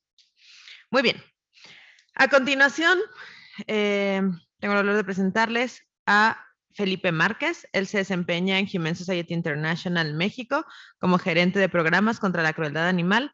En 2009 cofundó una de las organizaciones de protección animal más importantes del estado de Aguascalientes, Amigos Pro Animal. Felipe ha sido parte del equipo de HCI de respuesta a desastres, coordinando y participando en despliegues en México por huracanes, terremotos y explosiones, así como en Rumania y Polonia, brindando asistencia a los animales de los refugiados afectados por la guerra de Ucrania. Y recientemente formó parte del equipo desplegado en Turquía, que brindó ayuda a los animales de familias afectadas por los sismos en febrero del 2023. Felipe ha participado en campañas de cierre de granjas de perros para consumo que la organización tiene en Corea del Sur, rescatando más de 200 perros en marzo del 2023, así como el rescate de varias decenas de perros que eran presuntamente utilizados para peleas en Carolina del Sur, Estados Unidos, y en el rescate masivo de 4,000 perros de la raza Beagle que realizó la organización de Humane Society International en el 2022. Felipe es además el cerebro de todo esto que están viendo aquí ahora, ¿no? Yo estoy coordinando el capítulo de la Ciudad de México, pero Felipe es el cerebro detrás del tour, que como les decía al principio, vamos a estar en Quintana Roo, en Mérida y en Aguascalientes. Así que, bueno, muchas gracias siempre por preocuparte tanto de todos los estados y de ayudarnos a organizar todo esto que es una logística bien complicada con todos los ponentes. Muchas gracias, Felipe. Es un placer trabajar contigo. Felipe nos va a hablar sobre conceptos de manejo y captura humanitaria de animales. Muchas gracias. Muchas gracias.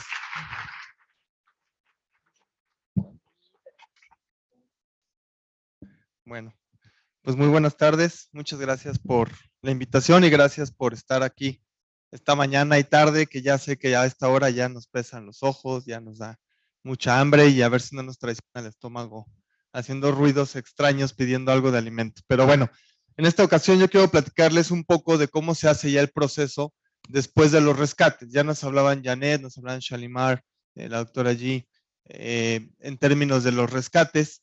Y yo quisiera ahondar un poco más en sí el manejo de los animales, ¿no? Porque muchas veces quienes pertenecemos a organizaciones, a grupos de rescate animal o son rescatistas, pues empiezan básicamente por buenas intenciones, ¿no? Y con la empatía que les genera las otras especies, pero muy pocas veces tenemos acceso a ciertas herramientas o capacitaciones que nos puedan ayudar a entender cómo manejar a lo mejor un perro. Ahorita Gretel pues ahondaba también en animales, en fauna silvestre.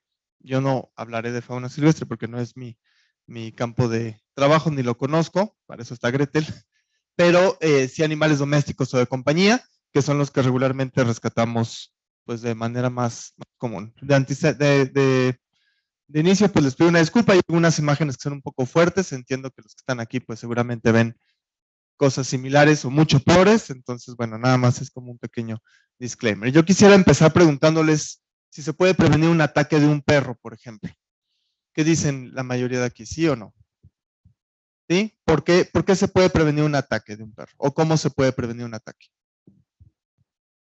¿Quién dice yo? ¿Perdón? Observando el lenguaje del animal, el lenguaje corporal. ¿Qué más decían por allá? Comportamiento. No sé quién fue. Bueno, ok. Sí, definitivamente podemos prevenir un ataque. Y para prevenir un ataque, lo que mencionan es importantísimo. Y todo lo que yo les voy a decir aquí ahorita, pues va a servir para el momento de agarrar un perro o un gato. Pero si nosotros de entrada sabemos leer a los animales, entendemos lo que el animal nos está tratando de decir con un lenguaje no verbal o con su propio lenguaje, pues seguramente evitaremos algún accidente mucho más grave.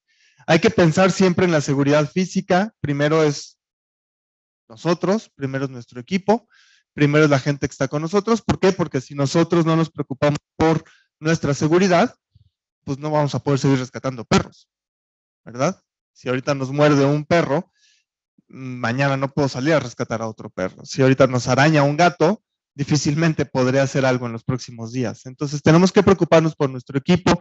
Shalimar hacía mención justo de una persona muy importante que se tienen, por ejemplo, en los casos en HSUS al momento de los rescates, que es una persona de seguridad, pero de seguridad para las personas, para el staff que está trabajando directamente en los rescates.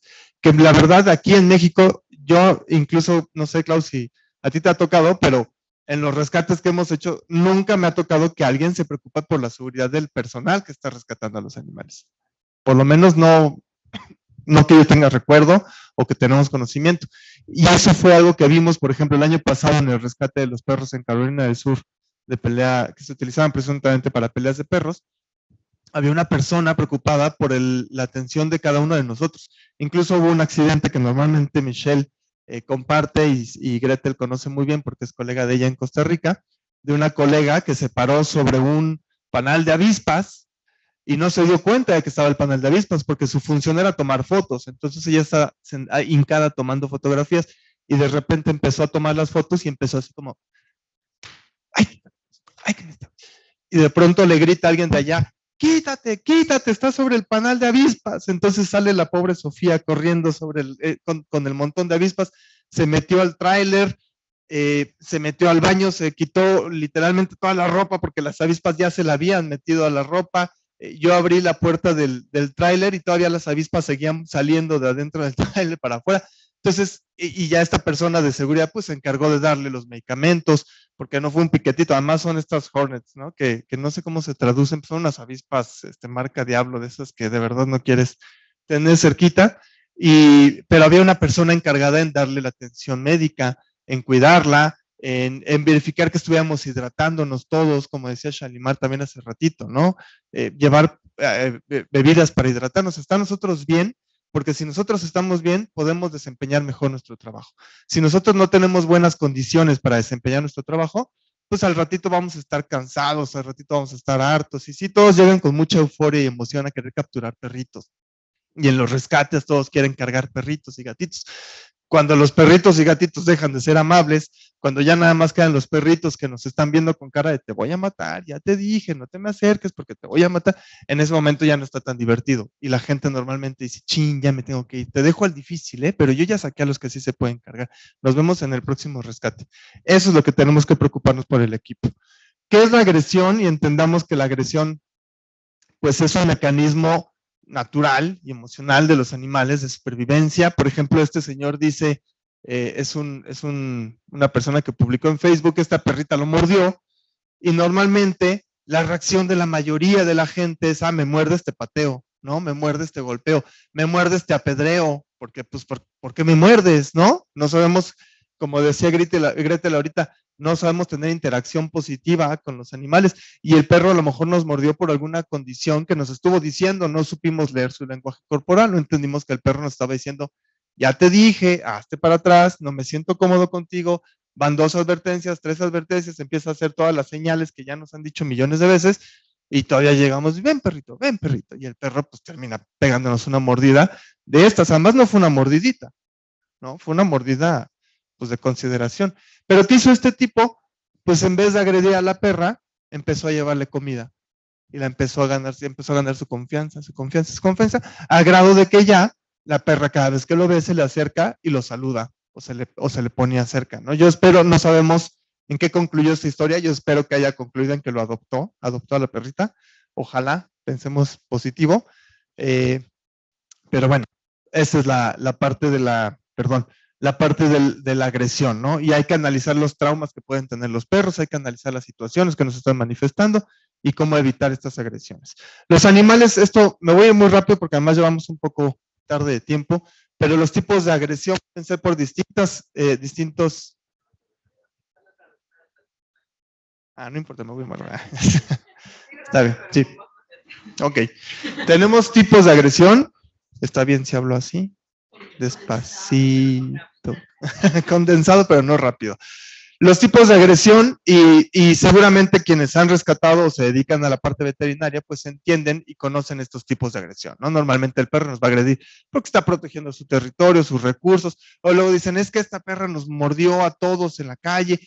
Pues sí, porque todos los niños van y quieren agarrar a los cachorros de la perra, ¿no? Y entonces la perra ya nos dijo a todos, aléjense de mis bebés, aléjense de mis cachorros, y llegan los niños y, ay, mira qué bonito, entonces la perra empieza a pegar mordidas a todos los niños, y los niños, ¿y quién es la culpable? La perra, ¿no? ¿Y a quién acaban matando? A la perra. Pero es que no importa, la perra mordió. Entonces pensemos de esa manera. ¿Por qué puede venir una agresión? O el celo, por ejemplo, es una motivación de agresión también. Puede ser que la perra se defienda y la perra agrede a los perros que están detrás de ella porque trae 10 machos encima de ella queriéndola montar, entonces la perra termina por cansarse y agrede a 2 o 3 de ellos, o los mismos machos empiezan a pelear entre ellos porque no es mía, yo la vi primero, no, hazte para allá, quítate, no, es que yo llegué primero, es que yo... Y entonces empieza a haber pleitos.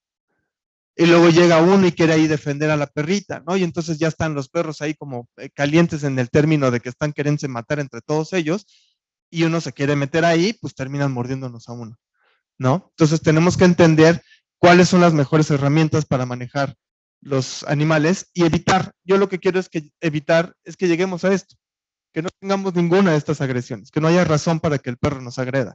Ahora nos han enseñado toda la vida cómo acariciar perros, ¿no? Y entonces todo el mundo, bueno, no todo el mundo, pero la mayoría de la gente llega y, ¡ay, qué bonito perrito! ¿Y cómo se llama, no? A ver, háganse ustedes así en la cabeza. ¿Gusta? ¿Está padre? ¿Se siente bien?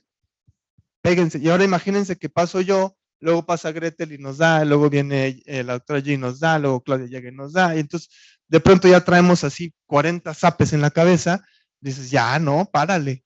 Entonces, ¿qué hace el perro? Pues termina agrediendo, ¿no? La forma correcta que a lo mejor que podemos para interactuar con un perro, existen 2 situaciones. Si es un perro con un tutor o que tiene una persona responsable sobre él, primero es hacer ¿qué? Preguntarle, ¿puedo acariciar a tu perro? No, muerde. Ah, ok, gracias. Sí, sí puedes acariciarlo. Y entonces ya nos acercamos y acariciamos al perro. Que el perro nos conozca. Obviamente no nos vamos a poner así para que nos huela, ¿no? Porque normalmente ellos se presentan de esa manera, pero sí podemos permitir que el perro nos huela. Y yo me acerco poco a poquito y que el perro se me vaya acercando y me empiece a oler. Y una vez que el perro me huele, entonces ya lo puedo empezar a acariciar. A lo mejor aquí abajo, no así de, ya nos conocimos, ahora sí somos amigos y nos vamos a agarrar a zapes. El chiste es agarrarlo de aquí, empezar a acariciarle abajo de las orejitas, abajo de la barbita, para que el perro se sienta en confianza y se sienta cómodo con nosotros. Si es un perro que no tiene dueño, mis recomendaciones, pues no lo toquen. Pero si lo tienen que tocar, pues entonces vayan aproximándose de manera en que el perro no se sienta invadido.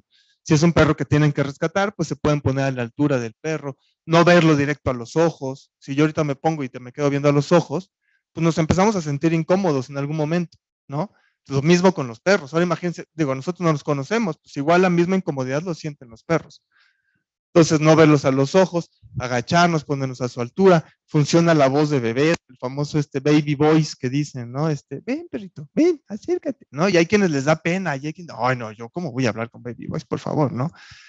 Pero de verdad funciona. Eso hace que el perro genere confianza en nosotros. Y si es una misma persona la que le está hablando así, que le está ofreciendo comida, que le da estas motivaciones para que el perro se sienta cómodo con nosotros, es muy probable que ese perro termine acercándonos. A nosotros nos ha tardado, por ejemplo, yo me he tardado 1.5 semanas, 2 semanas en rescatar a un solo perro.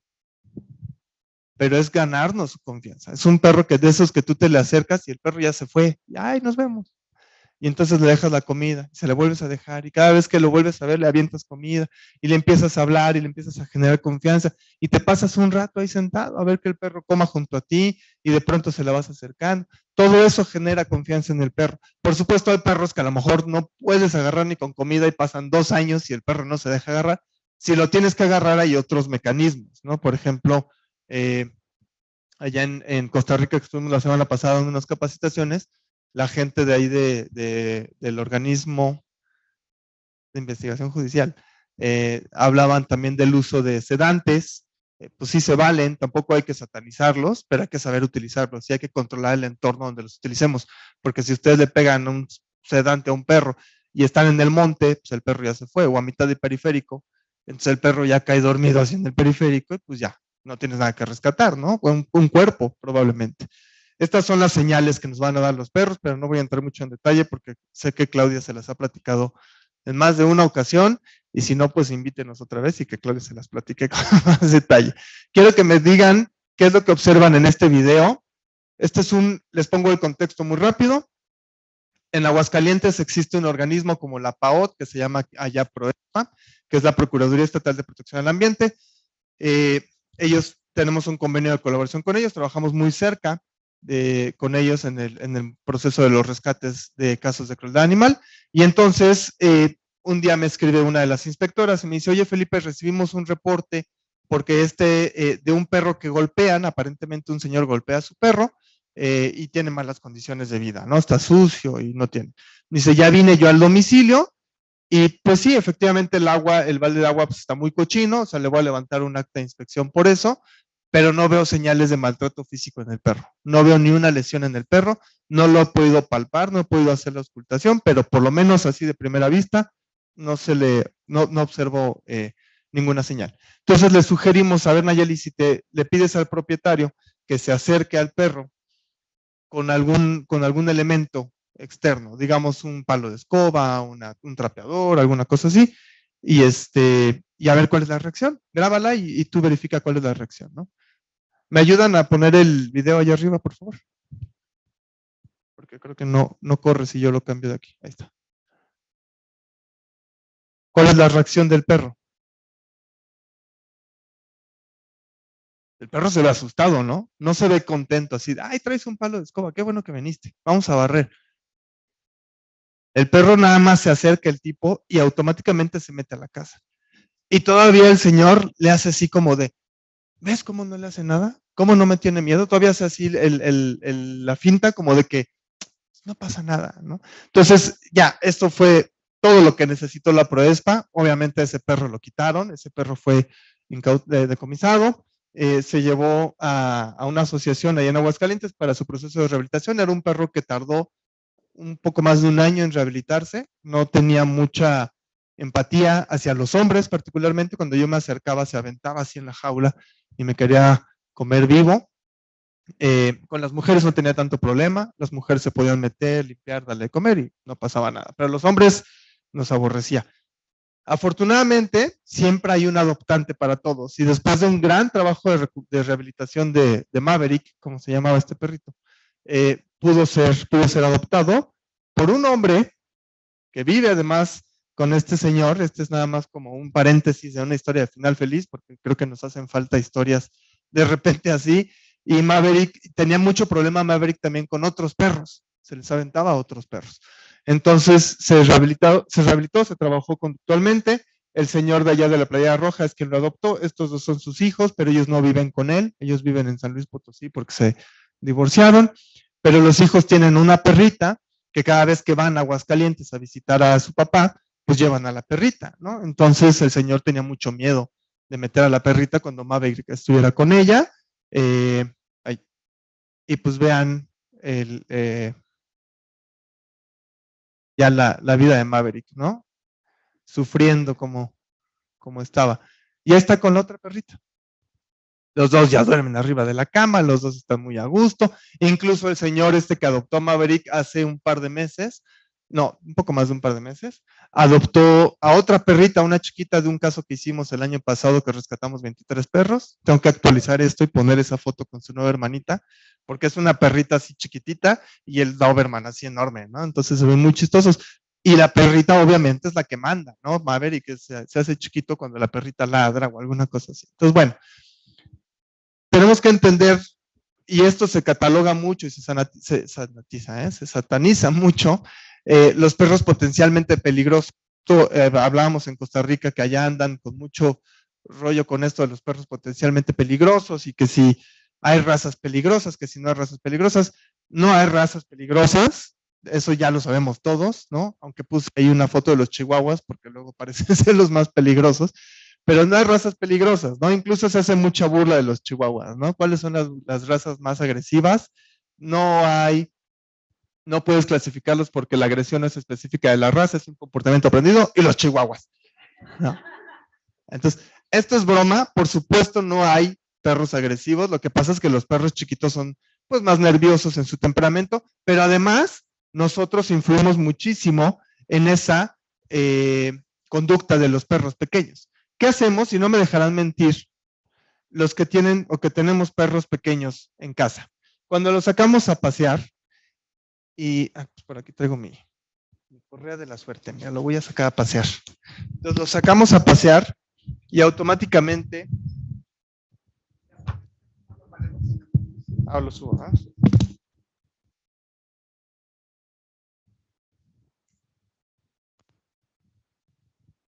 Entonces traemos a nuestro perro paseando, muy contentos, muy orgullosos porque traemos un perro que parece de juguete porque es chiquitito.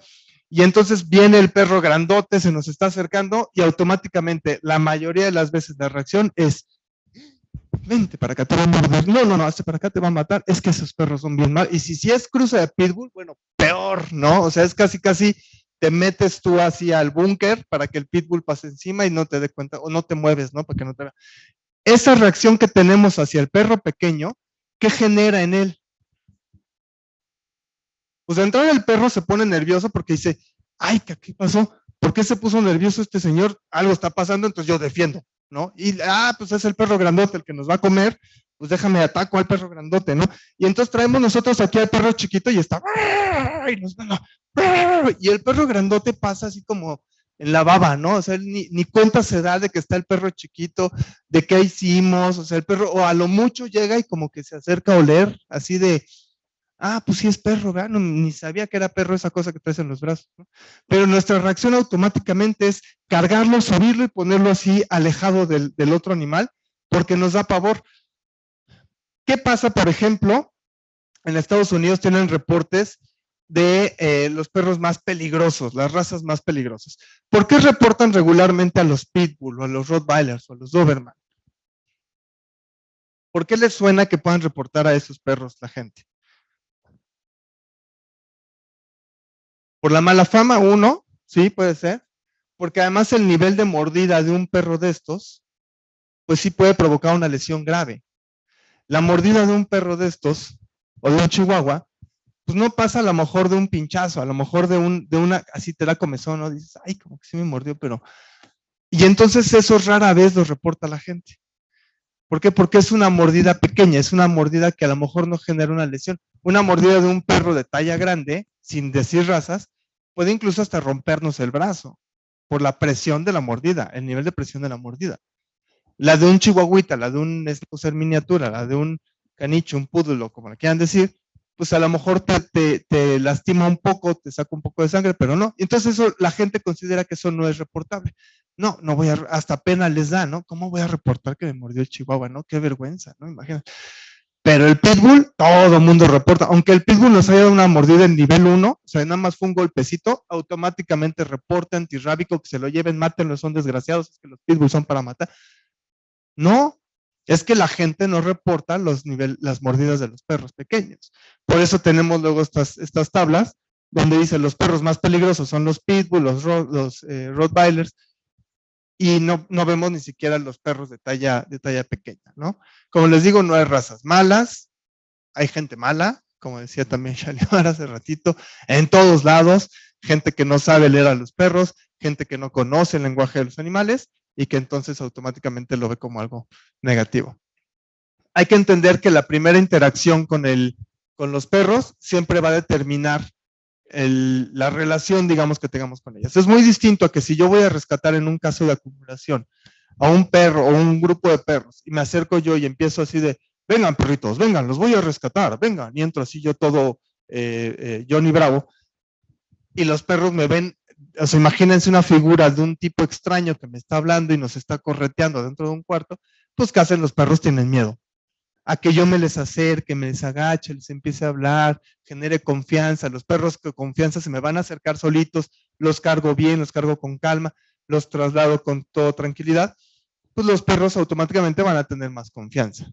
¿Qué harían, por ejemplo, ustedes en un caso de acumulación, donde en un cuarto tienen un montón de perros que son medianamente sociables y tienen un par, a lo mejor, que son nada sociales, que no se dejan agarrar y no tienen nada de manejo? ¿A quién capturan primero? ¿A los sociables o a los no sociables? ¿A los sociables? ¿Por qué? ¿Por qué? A ver, alguien que me levante la mano y lo hablen fuerte. Bueno, voy para allá. Pues prácticamente sería por imitación. El perro que tiene un poquito más confianza, te va a dejar agarrarlo, y los que tienen menor confianza por imitación van a dejar que tú los puedas lazar. Sí, puede tener algo, por supuesto, de repercusión sobre los otros animales. Yo lo que haría o lo que tratamos de hacer siempre es dejo a los difíciles al final, porque no quiero que los fáciles me vean correteando a los difíciles y se pongan nerviosos. Y no es que nos pongamos a corretearlos, tampoco vamos a estar corriendo como locos dentro del cuarto. Pero si el perro que es fácil llega y nos metemos al cuarto y nos dice, a mí, sálvame a mí primero, por favor, a mí. Pues ese te está pidiendo a gritos, ¿no? Ese ya nomás lo cargas y lo sacas de ahí. Y el otro que está allá al fondo del cuarto, que no se deja agarrar, pues vas a tener que utilizar otras técnicas. A lo mejor tienes que usar tubo, a lo mejor tienes que usar trampas, a lo mejor tienes que sedarlo. Pero si ese te va sobre ese con todos los demás en el cuarto, se ponen nerviosos los demás.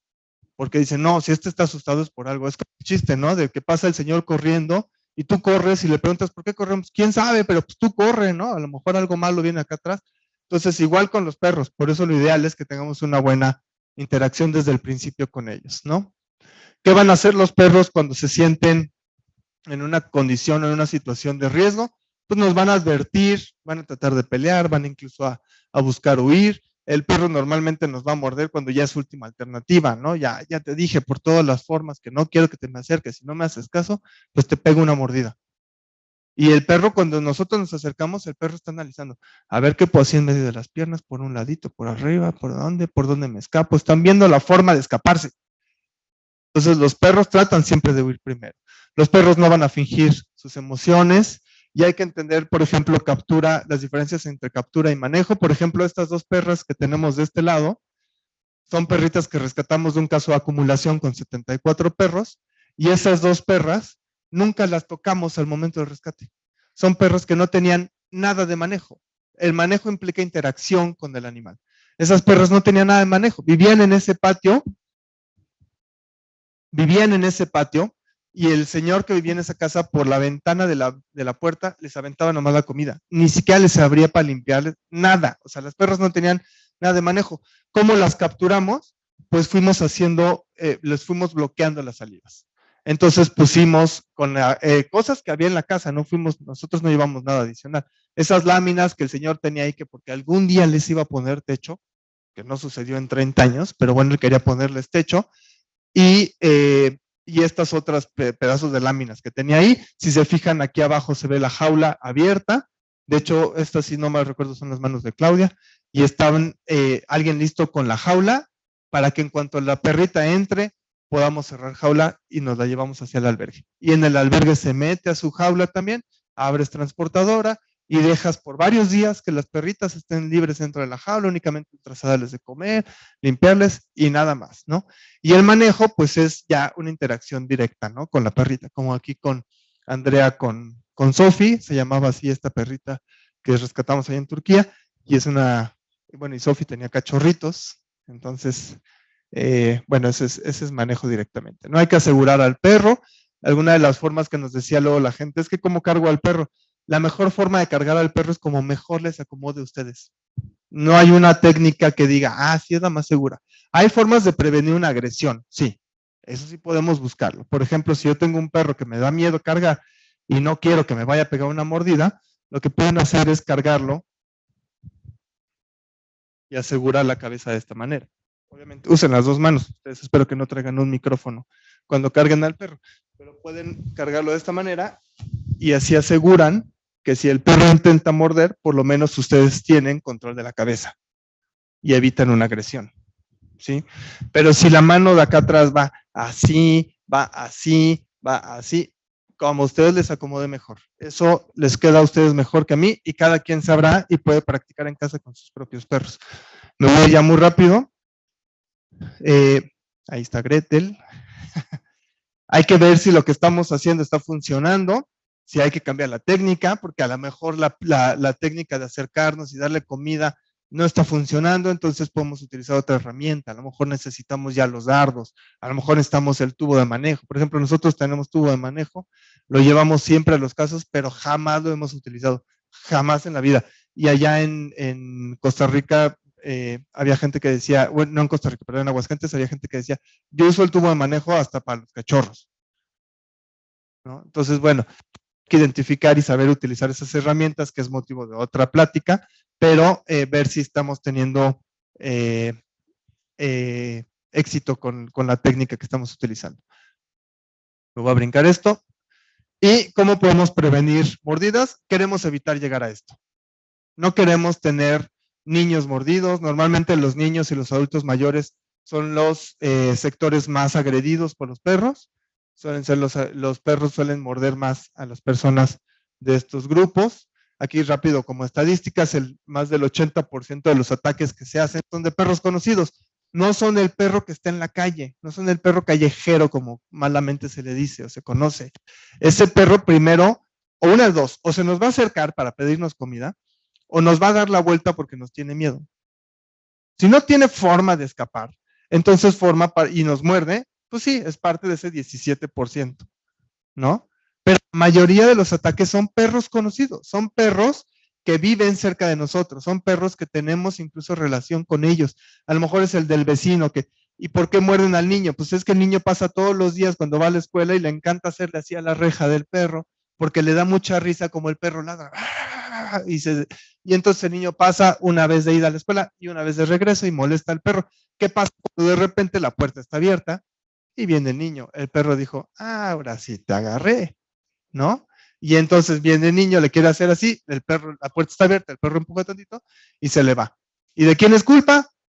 Del perro. ¿A quién matamos? Al perro, ¿no? Pero no ves los antecedentes, no revisas qué había pasado con ese animal. ¿Por qué el perro reaccionó de esa manera? Bueno, son estadísticas. Lo que les decía de las presiones de las mordidas, nuestra presión, por ejemplo, es de 77 libras por pulgada cuadrada, PSIs, como se les conoce normalmente.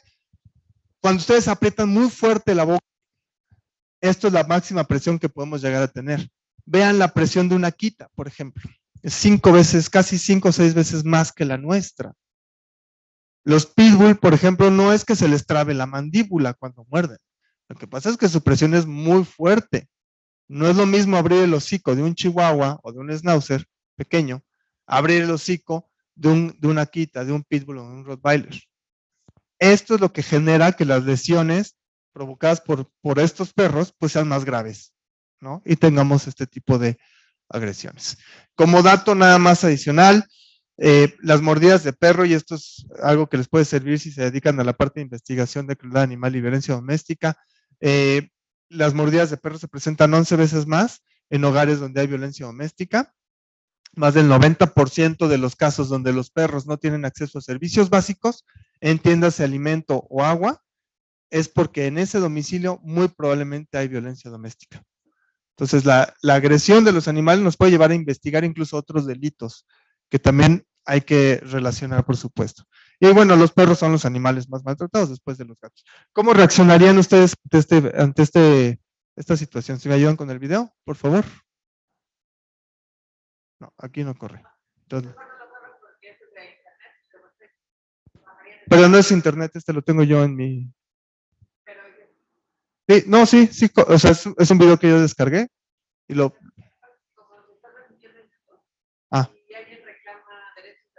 Ok. Bueno, entonces nos lo evitamos. Estos son los niveles de mordidas de perro. Me lo voy a echar rapidísimo porque ya voy muy tarde. Sí. Tenemos primero el nivel 1, que es una premordida o son mordidas de alerta. O sea, el perro normalmente no se nos va a acercar. Nada más nos va a decir, mira, tengo dientes, muerdo, hazte para atrás. No te me acerques, no soy tu amigo, no quiero ser tu amigo. Puedo morder. Si llega a haber el nivel 2, si llega a haber algún contacto del animal con nosotros, normalmente el perro en ese nivel 2 lo máximo que va a llegar a hacer es nada más como un golpecito. Y llega y te pega así, ¿no? O te pega así como una bolita con la puntita nada más de los dientes y te deja así como un pequeño pellizquito en la piel, que es casi imperceptible, pero ahí ya no hay distancia de seguridad entre el perro y ustedes. O sea, el perro ya pasó por el nivel 1 y ahora va al nivel 2. Te estoy diciendo, si muerdo, y no haces caso, ¿verdad? El nivel 3 se subdivide en 2 niveles más. El perro puede morder una vez, pero muerde y suelta, y la herida o la profundidad de su mordida es mucho menor que la de sus dientes incisivos, de sus caninos.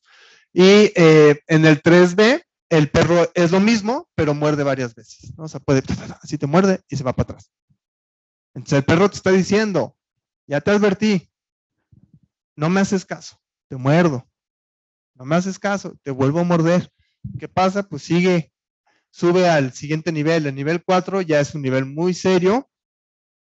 Las mordidas aquí son, normalmente el perro ya incluso puede dejar la mordida, ya las profundidades de sus mordidas ya es mucho más grande. En ocasiones incluso buscan sacudir, como hacen normalmente con sus presas cuando están cazando. El nivel 5 da múltiples mordiscos. Son los perros estos que cuando están mordiendo de repente pegan una mordida aquí y sueltan o agitan y entonces se van ahora hacia la pata y entonces vuelven a morder y agitan y entonces ahora se van al lomo y vuelven a morder y agitan, pero ya son mordidas muy profundas. El nivel 6 pues ya es el más grave, ¿no? Incluso en ese nivel pueden llegar incluso a consumir a sus víctimas. Este tampoco lo pongo, ¿no? No pongo ningún video entonces. Tengo uno muy bueno. Bueno, aquí les quiero platicar nada más rápido porque justo en Costa Rica había mucha insistencia de los policías por la utilización, bueno, los elementos del OIJ, algunos, los del primer día, los del segundo no lo hicieron, pero los del primer día, la utilización de armas de fuego como contención. Y es que lo que les decía yo a ellos es que cuando tú tienes acceso a un arma de fuego, en muchas ocasiones, y si no tienes una capacitación correcta, muchas veces se te hace sencillo utilizar el arma de fuego. Es lo más fácil que tienes. Si viene el perro, se te está dejando venir y pegas un balazo al perro. ¿Cuáles son los riesgos de esto? Pues esto, que no le pegues al perro, que le mates a una niña. En ocasiones, los menores se pueden interponer entre el oficial de policía y su perro cuando ven la posible agresión. Entonces el oficial con la adrenalina termina disparando y mata a los menores o hiere a alguna otra persona que está en la escena del crimen. Hay que saber contener a los animales de otras maneras. Este video tampoco lo voy a poner. Están muy buenos los videos. ¿Cómo hacemos para evitar un ataque? Ahí se va a correr solo. Yo les recomiendo siempre la posición del árbol. Se corrió solito, fue sin querer. Y la posición del árbol es muy efectiva. Y hay quienes me dicen, es que no es cierto. Si el perro se nos deja venir, lo ideal es quedarte quieto. Y hay quienes dicen, no, no funciona. No, hombre, ¿cómo? El perro, o sea, le quedas quieto, o sea, ya se quedó quieta la presa, pues así lo va a agarrar. Vean la reacción de este repartidor. ¿Qué hace? Avienta el sobre nada más, a manera de distracción. No se lo avienta a la cabeza al perro, avienta el sobre como distracción y él se queda quieto. Y ya como 2 horas después sale por acá la dueña, ¿no? O el dueño, no, no muerde. Ajá, sí, ¿no? Y ahí está el perro queriéndose comer al pobre repartidor, pero no muerde el perro. Entonces esta posición, esta técnica funciona y la verdad es que es la más efectiva. El otro video era una cosa similar, pero con un oso y también funciona. Y ese fue Nuevo León. El del oso fue Nuevo León, donde están 2 chicas y el oso está oliendo a una de ellas, incluso le pega una mordidita así en la pierna, la chica nomás así, pero se queda quieta y el oso termina por irse. Entonces, de verdad funciona la técnica del árbol y ayuda mucho. Entonces, bueno, ¿cómo podemos separar animales? Esto lo damos en la próxima vez que nos inviten. Y esta frase pues es muy buena, ¿no? Debidamente entrenado, el hombre puede llegar a ser el mejor amigo del perro. Entonces, pues muchas gracias por su atención y ahí están mis datos.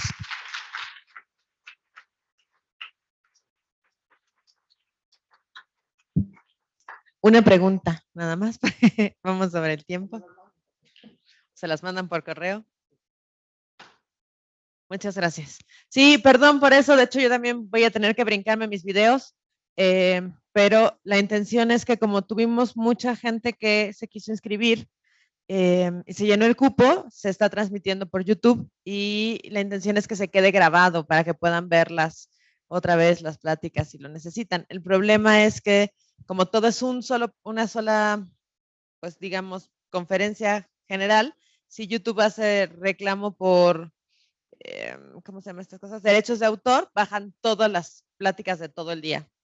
Entonces, por eso nos vamos a tener que brincar las pláticas. Los videos. Bueno, para terminar, para quien no me conoce, soy la doctora Claudia Edwards, yo soy médico veterinario zootecnista, tengo una maestría en ciencias, específicamente en comportamiento, y un doctorado que se llama Doctorado Transdisciplinario para el Desarrollo de la Ciencia y la Tecnología para la Sociedad. Soy profesora de esta Facultad de Medicina Veterinaria. En agosto cumplo 20 años de dar clases en este lugar y ahora soy directora de programas para Human Society International México y coordinadora regional de respuesta a desastres. Y yo quiero terminar hablando, tratamos de ir de lo denso a lo más light, como pudieron ver, para no terminar con un nudo en el estómago, porque estos temas pues obviamente son siempre muy complicados. Vamos a hablar un poco sobre resguardos para animales y lo voy a enfocar más en gatos, porque como que estamos muy acostumbrados a los perros y manejar a los perros es pues más fácil, enriquecer el ambiente es más fácil, sacar a pasear al perro, jugar con el perro, darle juguetes al perro. Pero generalmente con los gatos, sí, voy muy rápido, me hacen señas allá arriba, por favor. Generalmente con los gatos es más complicado porque todavía no tenemos tanta cercanía con ellos, a diferencia como lo tenemos con los perros. Bueno, vamos a hablar un poco sobre qué es el estrés y algunas de sus repercusiones. Vamos a hablar un poco de los 5 dominios y luego vamos a ver fotos sobre enriquecimiento y algunos tips para hacer resguardos más amigables para los gatos. Ok, el estrés puede ser definido de distintas maneras, por ejemplo, una consecuencia biológica a la exposición al medio adverso. Es decir, el organismo cuando está en una situación que ahora llamamos estresante, a un medio adverso, pues obviamente va a aprender ciertas respuestas. Seyle en 1973 describe lo que llamamos el síndrome general de adaptación, y básicamente dice que es una reacción primeramente de alarma, luego vamos a tener una fase de resistencia y si esto termina o continúa, vamos a llegar a un proceso de agotamiento que podría llevar a la muerte. Por eso es tan importante que nosotros tomemos muy en serio el estrés. Y piensen que si nosotros vamos a tener animales que estamos rescatando de una situación terrible, ahora estoy pensando en víctimas vivas, estos animales incluso el rescate va a ser una situación difícil y luego tienen que llegar a un lugar con cosas totalmente distintas, olores totalmente distintos, luz incluso, ¿no? A lo mejor hay animales que están oscuros en un lugar de oscuridad y ahora van a ir a un lugar con luz. Todas estas cosas son estresantes para ellos y nosotros como la autoridad o el resguardante tenemos que pensar en que esa vida tiene que ser mucho mejor, pero este cambio a lo mejor no, a una vida mejor va a ser estresante por sí misma. La primera fase, como les decía, tenemos un estresor, tenemos una fase de alarma en donde se liberan catecolaminas, adrenalina. La adrenalina lo que va a hacer es aumentar la frecuencia cardíaca, la frecuencia respiratoria, mandar sangre más oxigenada a las piernas para que el individuo pueda huir y si él pudo huir, o sea, nos acabó el estrés. Sin embargo, puede ser que no huya y tengamos una segunda fase que vamos a llamar la fase de resistencia. Aquí lo que vamos a tener más es la respuesta adrenocortical, en donde el cortisol va a empezar a secretarse y puede pasar varias cosas. Puede ser que el animal al final se habitúe y entonces no pase nada, pero puede ser que no, puede ser que el estresante siga ahí y el animal que sí va a pasar por una fase refractaria, luego vuelve a empezar esta fase, tanto de la primera y la segunda, y esté en un ciclo crónico en el que esta actividad prolongada de estos ciclos va a acabar incluso con la muerte de un individuo porque el animal va a estar inmunosuprimido. No significa que no podamos tener muerte aquí. También podemos tener muerte en una situación de alarma cuando el animal se estresa demasiado, tiene hipertermia, fibrilación, choque y muerte. Entonces podemos tener una muerte súbita por un estrés muy fuerte también. A la primera fase le llamamos estrés agudo y a la siguiente es estrés crónico. Ese es un video que no vamos a poder correr, lo siento. Como les decía, pasan distintas cosas en esta, vamos a la primera fase, que es la fase de alarma, en donde el animal va a huir en esta huida, como decía Felipe, uno va ahí a tratar de salvar al animal, pero el animal no nos conoce, a lo mejor la manera en la que nos estamos moviendo o el equipo que traemos es muy estresante para el perro y el perro se echa a correr y entonces podemos tener animales que se lastimen, que se fracturen, que en esta situación de carrera o se defiendan y nos muerdan, pues acaben con muchos problemas, ¿no? Yo tenía mucho miedo, yo no pude ir a ese rescate, pero Felipe organizó uno en donde tenían perros que estaban solo en la azotea y no había ninguna barda y les aventaban de comer así por la ventana, ¿no? La señora se subía y se los aventaba. Yo decía, ese rescate para mí era súper peligroso porque no había escalera. ¿Cómo vas a bajar a los perros? Pero luego, ¿cómo los vas a atrapar? Que no se nos vayan a aventar de la azotea. Afortunadamente lo hicieron maravillosamente bien. Y la bajada pusieron a los animales ya en resguardo en una transportadora y la transportadora bajaba deslizándose por la escalera increíble, ¿no? Pero son cosas que uno tiene que pensar que pueden pasar. Ok, perdón que me lo tuve que brincar. Además de esto, hay muchas otras cosas que les digo que van sucediendo. De hecho, cuando nosotros hacemos clínica, tenemos que pensar que un animal que viene en situación estresante puede mover analitos y entonces que lo que estamos viendo no sea producto de una enfermedad, sino producto del estrés cuando yo estoy manejando al animal en la clínica. Y como les decía, esto en una situación muy grave puede llevar a la muerte también en la fase de alarma. ¿Qué cosas van a estresar a los perros y a los gatos? Pues, por ejemplo, se fueron todos muy rápido. Voy a dejarlo ahí que se me quede en uno. Ok, el que los animales estén enjaulados. A lo mejor antes vivían 20 en un cuarto y cuando yo los salvo, los voy a agarrar, los voy a poner en una transportadora y los voy a poner en jaulitas probablemente individuales hasta que yo identifique varias cosas antes de poderlos tener en alguna instalación grupal. Entonces, el hecho de estar encerrados y confinados es estresante. El ruido del auto, el ruido del lugar en el que están también va a ser muy estresante. O el hacinamiento, a lo mejor no tengo dónde ponerlos y vivía solita en un baño y alguien a lo mejor no identificó que este perro estaba solito y se les hizo fácil, lo ponen con otros y entonces vamos a tener un perro muy estresado. Los recursos, muchos de estos animales, pues a lo mejor no tenían comida o vivían en una situación de falta de alimentación. Cuando hay alimento, pues van a ser mucho más protectores. La pérdida de rutinas y de su figura de apego. Como decían hace rato, hay animales que aunque los golpeen o los abusen, están ahí, siguen junto a la gente y entonces, claro que no van a extrañar el abuso, pero sí pueden extrañar el contacto social que tenían en ese lugar o las rutinas que tenían en ese lugar, porque horribles, pero eran rutinas y la pérdida de rutinas para los animales es tremenda. Piensen cómo estuvimos nosotros al principio de la pandemia, que no sabíamos qué iba a pasar con nuestra vida día a día, el estrés que ocasiona. Y bueno, pues el estar solos y muchas otras cosas que pueden pasar, pues son estresantes que nosotros tenemos que tomar en cuenta. Cuando nosotros hablamos de bienestar, recuerden que los humanos no le damos bienestar a los animales. El animal se adapta y tiene un buen nivel de bienestar o un mal nivel de bienestar. Yo no le doy bienestar, pero sí le puedo dar cosas para que el animal esté mejor.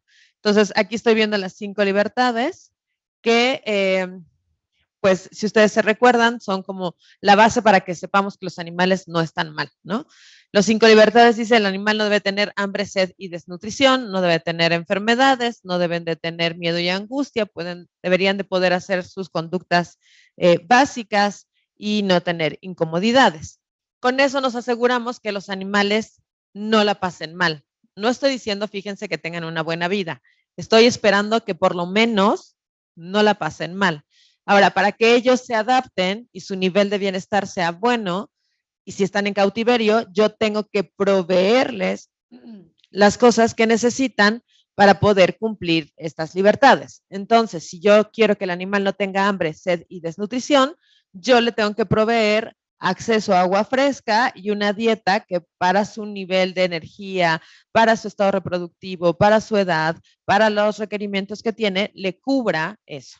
Entonces, cuando yo tengo un animal en resguardo que salió de una situación de maltrato, necesito proveer todas estas cosas. Una dieta que sea buena, necesito darle un lugar adecuado para guarecerse, para quedarse, que esté cómodo, que tenga una camita, que tenga un lugar para perchar si es un ave, que tenga un lugar para esconderse si es un gato, que si ya se hizo los análisis que necesitamos para las pruebas, pues entonces yo empiezo a ayudar a su recuperación para que yo pueda tener al animal en buen estado. Y muchas veces lo que sucede es que si el animal después está bien, los jueces cuando ven las fotos de cómo lo rescataron y luego cómo quedó súper bien, pueden identificar cómo el animal sí podía estar mejor que como la persona lo tenía, ¿no?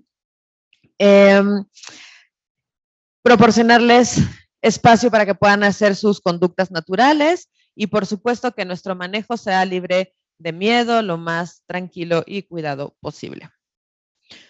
Como les decía, las 5 libertades en lo que se ha basado el bienestar, pues no es suficiente porque nosotros no solo queremos que los animales no sufran, queremos que los animales tengan una vida que valga la pena vivir. Y los 5 dominios lo que hace es decirnos cada de las libertades que teníamos antes, por ejemplo, libre de hambre, de sed y de desnutrición, ahora se convierte en un dominio de nutrición. Y la libertad de libre de miedo y angustia se vuelve un estado mental que sabemos está relacionado con cada una de las que antes eran libertades y ahora son dominios. ¿Qué quiero decir? Un animal, si tiene, por ejemplo, no tiene agua, va a tener sed y esa sed trae un estado mental a un lado, ¿no? Veamos ahorita nuestro calor, ¿no? Esta onda de calor que tenemos. ¿Qué pasa cuando hace mucho, mucho calor y a lo mejor ustedes no han comido, no han tomado agua y están ahí en la oficina o en donde estén trabajando? ¿Cómo se sienten? De malas, ¿no? Quieren hasta golpear al de al lado. El tener sed, esta necesidad de tomar agua es una sensación negativa. El tener hambre, como ya digo Felipe, que estamos todos ahorita, más nuestros ponentes que comen a mediodía, pues ya empieza uno no solamente físicamente a sentirse mal, sino que emocionalmente tener hambre es estar molesto, es una situación negativa. Ahora imagínense que llevamos pocas horas sin comer. ¿Qué pasa si yo tengo un día, 2 días, 3 días y sigo sin poder comer? Piensa en el estado mental tan terrible que tienen estos animales.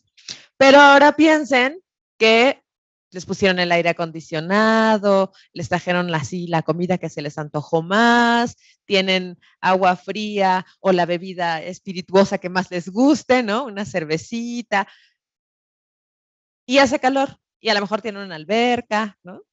¿Cómo se sienten con esa situación emocionalmente hablando? Totalmente distinto. Entonces, lo que dicen los 5 dominios es, tenemos que tratar que los animales no solamente no tengan hambre, sino que no tengan el estado mental negativo que viene asociado al hambre. Y además, ahora lo que quiero es procurar que los animales tengan un estado mental positivo. Entonces, no solo voy a darle comida para que no tenga hambre, le voy a dar comida y algo que le guste y algo que sea padrísimo que coma para que tenga algo muy bueno en su vida. Y es ahí en donde nosotros tenemos que ir con un animal, con todos, pero obviamente mucho más con el animal que ha sido rescatado y que va a estar en resguardo. Entonces decía, es importante identificar miedo, ¿no? Que los animales no tengan miedo, que no tengan angustia, que no tengan estrés. El miedo es una conducta normal que sucede cuando un individuo identifica que va a venir un daño y permite desarrollar conductas para huir, pero si no puedo huir, me puedo defender. Aquí vemos un gato con una agresión defensiva, está... pero vean las orejas completamente aplanadas, los musculitos así guardando energía, porque si puede, se echa a correr, pero si no puede, va a ir para allá y luego pues ya se irá. Identificar en todas las especies que vamos a hacer rescates, el miedo es muy importante porque nosotros podemos saber si el animal está neutral y yo puedo seguir haciendo manejos, o si se está enojando, y se está poniendo las orejas hacia los lados o está bajando la cabeza y yo tengo que detenerme, o si el animal está súper asustado y entonces vamos a acabar provocándole además un síndrome de estrés postraumático. Cuando los animales tienen miedo, no solamente pelean y huyen, que es lo que normalmente hemos estado hablando. Los animales pueden hacer otras conductas como también congelarse o hacer conductas como de desplazamiento que pueden llamarse flirt o fiddle, que son, por ejemplo, bueno, creo que aquí tenemos, en los perros les llamamos señales de calma. El animal empieza a bostezar, o se lame los labios, o parpadea, o se rasca aunque no tenga comezón, o huele cosas que no son interesantes, o se sacuden como si estuvieran mojados. Todas estas conductas son como para tratar de disminuir la tensión. Los gatitos pueden levantar la patita u otros animales, ¿no? Así como el gatito de Shrek, que desactiva amenazas. Esa es la intención de estas conductas. Tratar de tener unas interacciones positivas en lugar de seguir a una situación de miedo. También los animales pueden congelarse en este problema. Piensen que llevamos miedo, llevamos estrés y ahora le voy a sumar ansiedad y que podríamos acabar con fobias. La ansiedad y el miedo no son iguales, generalmente se superponen, entonces a veces los vemos todo junto y por eso es un poco más complicado identificar. La ansiedad generalmente es menos específica y de mayor duración, y el miedo, también la ansiedad, tienen efectos fisiológicos perjudiciales, que además de los estados mentales negativos que ya dijimos y que pueden huir, pues también podemos ver animales que empiecen a temblar, a salivar y que tengan toda una reacción fisiológica negativa, ¿no? Aumenta la frecuencia cardíaca, tenemos hipermotilidad gastrointestinal, vómitos y anorexia, ¿no? Y si esto sube de nivel o es muy fuerte, el animal puede acabar con un problema fóbico, ¿no? Entonces ahora le va a tener fobia a los doctores que lo estaban tratando de curar, más el problema que trae arrastrando de lo que estaba viviendo con el señor que lo molestaba, ¿no? Entonces, fíjense cómo la parte física es importante, pero la parte mental es también muy importante. Ya hablamos de algunos de los estresores que pueden haber en los animales. Reiterando, muchas veces nos preocupa que si la herida del animal se tiene que curar y por supuesto nos importa que si le dieron un machetazo al perro, pues esa herida esté bien. Pero la parte mental no podemos dejarla de lado. Esto no es maltrato, pero es desastres. Esto es un gatito y un perrito que estaban en Rumania. Felipe y yo tuvimos la oportunidad de estar en la frontera con la guerra de Ucrania, ayudando a las personas y a los animales que estaban desplazados. Y era bien triste ver cómo había gente que lo único que había, con lo que había salido del país, tenían que tomar un ferry para llegar a donde nosotros estábamos, era a su gato en los brazos con una toalla y no tenían nada más, ¿no? Hay gente que a lo mejor podía salir en el auto y en el auto traían algo de ropa, algunas cosas de valor y 3 o 4 gatos, 2 en cada transportadora, o los perros, o la gente que salía en el autobús que traía una maleta y al perro. Entonces era una situación bien complicada y una de las cosas que nosotros hacíamos era darles alimento, por ejemplo, ¿no? Darles comida, darles un plato de agua, darles un plato, porque pues, o sacas al perro o al gato y sacas el arenero, la arena, pues no puedes traer todas esas cosas. Entonces nosotros proveíamos agua, comida, platos, correas, pecheras, transportadoras, para que ellos estuvieran mejor. Pero piensen, el animal viene súper estresado. Con el estrés, nosotros no queremos comer, ¿no? Menos después de venir en un viaje donde estás oyendo todos los bombardeos, que es una situación terrible. Y yo le doy comida, pero no se la quiere comer. Entonces necesito irme un paso más atrás, necesito trabajar la parte mental. Y este no es un comercial, pero por ejemplo, las feromonas nos las donaban, para que ellos pudieran estar más tranquilos. Entonces, lo que nosotros hacíamos es que poníamos en el traductor la página de las feromonas y les explicábamos más o menos cómo funcionaban y la gente decía, sí, póngale, póngale. Y entonces poníamos las feromonas, los cambiábamos de los gatos que venían todos en una transportadora en 2 o 3 distintas, cada uno con sus feromonas, ya con mucho más espacio, la gente mucho más relajada de estar fuera de ese lugar también ayuda a que los animales estén más relajados. Y entonces ahora sí, yo ya tengo un estado mental que me va a poder permitir alimentarme y entonces puedo seguir completo. Creo que solamente tengo pero por ejemplo en Turquía también usábamos las feromonas para ponerlas en las trampas y que el gato cayera mucho más fácil y que lo pudiéramos llevar al hospital y en el hospital también usábamos. Entonces lo que quiero decirles es que la parte física es muy importante, pero el otro 50% para este animal, la parte mental lo es. Hace rato hablaba con la doctora Diana Merino, que es etóloga, y decía, bueno, ok, ¿y luego qué pasa cuando el animal está en un punto en el que a lo mejor por cuestiones conductuales no es adoptable o no es rehabilitable? ¿Qué sucede? Entonces tenemos que pensar que pueden haber animales que se tengan que eutanasiar por un problema físico, pero también podría haber casos de criterios conductuales que nos llevaran a esto.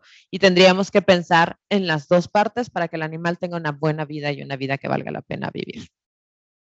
Entonces, pueden tomar certificaciones de manejos libres de miedo. Esta es una certificación que si ustedes trabajan, por ejemplo, con un albergue, pueden tomarla de manera gratuita. Solo les van a pedir que suban un comprobante de que están trabajando con el albergue. Está solo en inglés, la que es gratis. Pero si son médicos veterinarios y quieren tomar la certificación pagada para ustedes, para los médicos de su clínica, esa sí está en español.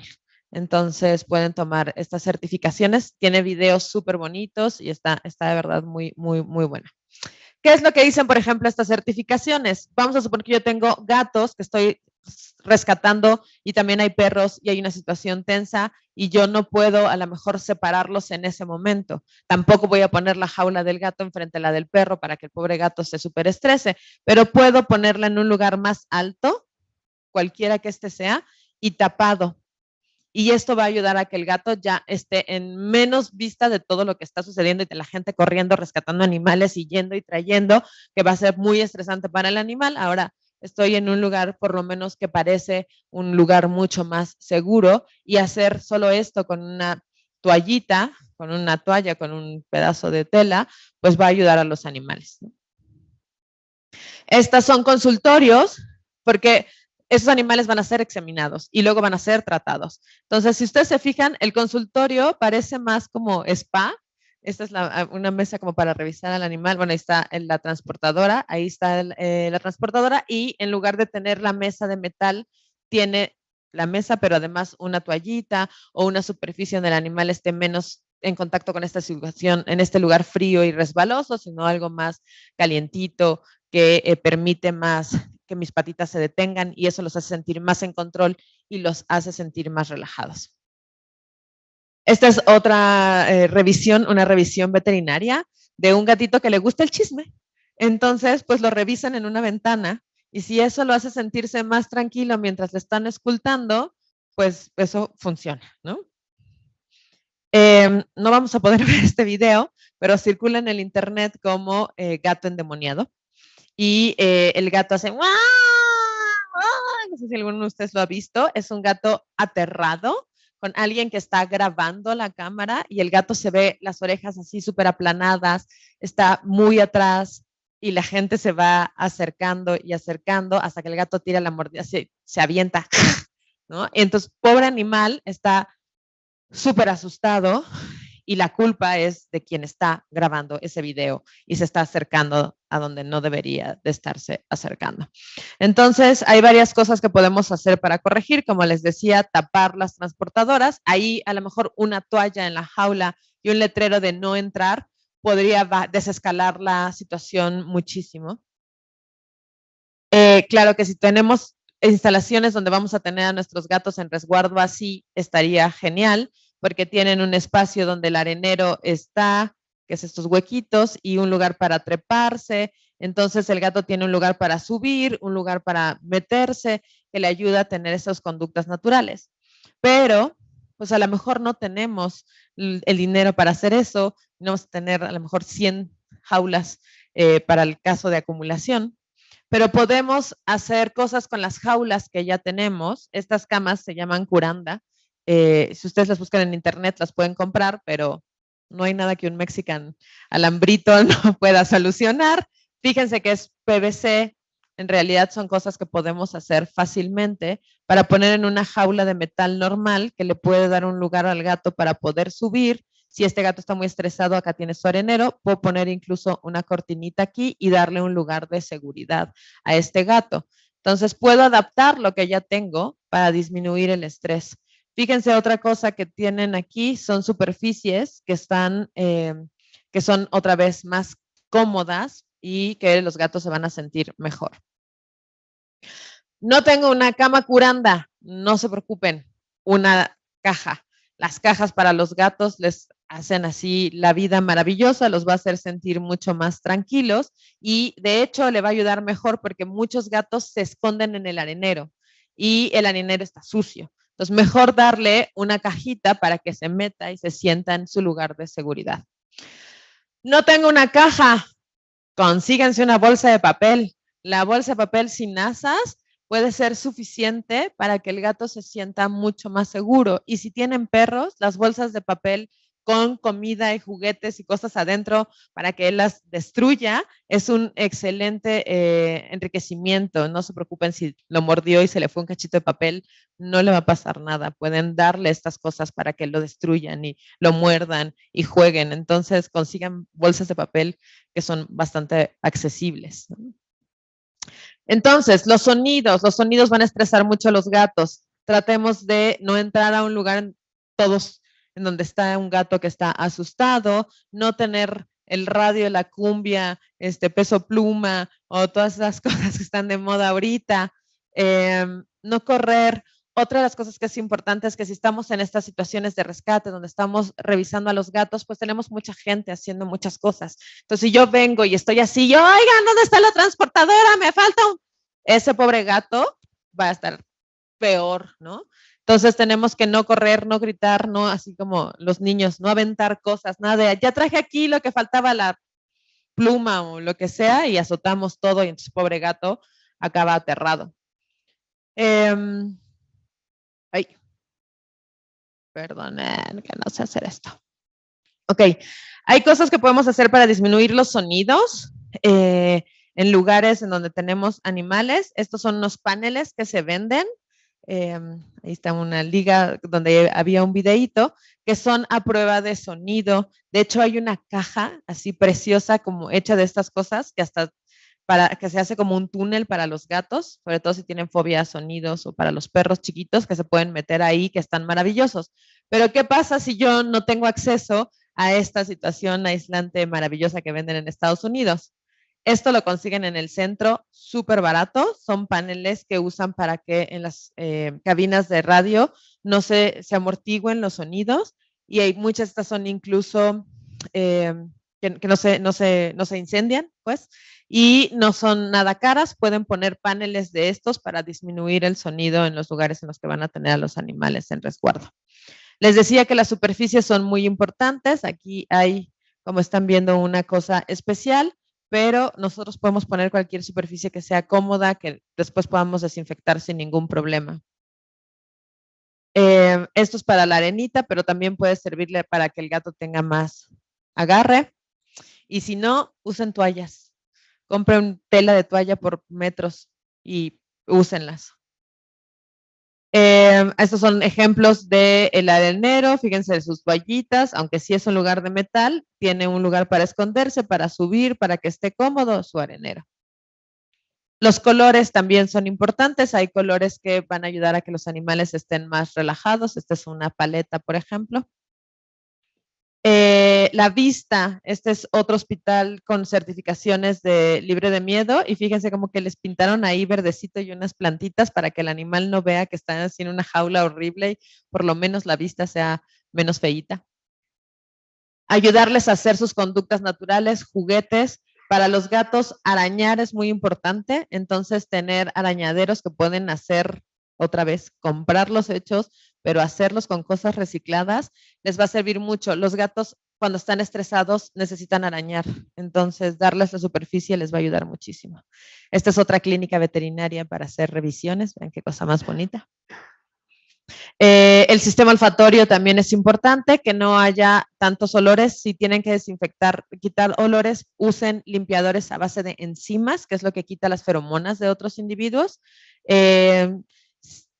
En este caso era para una clínica, que es para llevar un poco de olor de la figura de apego. Acá en caso de maltrato seguro no queremos que tenga nada de olor de la persona.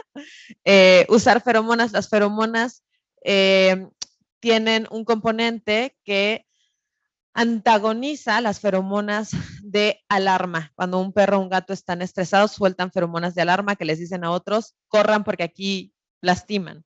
Y nosotros no podemos olerlas, pero otros animales sí. Lo que hacen las feromonas es inactivar las otras y que los animales sientan como este olor de, ay, estoy en un lugar más feliz, por lo menos no estamos corriendo por el terror que puedan pasarme cosas. Con los sonidos pueden poner sonidos que estén modificados para que los perros, los gatos, los caballos y las aves los puedan escuchar, que son mucho más relajantes. Con olfato también pueden poner aromaterapia. Y una cosa que es muy importante es la capacitación para todo el personal. Si ustedes tienen al animal de resguardo en un centro de control canino, en una protectora, en una clínica veterinaria, las personas tendrían que estar entrenadas para poder identificar miedo, para saber que algo no estamos haciendo bien con los manejos, y dolor. Sobre todo porque esos animales que han sido rescatados es muy probable que tengan dolor. Y si yo no trato el dolor como se debe, el animal va a asociar mi manejo, el lugar, a las personas, a más dolor del que ya tenía y vamos a acabar con un síndrome de estrés postraumático y va a ser un animal que no va a tener buenas posibilidades de irse recuperando porque va saliendo de una cosa terrible a otra cosa terrible, a otra cosa terrible. Entonces, identificar dolor es muy importante. Pueden poner letreritos con imágenes de cómo se ve un perro adolorido o un gato. Esta aplicación que tenemos ahora de la escala de muecas felinas, pueden bajarla a su app, enseñarle a la gente a usar y si ve a un gatito así como que está con sus orejitas abiertas, más hacia los costados, si estoy viendo que la cabecita va bajando, los ojos se van cerrando, los bigotes se van alejando de la carita, me está hablando de un animal que está dolorido y a lo mejor alguien sin capacitación puede pensar que solo está tratando de dormir. Pero cuando yo ya identifico que esto es dolor y además es un dolor extremo, puedo avisarle al veterinario. Pero a lo mejor yo iba pasando por ahí solo limpiando las jaulas o el piso o lo que sea. Pero si yo identifico esto y le digo al doctor, ese gato lo veo mal, el doctor va y lo revisa y dice efectivamente está mal, puede hacer el manejo del dolor que requiere. Entonces, cualquier persona que está en el espacio tendría que estar capacitado para identificar lenguaje, además para prevenir mordidas, como decía Felipe, y dolor. Y entonces, que esto nos ayude a saber hasta dónde voy a manipular al animal en cierto momento. Si el animal está relajado, yo puedo seguir haciendo manipulaciones. Si lo estoy viendo tenso, tengo que ir más despacito, darle espacio. Si ya lo veo muy estresado, tengo que detener lo que estoy haciendo porque ese animal se va a estresar más y me va a morder también, ¿no? Y no podemos ver el video, pero este video de verdad es muy bueno para hablar lenguaje gato. Perdónenme. Dentro de los entrenamientos, hacer manejos que les decía más amigables con los animales es muy importante. Dejar de hacer cosas que hacíamos antes que llamábamos anestesia enzimática, ¿no? Acabo de ver un post que dice nada une más a las personas de una clínica veterinaria como todo el staff médico encima de un gato tratándolo de contener. Eso ya no es gracioso, no se debería estar haciendo. Si estamos haciendo esas cosas, lo estamos haciendo mal, porque el animal que ustedes están tratando de rescatar de esta situación de maltrato está peor, ¿no? Entonces, tenemos que aprender a hacer estos manejos y pueden tomar certificaciones y cursos de libres de miedo y cat friendly, fear free, pues sería maravilloso. Y no les voy a poder enseñar ese videíto. Si son cachorros, si rescatamos cachorritos y no pueden irse a un hogar temporal, Este tipo de cosas ayudan muchísimo. Este es un gatito, por ejemplo, pero hay gato y perro, que este corazoncito late, se oye así como tic, tic, tic, tic, tic, tac, tic, tac, y le pueden meter una bolsita de agua caliente para que esté mejor. No tienen eso, no se preocupen, consíganse en el metro, afuera del metro, un reloj, eso funciona, un calcetín con arroz envuelto y tienen su pancita calientita y el sonido del corazón y eso los va a hacer sentir más tranquilos si no tienen acceso al que tiene cara de gato, ¿no? Si ya están viejitos, necesitamos subir la comida porque no tienen la misma movilidad, tener espacios en los que se vayan a mover que no se resbalen, perros y gatos. Si son gatitos, el arenero del gato debe poder tener una entrada porque los viejitos generalmente ya tienen problemas de dolor crónico y no van a poder entrar al arenero.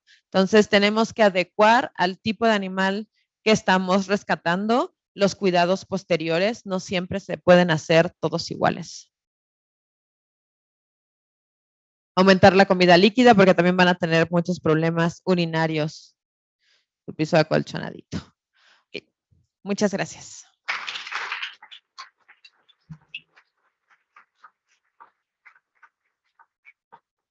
No sé si tenemos alguna duda. Ok. Pues muchas gracias por asistir. Los que están presenciales y querían constancia ya están acá afuera. Esperemos que el video se pueda conservar ahí para que ustedes lo puedan seguir viendo. Ya tienen los datos de contactos de todos los ponentes y nos pueden seguir también en nuestras redes sociales de Humane Society. Para cualquier cosa, pues también nos pueden escribir. Muchas gracias por venir. Muchas gracias a Educación Continua y a toda la gente que hace posible esto, que es mucho trabajo de muchos días en el Zoom. Muchas gracias a todos los que nos acompañaron. Gracias a todo el mundo, a las autoridades, a la Asociación Mexicana Veterinaria Forense y a ustedes por asistir al Colegio de Pequeñas Especies y a la Federación. Muchas gracias. Si alguien creo que había puesto que querían información sobre el diplomado de peritos, el doctor Misael está aquí, si quieres levantar la mano para que les pueda decir. Y en el Zoom, en la página de la Federación, ¿no? FMVZ, así pueden encontrarlos y ahí pueden tener esta información para quienes la habían solicitado. Pues muy buenas tardes y muy buen provecho.